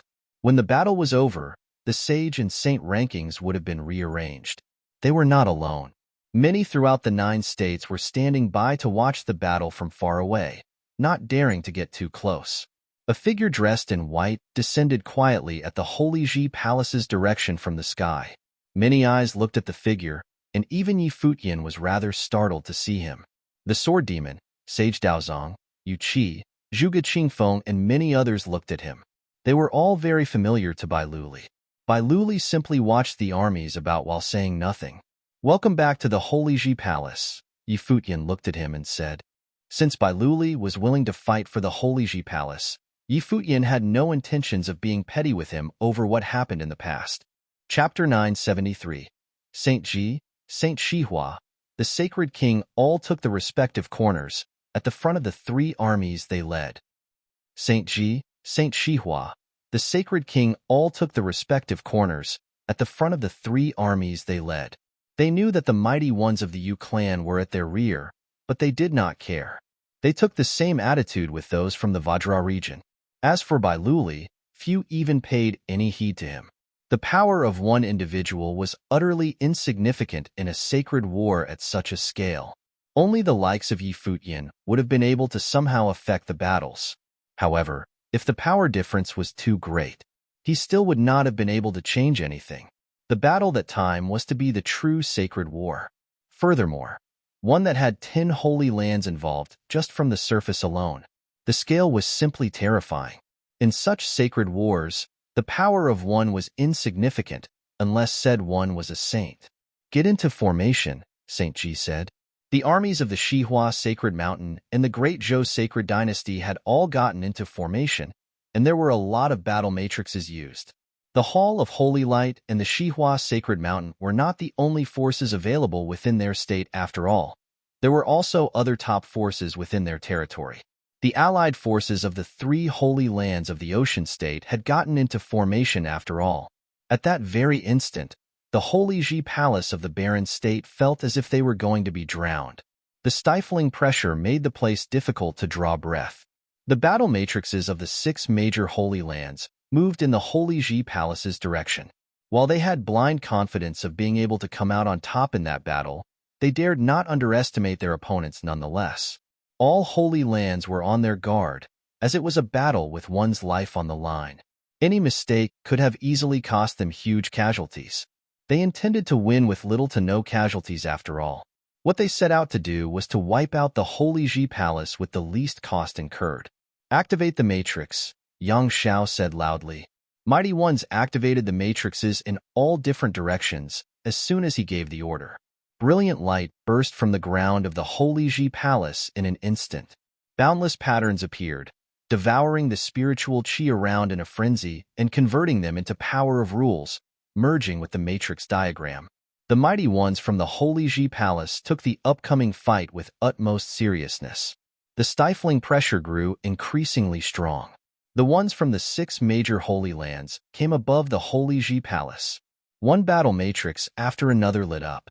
Boundless light glimmered before the mighty ones of the Hall of Holy Light at their direction.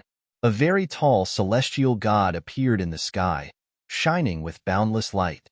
Its light rained downward and turned incredibly sharp, as if it was raining swords of light onto the Holy Ji Palace. "Activate the Black Turtle Matrix," Yang Xiao said loudly, and beams of light shot up. A huge, gigantic beast seemed to have sprung up from the earth. Loud rumbles were heard, and the entire Holy Ji Palace shook. A boundlessly huge black turtle appeared above the Holy Ji Palace, enveloping everyone within the battle matrix. The mighty ones far away shuddered at the scene. It was worth noting that the Holy Ji Palace was of the size of a small city. One was only able to imagine how large the turtle would have been to envelop the entire Holy Ji Palace. The scene before them was earth-shattering. The Holy Ji Palace had given its all to manifest such a super matrix. The light raining down on the black turtle naturally was unable to do anything. However, the celestial godlike god of light continued to grow in size. An unerringly holy sword of light appeared in its hand, showering the ground below with shimmering light. The sword was one that would have cleaved the heavens. A mountain god appeared at the Shihua Sacred Mountain's corner. Its body was immensely huge as well, and filled to the brim with power. The Golden Phoenix Battle Matrix was activated at the Great Zhou Sacred Dynasty's side. A golden phoenix out to block the sky out appeared in the air. The flames seemed to have burned the sky as its huge wings flapped. Waves of heat washed all over the place. Even those watching from afar found it unbearable if they were of weaker training. The 3 holy lands of the Endless Ocean brought their powers to bear as well. They either summoned huge beasts or activated super battle matrices, bursting with unparalleled might. The mighty ones of the Yu clan appeared and looked at the battlefield before them, yet they did not make any move. The Moon Saint was the one taking the lead. If the Holy Ji Palace was unable to even withstand the first wave of attack, it would have meant that they were simply too weak. If the ones from the Holy Ji Palace were to be so easily eliminated, it would have been pointless for the Yu clan to join the battle, as they would have simply walked to their deaths. They needed to see that the Holy Ji Palace being able to survive through the attacks and get into very heated stage of the fights before they saw it to be time to attack. They were to then went all the way to the core of the enemy's camp and finish the enemy off in one go. In that direction, there were still others who watched the battle between the Yu clan and the Holy Ji Palace. The number of such people were few, so much so that their numbers could have considered pathetic in comparison to the armies in the field. They were none other than the mighty ones from Jisheng Cliffs. The figure taking the lead was none other than Saint Ji, and Kong Yao was standing by his side. However, there was still a group of people behind Saint Ji who did not emanate any aura, yet possessed exceptional bearing. All of them wore cold, haughty looks on their faces as they watched the battlefield without being fettered by anything. Murderous intent was seen in Saint Ji's eyes. Yi Futian would have definitely perished on that day. The celestial godlike figure brought the sword of light in its hand down on the battlefield, dropping from high above all the way down to the black turtle matrix. An earth-shattering noise was heard as the matrix cracked like a spider web. At the very next moment, the huge mountain god made its move and the entire Holy Ji Palace shook. Saint Xia and Saint Li, who were playing chess at the moment, had to emanate faint auras to stabilize the game. Both men continued to place their pieces as if the battlefield did not exist. Boom, boom, boom. The continuous rumble rattled their surroundings, and every rumble shook the hearts of all present. "Get the kuei up," Yang Xiao shouted his order. Another layer of matrix seemed to have been activated within the black turtle matrix. A kuei after another appeared, and devastating storms built up within the matrix. The kueis brought thunderous rumbles ringing about within the Holy Ji Palace, bringing the devastating lightning storm to its critical point, as if the apocalypse was near. Boom! A rumble was heard, and the black turtle broke. At the very next moment, the kueis roared at the heavens, and the previously suppressed, devastating lightning storm was thicker than an ancient tree, shooting skywards. In that one instant, that space seemed to be on the verge of total collapse. Terrifying rumbles continued to be heard.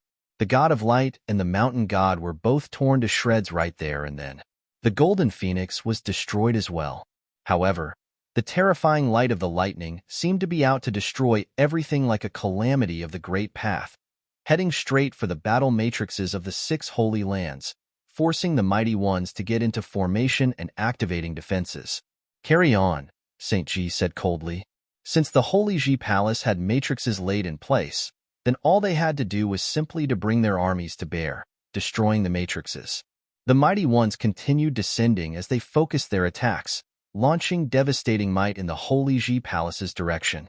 Terrifying light of devastation appeared above the Holy Ji Palace in an instant. The matrix of the Kuei was still at work when the weather changed. Everyone in the Holy Ji Palace shivered before a sheet of frost appeared in the air. Their surroundings turned pale white and extremely cold, as if everything was soon to be frozen. Many felt as if the blood in their veins were about to stop flowing in the cold. Their bodies were hardly able to move. What was worse was that even during the cold, lightning and firestorms came nonetheless. "Press on," St. Shihua said, ordering his men. While there had been many who were injured from attacks, but neither St. Ji nor St. Shihua seemed to hesitate. They ordered their men to simply press on with attacks. If they were to be held back by the matrices, they would have only suffered greater losses.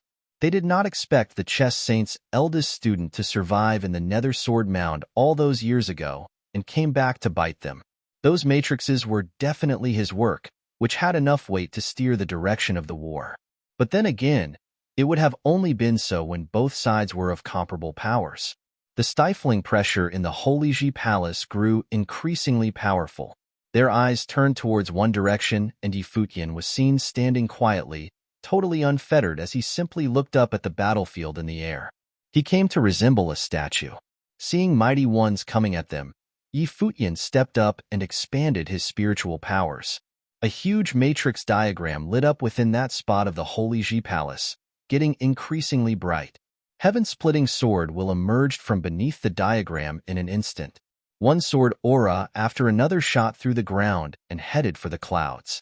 The entire Holy Ji Palace was completely lit up at that moment. The swords rang and one sword after another shot through the diagram from underneath the Holy Ji Palace, before hovering above the diagram. "Retreat! Retreat!" St. Ji and St. Shihua and many other mighty ones said at the same time. They all knew about the Holy Ji Palace of the Barren State borrowing swords, and they speculated it was for laying out sword matrices. What they had no idea about was how powerful the matrix would have been. However, at that very moment, they felt a sword aura that was so intense that it could have killed everything in its path. At the very least, for anyone below St. Plain, they would have definitely died if they were to be caught at the center of that storm. The mighty ones retreated to the sky. However, at that very instant, countless swords of the Holy Ji Palace circled around the diagram, turning into terrifying vortex of the sword. The immense sword aura shot to the sky. If one were to view from afar, it would have looked as if countless swords were fighting upwards against the current, with full intentions of tearing the sky to shreds. At the same time, boundless sword will gathered at the same place. A giant sword capable of cleaving everything in its path appeared there. "Go!" A cold word was uttered by Futian. The sword flew straight to meet its target as soon as he finished. Blood splattered wherever the sword flew as no one had been able to fight it. Everyone retreated in a frenzy. The surroundings of the giant sword was filled with untold numbers of swords borrowed from all over the barren state. Every single blade was filled with the power of the sword matrix, making them invincible. A rain of blood began to fall above the Holy Ji Palace at that moment. Many were pierced and eerie shrieks were heard everywhere. Regardless of plane, even if one were to be at the pinnacle of St. Plain, there was only one slash from the swords required if one were to find themselves at the center of the storm. Futian slowly took to the air. The halberd of space and time appeared in his hand, emitting terrifying killing light. "Kill!" Futian said as he turned into a beam of light, heading straight for the heavens. He was seemingly honoring his promise in a literal manner, always at the forefront at any given moment. "Kill!" Thunderous noises were heard as the mighty ones of the Holy Ji Palace took the sky. Their enemies' formations were in shambles, and it was a chance as good as any other to launch attacks. The sacred war involving 10 holy lands had finally and thoroughly commenced at full force. Chapter 974. Futian rode hard with the halberd of time and space in his hands, emitting glorious radiance, smacking the powerful cultivators whose formation had been disrupted in the void. Futian rode hard with the halberd of time and space in his hands, emitting glorious radiance, smacking the powerful cultivators whose formation had been disrupted in the void. However, at the same moment Futian took action, shadows levitated alongside him, following closely behind, vaguely suggesting a winged formation with Futian out in front and people on both sides of him guarding his flanks. The two closest to him were Hua Jieyu on the left and Yusheng on the right. Behind them were Huang Zhega on the left and Sword Saint on the right. Further back there were two battle matrices, Qin Zhuang and the Nine Swordsmen, who were experts in offense, and the Lord of the Ice Temple, who was excellent at control, were manning the Sorcerer's battle matrix and were responsible for attacks and guarding Futian. No matter how great Futian's personal strength was, this was a battle between great armies. In any case, nothing could happen to Futian. If any mishaps should happen to Futian, the morale of the army of the Holy Ji Palace would disintegrate immediately, and what awaited them would be an apocalypse. At this time, an illusion of a saint faintly appeared behind Hua Jieyu. Gold-beating whip in hand, her alluring beauty appeared in the battlefield like a unique landscape. But at this time her body exuded an extremely dangerous atmosphere, so that wherever she passed everyone felt that their spiritual will was extremely threatened. Behind Hua Jieyu a brilliant glory was upon the body of Huang Zhega, and behind him the life spirit of Run Huang bloomed, so that his element increased tremendously. With the Run Huang bow in hand, wherever the arrow pointed to those in the void felt that they had been locked onto. As for the other side, a great demonic power was permeating into the bodies of Yusheng and Sword Saint, sweeping through the sky and the void. The group moved swiftly and drove into the army of the opponent in an instant. Numerous cultivators formed a frightening mass, enough to cause fear in many of the beholders. However, under the observation of countless people Futian rushed toward it without hesitation. The glory of the halberd of time and space shrouded the vast void, and the halberd in Futian's hands pierced toward the sky. At this moment, the time and space of heaven and earth seemed to be imprisoned, and the expressions of many changed slightly. Soon after, the void ruptured and the halberd pierced through the space, and wherever passed the bodies of cultivators were pulverized and exploded, opening a passage of blood by the halberd of time and space. Move forward with the formation. They must be killed at all costs. Saint Ji stood above the sky, his eyes surveying the battlefield where Futian was located. Even if he had to sacrifice large number of people today, he would bury Futian here. People rushed in to attack from all directions at the same time, and Hua Jieyu followed Futian closely, moving forward step by step, her spirit crown beaming with radiant light just like a goddess. An invisible telekinesis power shrouded the spiritual will of many cultivators. Thunder's mind, heavenly punishment, Hua Jieyu said, and suddenly many felt their spiritual will attacked by a thunder telekinetic power, causing their will to collapse, their bodies to tremble, and their minds stopped working. Buzz. Arrows penetrated the void and directly pierced through the heads of those cultivators. With Huang Zhega's Renhuang Bao supported by Hua Jieyu's telekinesis attack, its power was extremely forceful. From the side, there were cultivators who came to attack Hua Jieyu and Huang Zhega. These two were also extremely important targets. Hua Jieyu was the wife of Futian, and the Huang Zhega was the reason for this sacred war, who received the inheritance of Renhuang. As soon as this group was terminated, all this would end. Seeing that many had come in attack mode, the sword diagram appeared between heaven and earth, slaughtering all things. Qin Zhuang and the 9 swordsmen marched forward in the matrix and brought with them the invincible authority of the sacred sword. Great Zhou Sacred King looked bad when he saw this. The sacred sword that was used within Qin Zhuang's matrix was the Golden Phoenix sword from the Great Zhou Sacred Dynasty. When Zhou Huang was killed, the sword was taken by Futian.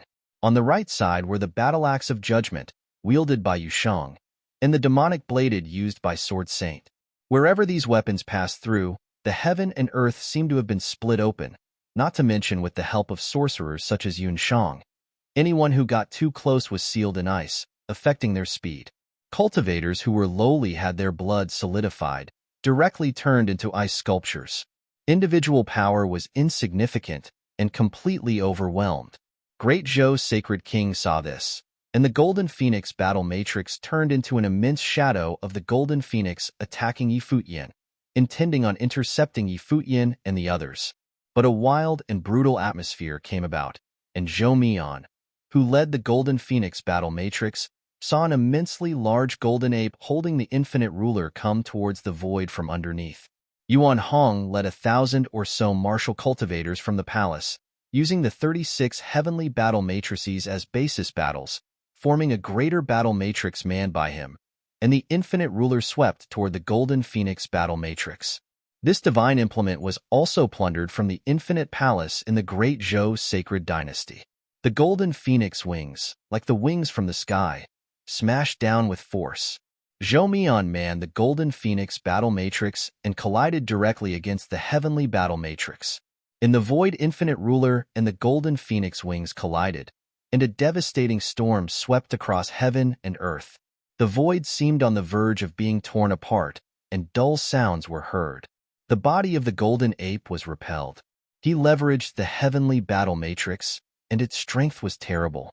However, the Golden Phoenix army was the most elite army of the Great Zhou sacred dynasty, its royal army.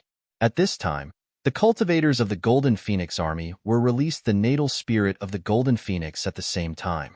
The scene played out dazzlingly, and it was once again manned by Zhou Mian. One could only imagine how powerful it was.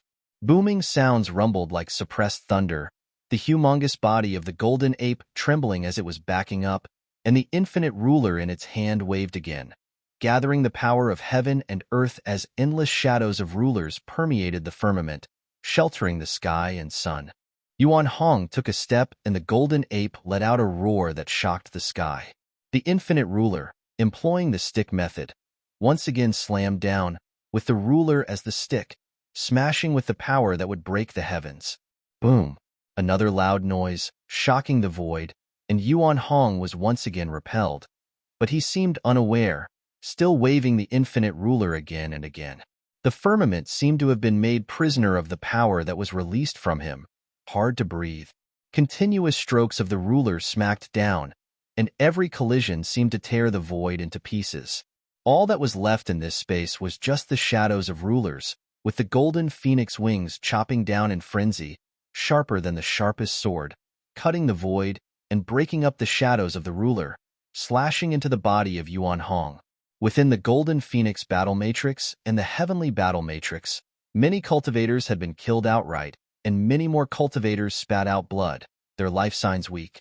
This was war, a sacred war among the 10 holy lands. In this war, it was unknown how many people would perish. After this war, it would change the future power structure of 9 states. Roar! Another snarl came out, and Yuan Hong's body emitted an extremely demonic atmosphere. His body increased again. The golden ape, like a demonic god, shook the firmament with its steps. The infinite ruler that was in his hand swung wildly, and there was a terrible vortex appearing between the heaven and the earth, like a vortex of the great path. Finally, infinite ruler came down with all the force, enveloping the entire sky and covered the Golden Phoenix battle matrix within. At the same time, the cultivators of the Golden Phoenix opened their wings almost at the same moment, and the endless infinite wings smashed down from above the sky, colliding madly with the shadows of the ruler that had populated the sky. The shocking sound of explosions spread throughout the land, destructive storm raged, and many cultivators spat blood at the same time, and many even fell, so the battle matrix had collapsed. The cultivators within the Golden Phoenix battle matrix were instantly split apart and divided, along with the heavenly battle matrix, which also split apart with all the cultivators disrupted. The battle was shocking to behold. Yuan Hong seemed to be not aware of it, the golden blood dripping from his body, but he continued to step towards Zhou Mian, unstoppable. Zhou Mian looked at Yuan Hong's golden pupils that were burning red with demon blood. He had completely plunged into a state of maddened violence. Yuan Hong, at the moment, could probably only see murder in his eyes. When his hand made a grabbing motion, a cultivator of the great Zhou sacred dynasty was directly torn to pieces, but Yuan Hong did not even take a look at him, simply continuing to move forwards, trampling several top sages along the way.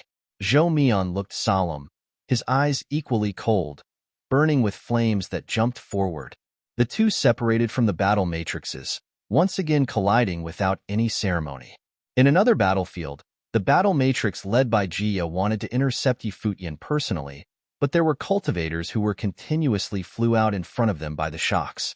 The radiant golden light of the Buddha shone, and as Jiya's eyes turned he saw that 108 battle monks had arrived in front of them. These 108 battle monks stacked together, causing a brilliant halo to form around them, and faintly a shadow of an enormous Buddha loomed, thousands of feet high. All the battle monks put their hands together, with the sound of Buddha lingering in chant, drilling into the eardrums of everyone around. You bald donkeys are asking for it. Jia looked incredibly frosty. A bright war god started to take shape at the battle matrix where he was, and the light that shone from it had hidden within it a terrible killing power. I will now bless you into the other world, Monk Tianxin said, and as soon as his voice fell, the glory of the Buddha was even more blazingly bright. Jia said nothing further. The bright war god figure released endless blinding light, and each ray was like an indestructible sharp sword. Even though it was not as powerful as before the matrix was breached, the battle matrix formed by Jiya's gathering of the finest of Hall of Holy Light was equally terrible in strength. Ding! A crisp sound was heard. That Buddha, like the ancient Vajra Buddha, turned into a genuine invincible golden body, hands clasped together at the chest, with its head slightly bowed down, eyebrow chakra touching the palm like a special seal of the Buddha, so that when the endless killing light came to assassinate, it was impossible to break the Buddha's indestructible body. The reputation of Vajra region was not gained in vain. At the moment, that golden body was the epitome of the Vajra region. 108 battle monks moved in unison as if one, their lips trembling rapidly, and from the corners of their lips there was a constant stream of the sound of Buddha that turned into Sanskrit and flew out, surrounding the Vajra region so that the light of Buddha was ever more blazing, and the body of the Buddha also became more massive. Overhead, it seemed that a sun had appeared, shining upon the world. The Mahavairakana reincarnate. Monk Tianxin slowly retracted his right hand and then extended it forward, his movement extremely slow. Above the void, that boundless giant Buddha moved exactly the same as he. The palms slowly pressed downward from the sky, and there was a world between the heavens and the earth. There was no huge palm print, and between the heaven and earth there appeared an immense palm print, the palm of Mahavairakana, extremely young and masculine, that could slaughter all evils in the world. Chapter 975. Upon the palm of Mahavairakana, great rays of sun bloomed and even overshadowed the light shooting out from the body of the bright god of war. The air seemed to be sucked of its moisture, and the palm that was full of yang and masculine energy slammed down to crush heaven and earth. Upon the palm of Mahavairakana, great rays of sun bloomed and even overshadowed the light shooting out from the body of the bright god of war. The air seemed to be sucked of its moisture, and the palm that was full of yang and masculine energy slammed down to crush heaven and earth. Jia was looking solemn. It was rumored that the battle monks of the Vajra region were experts of warfare. Now the 108 battle monks had turned into a matrix, everyone's movements resonating with each other's exactly the same. Obviously, this was the result of long and arduous practice, so skilled that no common battle matrices could be compared. His hand-pinching sword techniques made the light even more brazen. The bright sacred sword slashed out as if to break open the void, like a beam of light that was shot through the sky. An incredibly heavy power descended, and the bright sacred sword and the palm of Mahavairakana collided, creating terrifying light. Above the palm of Mahavairakana, there was endless golden glory that continued to press down. The bright sacred sword rubbed against the palm print, and cracks appeared, but did not pulverize it, and instead it flew backward. Fall. Monk Tianxin spat it out. The palm slammed down, and suddenly the Buddha on top acted in sync. The palm of Mahavairakana, with such a force and sudden increased speed, plowed through everything as if they were just bamboo, and instantly fell on the body of the bright god of war. Great roaring sounds came out, and the body of the bright battle matrix exploded. The cultivators who manned the matrix were all shaken off, and many spat out blood. Jia, who was in the lead, also quickly flew in retreat, the eyes that focused on the battle monks of the Vajra region full of cold intent of murder.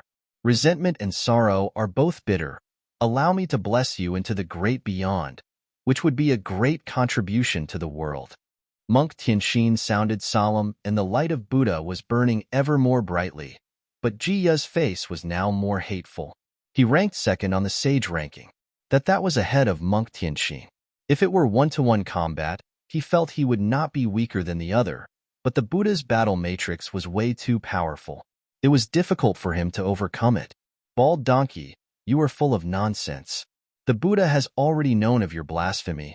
Now go to hell. Jia responded coldly. He extended his hand, and suddenly a sword appeared in his hand. The sword was rather curious, with sharp teeth on its body, frightening to behold. Even more terrifying was that when the sword came out, the power in Jiya's body was swallowed madly by it. Saint Ji was determined to want Yi Futian dead. Further away upon the holy sage pavilion, Saintly, who was playing chess, whispered. Yes, he had handed over the sword of judgment to Jiya. Saint Xia nodded. With the talent that Yi Futian had demonstrated in the imperial mausoleum, if he was not dead, the one who would die might be Saint Ji. Yi Futian's talent was no longer just simply limited to prove the divine path. Saint Ji, ranked 5th among the saints on the sage and saint ranking, had a divine implement, though not of the top 3 in the 9 states. That was also a most tyrannical sword of judgment which ranked 8th on the 9 states' divine implement rankings. The strength of Jiya was impossible to control, and the tenacity of the sword of judgment was that it could swallow the rules of heaven and earth of its own accord, and could cause great repercussions against Jiya. His power alone was far from enough. In the hands of Yi Futian, he wielded the 3rd-ranking divine implement, the halberd of time and space. So Saint Ji handed the sword of judgment over to Jiya, apparently as a countermeasure against Yi Futian. However, he was forced to use it in advance by the 108 battle monks of the Vajra region. At this time, Jiya's body shivered slightly, and the power of the endless light rushed into the sword of judgment, creating a terrible vortex in the space surrounding it. Not just him, but many cultivators of the Hall of Holy Light gathered together and stood behind Jiya, their look solemn, even pious, allowing their own power to flow into the sword of judgment. The sword of judgment trembled in the void, shooting out endless light as if it could judge all the rules of the great path of the world, and the surrounding area already had a terrible intent of destruction. Seeing this, the monk Tyaxin was no longer looking so relaxed. Once again, he clasped his hands to his chest, Sanskrit chanting came out from his mouth, and endless symbols surrounded him. The 108 battle monks seemed to be psychically connected to each other, and the power of the great path seeped out, and behind the monks and above them, 108 materialized. Chanting the sutra at the same time, they resonated with the heaven and earth with unspeakable prowess. These Buddha reached their hands downward at the same time, and their palms sheltering the sky and covered the sun. However, Jiya seemed to not have seen it, completely ignoring it. The tyranny of Sword of Judgment had its advantages and disadvantages. The disadvantage was that it was extremely difficult to invoke, and it could even consume the power of the holder as its own and cause great harm to the holder. But this disadvantage was also its advantage. For this reason alone, he could borrow the power of the sword and magnify his own, without being limited to his own strength. Furthermore, there were many cultivators from the Hall of Holy Light who were attacking with him. The muscles on Jiya's face were faintly distorted, but his eyes were even more indifferent. With him and the Sword of Judgment as the center, a terrible airflow now manifested around them as if the great path of heaven and earth was also to be judged. Countless palm prints slammed towards him, But wherever they impacted the space where the Sword of Judgment was located, the palm prints collapsed bit by bit until they were torn and pulverized. The Sword of the Judgment chimed, and the light that was puffing out from it penetrated the void. Go! Jiya's palm pushed toward the void, and suddenly the Sword of Judgment turned into a light intending to kill, aiming towards the 108 battle monks. Jiya's eyes were filled with rapacious thoughts of slaughter. If these people of Vajra region were seeking death, he would gladly oblige. When the Sword of Judgment was unsheathed, the one who died should have been Futian, but now it seemed that these bald donkeys would die in his place first. The sword chi spewed out far and wide, and people who were battling around it were now flying and backed out from the battlefield. The Sword of Judgment ran through the void to get to the monks. The sound of chanting was now even louder, resonating with the heaven and earth. Monk Tianxin's lips moving rapidly, and the cassock upon his body swayed without wind, and so were the beads hanging about his neck, flying and spinning, bursting with blinding glare. Along with clear sounds, the string of Buddha's beads turned into individual beads, which numbered exactly 108 in total.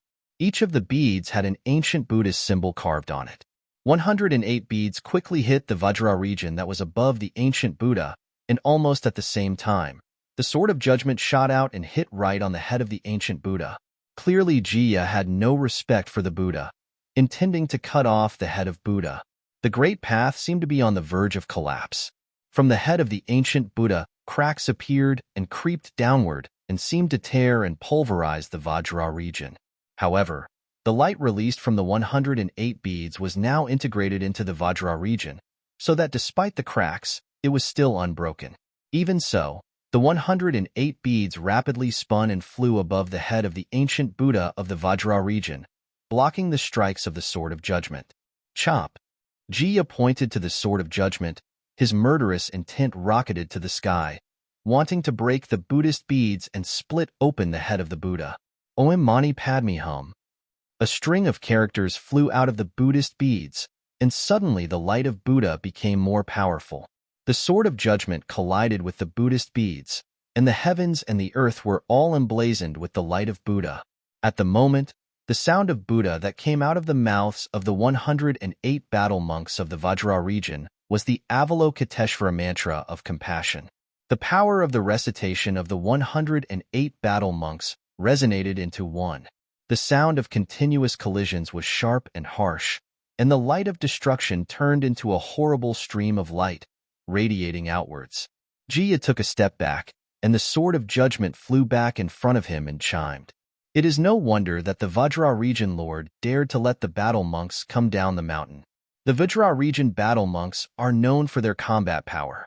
This monk Tianxin ranked second on the sage ranking. In one-to-one battle, his strength won't be less than that of Jiya. Now even Jiya relies on the Sword of Judgment to gain an advantage.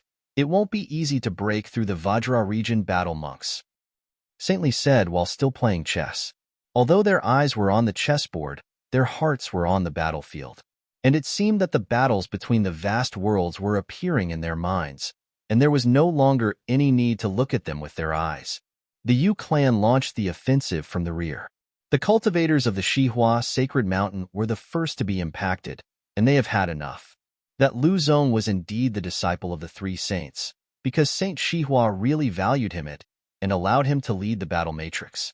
His strength is indeed strong, but unfortunately, the 9 states already had such talents as Futian and Yusheng, which was enough to overshadow all the others of the same generation.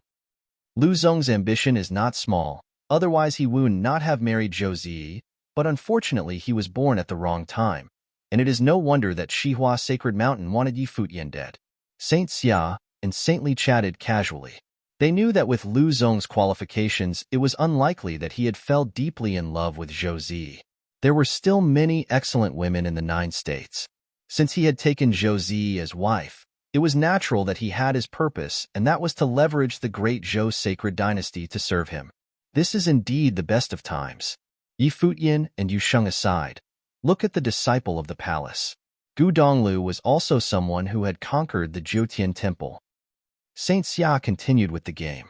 At this time, in the battlefield, the cultivators from the Zhuge family, Gu Donglu, and Zhuge Mingyue were all fighting together and had now advanced into the crowd. Gu Donglu, who had already entered the sage plane, with a borrowed divine implement, had strength that was actually not much less than that of Zhuge Qingfeng. "Where are these people from?" Saintly asked. "A cottage in the East Baron territory, and the cultivator next to Yi Futian holding the demonic blade is also from there. The fat guy in the crowd who summoned the Tree of Emperor using the Matrix, and the cultivator who used the books as his life spirit, they were all from there." Saint Xia apparently had investigated Yi Futian's past. Among the crowds, Yi Shaoshi had already taken charge of a battle matrix. Even though his own cultivation was not enough, this sorcerer's battle matrix was led by him and had lent its spiritual power to him, and the godly creation of all things had called out an incomparable giant spirit of the Emperor Tree, possessing extremely strong ability of control. Shui Yi and Luo Fan were at the same place as Yu Qi and the cultivators of the alchemy city. Around Shui Yi, endless pages of books fluttered and turned into sorcery attacks.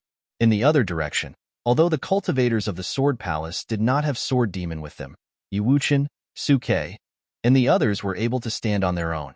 Along with several top swordsmen assisting, they had also formed a 9-man sword matrix led by Yu Wuchen. The sword that contained the sword will of Ren Huang would taste blood each time it lashed out. Although it was not on par with Qin Zhuang's, it was still very strong. Outside the battlefield, a pure and innocent figure stepped forward, and there was not a touch of dust upon this person, just like a fairy out of this world. Every step that was taken, there were pure and innocent lotuses appearing. There were indeed lotuses at every step. Chapter 976. A strange look came over the faces of Saint Xia and Saintly who were playing chess in Holy Sage Pavilion. They turned and looked at the woman who was coming towards them from the sky. A strange look came over the faces of Saint Xia and Saintly who were playing chess in Holy Sage Pavilion. They turned and looked at the woman who was coming towards them from the sky. "What a beautiful woman," said Saint Xia. "That seems to be a Buddhist technique. Although she's dressed in plain clothes, it can't hide her splendor. The barren state is truly amazing." "Is she coming to help out?" asked Saintly. The disciples of the Holy Ji Palace had incredible potential in today's battle, but were still at an absolute disadvantage in terms of numbers. If it had only been the Hall of Holy Light, Shihua Sacred Mountain, and the Great Zhou Sacred Dynasty, they could have probably handled it, since the Yu clan cultivators were there as well. But there were also the 3 great holy lands of the Endless Sea to contend with. Such an impressive lineup was enough to consume the palace. The woman who was coming was Hua Qingqing, one of the 3 beauties of the Eastern Baron territory. Her life had been quite tragic. She had become a nun and studied Buddhism under monk Qingding. At the Battle of the Palace all those years ago, she had turned into a lotus lantern and had enhanced Yi Futian's spiritual willpower and then left the world of mortals. This time monk Qingding did not come with her. She came alone and barefoot, and her white feet were like jade. Everywhere she stepped lotuses bloomed. She was so beautiful it was suffocating. Even in the midst of battle her beauty would drive those who beheld her to distraction. Her eyes were clear and pure, and her body shone with radiance and brilliance, illuminating everything. She was surrounded by lotuses in full bloom and a divine light. She seemed to be burning in Buddha's light, turning her into a lotus lantern. Her beautiful figure acted as the lantern's wick, and her endless Buddha light radiated towards the battlefield. Soon, a line of figures were illuminated by the light. The lotus lantern grew brighter and brighter as it gradually lit up some of the cultivators from the palace. The line seemed to enter their heads, just like the light of Buddha was truly shining into the world. When the sacred war had broken out, everyone had an emblem that represented their holy land on their clothes. Otherwise, once this huge battle had become chaotic, it would have been difficult to tell friend from foe. Thus, it was very easy for Hua Qingqing to find the cultivators from the palace. Soon, everyone from the palace felt that their spiritual will had been enhanced and now resonated with the entire world. Not only that, they could sense where all the disciples of the Holy Ji Palace were and what was happening to them. Is that the Buddhist lotus lantern? A strange look came over Saint Xia's face. This kind of power was simply extraordinary. It connected all the disciples of the palace together and let them see the overall situation of the battle clearly. They could reinforce each other and avoid danger whenever they wanted, and their personal power had been increased.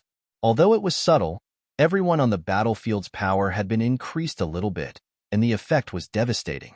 "A lamp in front of the Buddha illuminates the road of all beings," whispered Saintly. He was also quite astonished. Who was this incredible woman? Yi Futian naturally felt Hua Qingqing's arrival, along with her terrible power. The entire battlefield was clearly presented in his mind, as if they all had the perspective granted by Buddha's lamp. He thrust the halberd of space and time forward and pierced through several cultivators. He turned and looked at Hua Qingqing, and there was a warm feeling in his heart. Last time, she had also appeared at a time of great danger to help them. He saw that the fight with the cultivators from the Endless Sea was not going well. Since the Yu clan cultivators and the monks from the Vajra region had joined, the place where he was now would be able to hold just fine. He turned around and flashed in the other direction, his body moving almost as fast as light. None could stand in his way. As they saw him flying through the air, several mighty cultivators from the 3 holy lands of the Endless Sea shot towards him. A cultivator from Ocean King Palace was riding a Kuanpeng, and he swept over everything as he rushed towards Yi Futian.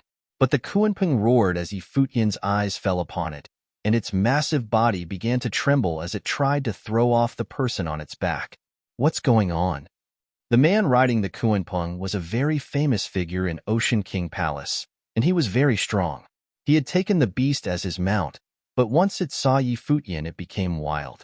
His beast-taming skills were extremely powerful, and he could feel the beast's mood. Its roar grew louder. A storm shot out from Yi Futian's terrible eyes and entered the Kuanpeng's giant eyes, imprinting itself on the beast's spiritual will. It threw off its rider, and then rushed towards the cultivators from the 3 great holy lands of the Endless Sea. It smashed through more than 10 of them, splattering blood everywhere. Evil beast. A sea god halberd descended from the sky and pierced through the Kuanpeng, making it scream. It fell towards the ground, but at the same time, that powerful figure from Ocean King Palace felt a strong sense of danger. He looked up and felt like his body had been imprisoned. He screamed as the halberd of time and space pierced through him. His body burst apart as Yi Futian drove the halberd through his back. Many demonic beasts were taking part in the battle, but even so they were far from enough, and many of them had been slaughtered. The halberd of time and space. The cultivators of the Endless Sea had a special feeling towards this weapon.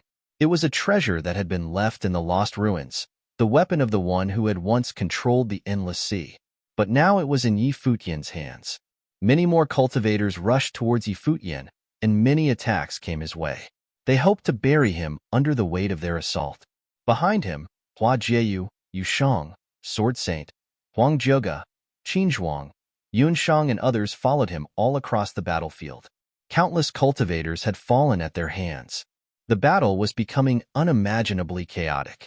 A destructive airflow raged all around the Holy Ji Palace, killing countless cultivators. The fighting was fiercest around Yi Futian. All of them were very good at killing, and they sent their enemies fleeing in all directions. They were even breaking through battle matrices. The 3 great holy lands of the Endless Sea were taking heavy losses. Many of the commanders had their attention focused on Yi Futian. They saw him killing endlessly with the halberd of time and space. He was like a god of slaughter. Ao Feng of Ocean King Palace was a cultivator of the sage ranking, and was number 17 on that list, which could be said to be very high. He was incredibly powerful. He fixed his gaze on Yi Futian and said, "Given Yi Futian's strength and the strength of those around him, the 3 great holy lands of the Endless Sea will send countless cultivators to their deaths trying to wrest the halberd of time and space from him." "Do you have any ideas?" asked a sage from the North Deep. "There." Ao Feng pointed to where 2 cultivators were fighting, a man and a woman. The man was wearing black and giving off a poisonous aura. Every punch that he threw carried poison sorcery with it, which could kill even a sage in an instant. His manner was so cold that it made people tremble to behold. But the woman beside him was completely opposite. She was like a fairy.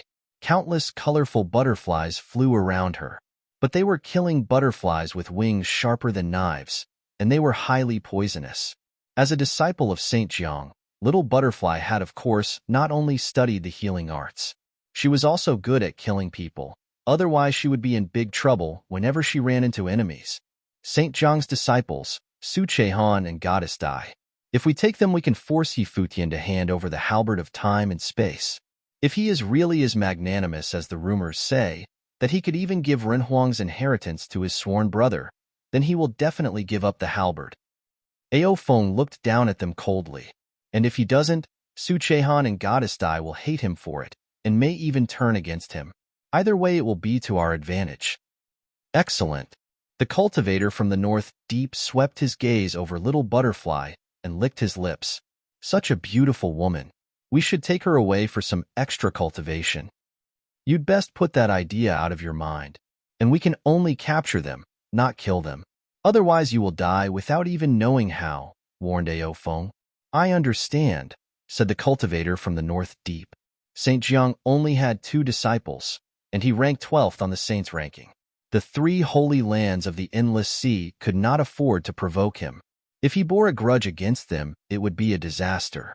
Let's go, said Ao Feng, and suddenly he swooped down, along with many other figures, towards where Little Butterfly was fighting. All of the ones who swooped down were extremely powerful. Su Chehan had been by Little Butterfly's side, protecting her all along. This scene was a little embarrassing for them. They had originally been following Futian, but as the battle had grown fiercer, they had become separated. Such a beautiful woman should be taken away for some extra cultivation, came a cold voice. A hand reached out for Little Butterfly. A terrible force swept out, swallowing up all the flying butterflies. A figure appeared before Little Butterfly. It was Su Chehan. He went up with that devouring force, letting his opponent's vortex pull him in. A poisonous fog poured out from him and was swallowed up by the vortex and his opponent. The cultivator from the north deep's face changed, turning ashen. Be careful, Great Teacher Su is an expert in poisons, Ao Feng reminded him. The cultivator from the north deep suddenly stopped the storm coming from him, and he shot forward like a bolt of lightning, slamming out with his fist. There was no way a cultivator from the north deep could be weak. There was an arcane secret hidden in his fist.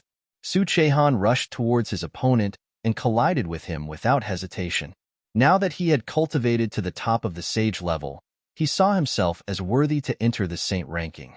He had cultivated with his master in the medicine garden of 9 States College. Most people only knew him as Saint Zhang's disciple and did not know how strong he was. Boom! Their fists collided, and suddenly a mysterious darkness rushed over Su Chehan's arm. It seemed to freeze. A poison flame that contained extremely cold qi had been thrust into his arm. You've lost.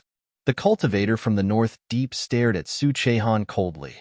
The mark that his opponent had left on him was quite soft, as if he did not pose a threat to him at all. Was this truly Su Chehan, who was so skilled with poisons and was Saint Zhang's disciple? He had overreached himself. The poison flame raged with the cold qi within Su Chehan. He looked at his opponent indifferently, not even breathing. He waved his hand and let the 2 forces erode his body until they finally extinguished each other. How can this be? The cultivator from the north deep's facial expression changed and then went pale. The breath within him quickly withered away until he soon became a skeleton lying on the ground. Su Chehan still had no expression as he swept a glance across his opponents. Little Butterfly was calm and undisturbed, as if this was something she took for granted. Only she knew how strong her sworn brother was and how much he had experienced these past few years.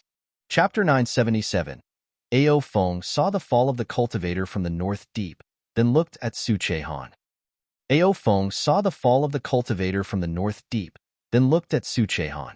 The 9 states had been peaceful for many years. He had thought that would change during the battle of proving holiness, but happened even earlier. People who were younger than him were already on the road to greatness.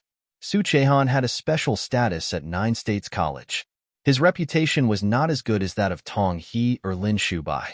Now that he had entered the upper levels of the Sage Plane, he would use this battle to amaze the world. Besides him, many others were displaying their incredible combat ability. But the cultivator from the North Deep whom Su Chehan had killed was not ordinary. The North Deep would not just let him get away with it. The wind howled as a line of cultivators from the north deep rose into the sky and looked down at the skeleton below them. Saint North Deep's face fell, and a terrible killing intent burst out from him. The one whom Su Chehan had killed was his son, the one whom he hoped would inherit his mantle and alms bowl in the future. But he had been poisoned to death by Su Chehan. The divine implement armor that he wore had not helped at all. More and more cultivators gathered together until they covered the sky, trapping Su Chehan and Little Butterfly. The cultivators from the north deep all had wings, and an evil airflow came from them. It looked like the apocalypse. Little Butterfly's face changed a little bit. How could this be? They were not important figures. Why had this army surrounded them? Was it because of the one that had been killed? She and her sworn brother Su Chehan had been cultivating in the medicine garden with Saint Jiang all along, so they did not really understand what was going on in the outside world. They did not recognize the cultivator from the north deep. People from the palace rushed over to help, but Ao Feng waved his hand and suddenly a bunch of cultivators from Ocean King Palace intercepted them, not letting them get closer. He would not act against Saint Jiang's disciples, but if the people from the north deep wanted to, that had nothing to do with him. The three great holy lands of the Endless Sea had formed an alliance, but all of them had their own intentions. What Ao Feng was doing could be said to be very sinister. He is skilled with poisons. Don't engage in close combat. Use spells to attack him, said a cultivator from the north deep. Terrible black lightning shot out from him. The space around him was covered in dark clouds, as if it was about to be destroyed. He was not the only one among them who was extremely powerful. Many of the other cultivators from the north deep released spells into the sky with destructive power that would completely envelop Su Chehan and Little Butterfly. Little Butterfly went pale, but she saw Su Chehan standing before her, his black robe fluttering wildly, and with a cold, killing look in his dark eyes. He did not know why his master had asked him and Little Butterfly to help Futian, but he had given an order, and so he would obey. Su Chehan had been born into a noble family and had been quite talented from a young age. His father was the head of the family and had a very high reputation. His mother was a proud daughter of heaven, beautiful and graceful. When he was born, he was destined to have a glorious future, until one day his father was poisoned by his brother, and his mother had killed herself out of shame. His father had used his dying breaths to carry him out to a deserted mountain. He still remembered his father kowtowing in front of a thatched hut on the mountain until the poison killed him. Afterwards, he had seen his master for the first time.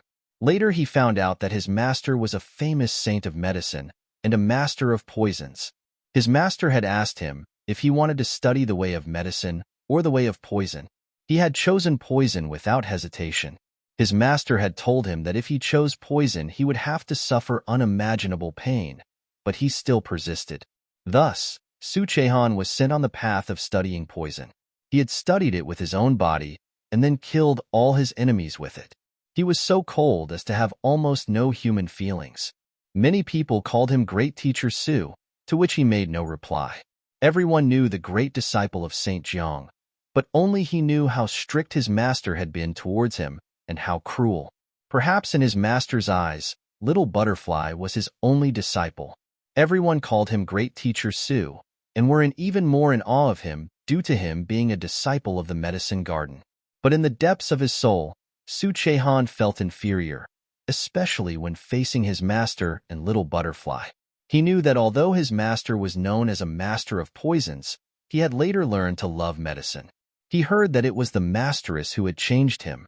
So when he had chosen poisons from the start, the master was probably unhappy with him. Who could love someone who was filled with poison? The thing that had left the deepest impression on Su Chehan was that his master had once warned him that he could die at any time, and that no harm was to ever come to Little Butterfly. He understood that in the master's heart he could not compare to Little Butterfly. The master looked at her as his own daughter, and she probably reminded him of the masteress. He also knew that the master never let anyone go to the garden behind the house where the statue of the masteress was kept.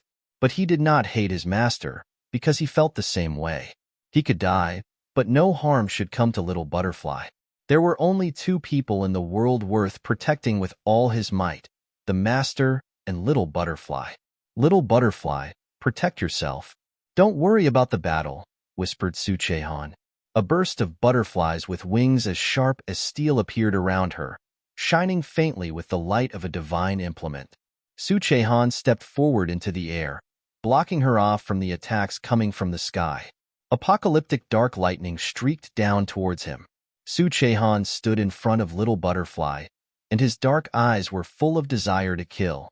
Everyone in the sky felt a burst of corrosion rule power. Boom! A dark lightning bolt slammed into Su Chehan, causing him to shake. But he still stood firmly in the air as if he had felt nothing. Crack! A terrible cold light slashed down, turning into a dark storm that tore through the air. Su Chehan did not dodge it, and even greeted its power, letting it all fall upon him. Another storm went around him and went towards Little Butterfly, tearing through her curtain of colored butterflies and causing her to tremble. Everyone looked at Su Chehan with amazement. How strong was his body? An attack of this level would have killed even a top-level sage. Some of the people in the air's bodies were eroded by poison fog, and their skin and muscles were eaten away. This poison sorcery could not be removed. It infiltrated into your internal organs, corroding everything inside. Those who had not cultivated up to the top of the sage level would soon be killed. Be careful. Everyone put up a light curtain around themselves, and even more violent attacks descended. Su Chehan spat up a mouthful of blood. He looked down and saw that Little Butterfly had been sent flying. Even with a divine implement to protect her, she was still bleeding from the mouth and had gone pale. Su Chehan flashed down to protect her. Powerful attacks descended once again, and his body continued to shake as blood poured from his mouth. Don't worry about me, brother. Attack them, said Little Butterfly. She knew that he had the power to kill them all. She knew that there was one other person in the world besides Futian he had withstood her master's medicine trial, her sworn brother. But the medicine that he had taken was different than Futian's. Futian's was the medicine necessary to forge a perfect body, but her sworn brother's was the medicine that would forge a poisonous body. They all must die, whispered Su Chehan. A cold light shone from his handsome face, but it became exceptionally warm when he looked at Little Butterfly. Use what our master taught you to defend yourself. Don't let my poison hurt you. Brother, no. She shook her head. She seemed to sense what he was about to do. Tears filled her pure eyes. The master said you would die. My life isn't worth your tears. Su Chehan reached out as if to touch Little Butterfly's face, but he hesitated and then took it back. He stood up and turned to look into the sky. He thought, am I going to die? Will that disturb the master even a little bit? Probably not. As long as Little Butterfly lived, what did it matter if he died? Su Chehan continued upward, as if he were purposely trying to go far away from Little Butterfly. He was worried that he might poison her. Rule power continued to rumble, and blood continued to flow, but Su Chehan seemed not to care. He had endured thousands of poison baths, and life and death no longer mattered to him. What did this little bit of pain matter? He gazed indifferently at those in the sky. It was like he was looking at dead men. Break the seal. He closed his eyes, and the blood roiled in his veins. A terrible black mist spread out from him and reached up into the sky like dark tentacles. His blood seemed to be integrated into it. Poison chi exploded from his body as if a seal had been broken. At this moment, he seemed to be a container from which years of accumulated poison was being released. Behind him appeared a dark figure like a god of poison that ignored everything. The world went dark as the poison mist filled the sky. Even rule spell defenses were gradually eroded. Their spiritual willpower went numb, and their thoughts stopped. Once a little bit of the poison gas got into their body, they began to turn black as their internal organs were eaten away little by little. Their bodies began to fall from the sky. There were no more violent attacks, just bodies falling. Su Chehan's face had also gone dark. There was no emotion in his eyes, but as he stood there no one could get close to Little Butterfly. Brother! Tears streamed from Little Butterfly's eyes. Su Chehan smiled when he heard her voice, and a tear rolled down from the corner of his eye. His whole body was poisonous. He could not be by her side. From the distance, Futian shot over towards them. He had obviously seen the situation here. Saint Jiang had asked them to come and help him. He could not just watch them die. This part of the battlefield had attracted much attention, including that of Saint Xia and Saint Li. Saint Jiang is quite severe. Saint Li shook his head. What is going on? How could he let both of his disciples fall into this situation? Asked Saint Xia. Saint Jiang had always cultivated at 9 States College. Saint Li was the one who knew him best. I'm afraid that Su Chehan has always thought that Saint Jiang looked at Little Butterfly as his own daughter because she reminded him of his wife. But he does not realize who he himself reminds him of, nor what position he occupies in his heart, said Saint Li. A strange look came over Saint Xia's face as he guessed the answer. Saint Jiang, he said. Saint Li nodded. Yes. Is Su Chehan not just a younger version of Saint Jiang?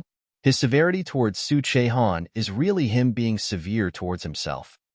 What is Saint Jiang trying to do? Asked Saint Xia.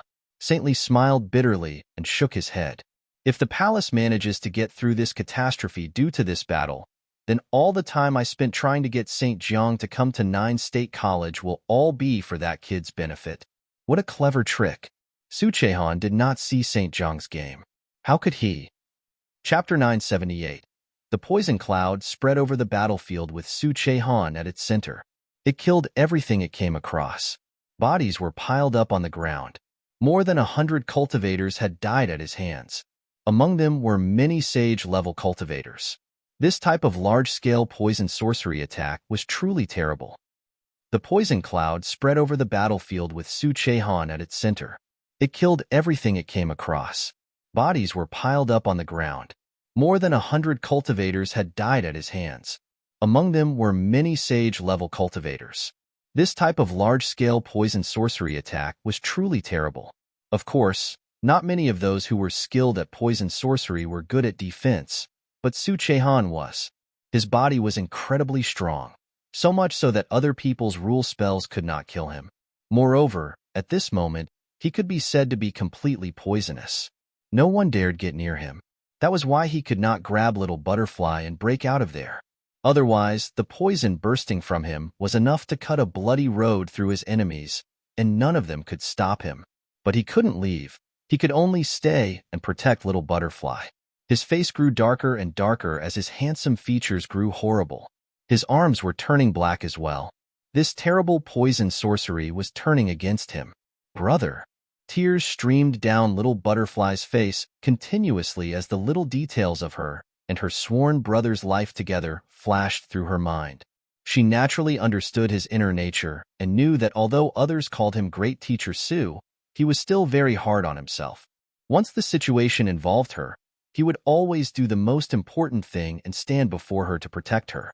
Just like now, as he stood before her in the air.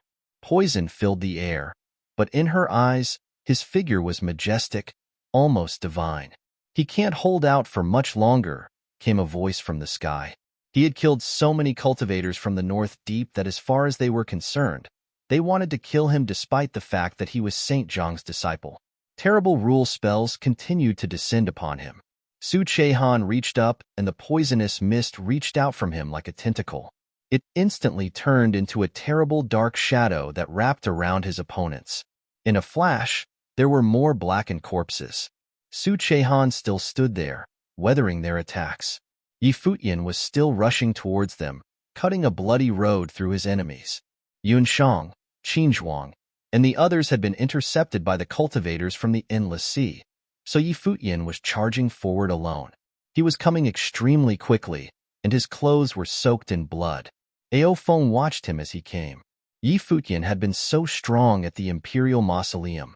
As one of the top 20 on the Sage ranking, Ao Feng wanted to try him and see what level Futian had reached.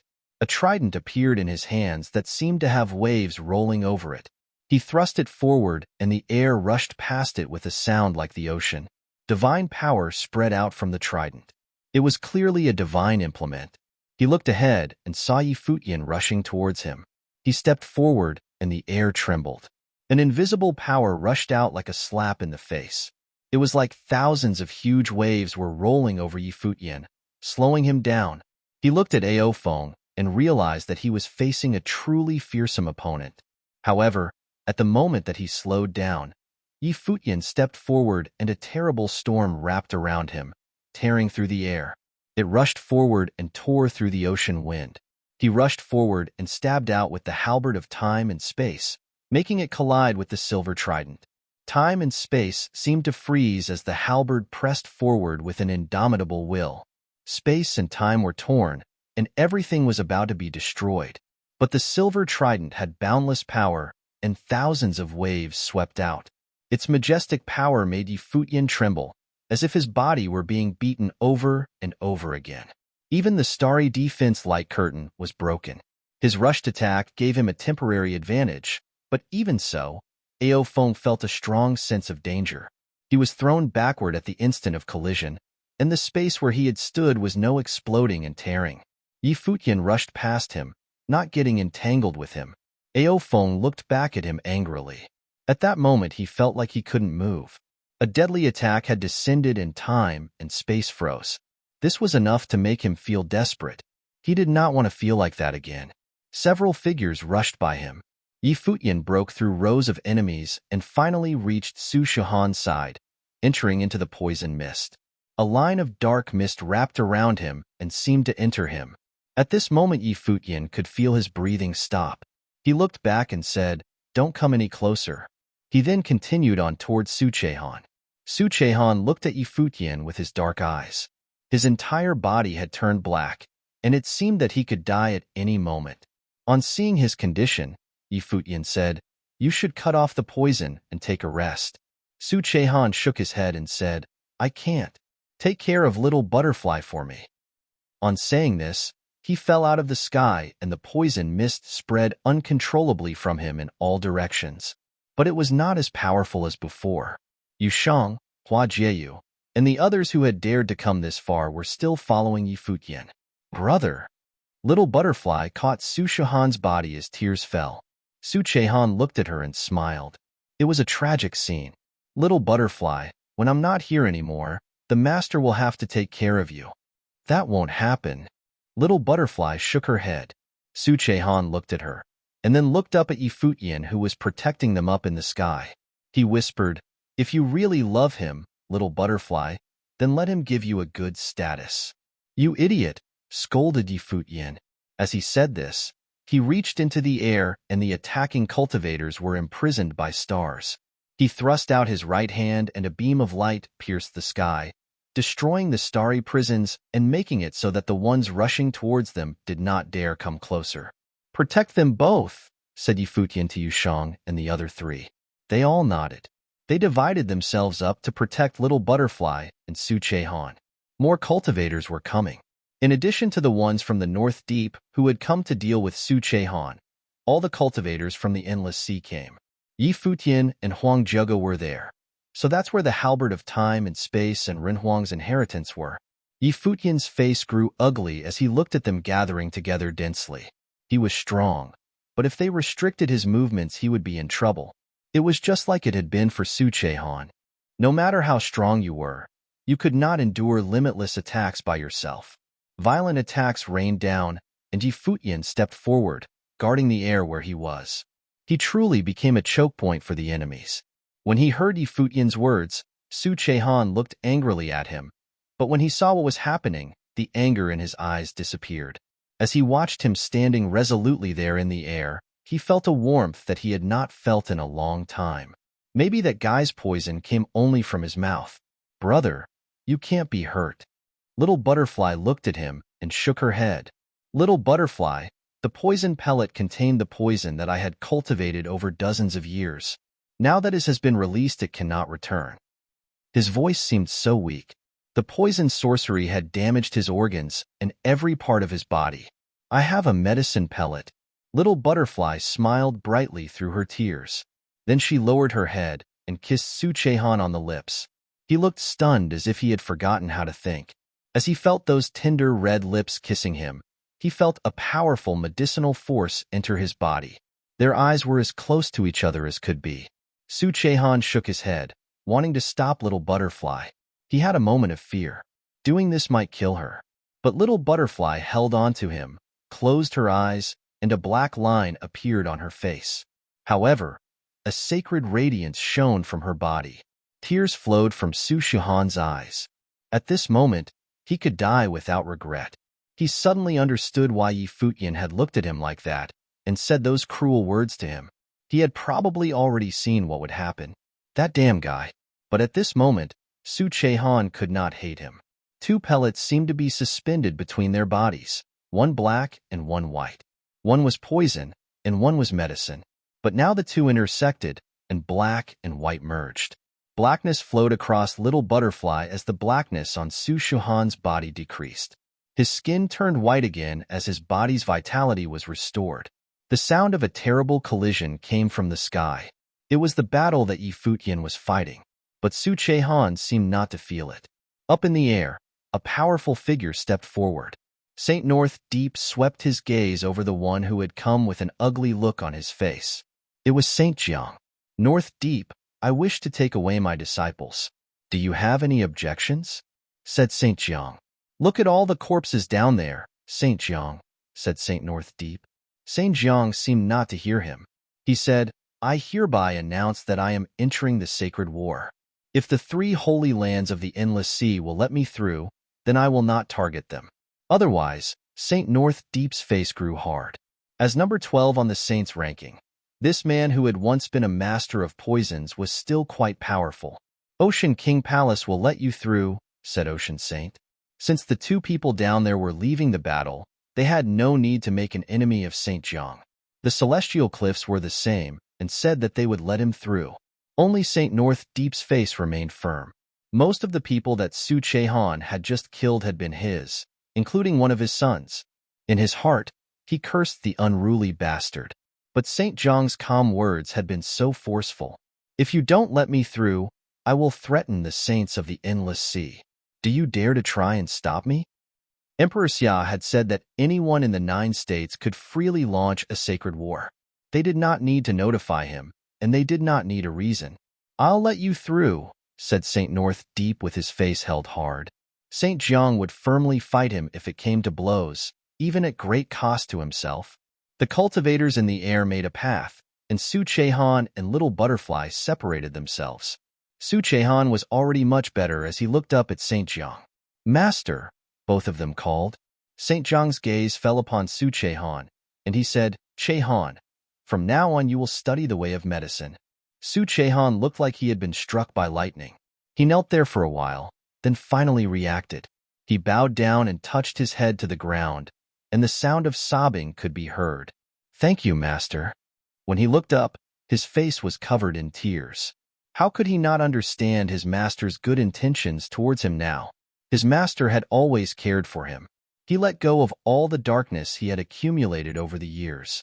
His heart was clear, and his emotions had been released. Su Chehan was the great disciple of Saint Jiang. You're tuning in to the Warrior Lore YouTube channel. Don't forget to subscribe and join us on this journey to catch the most captivating stories.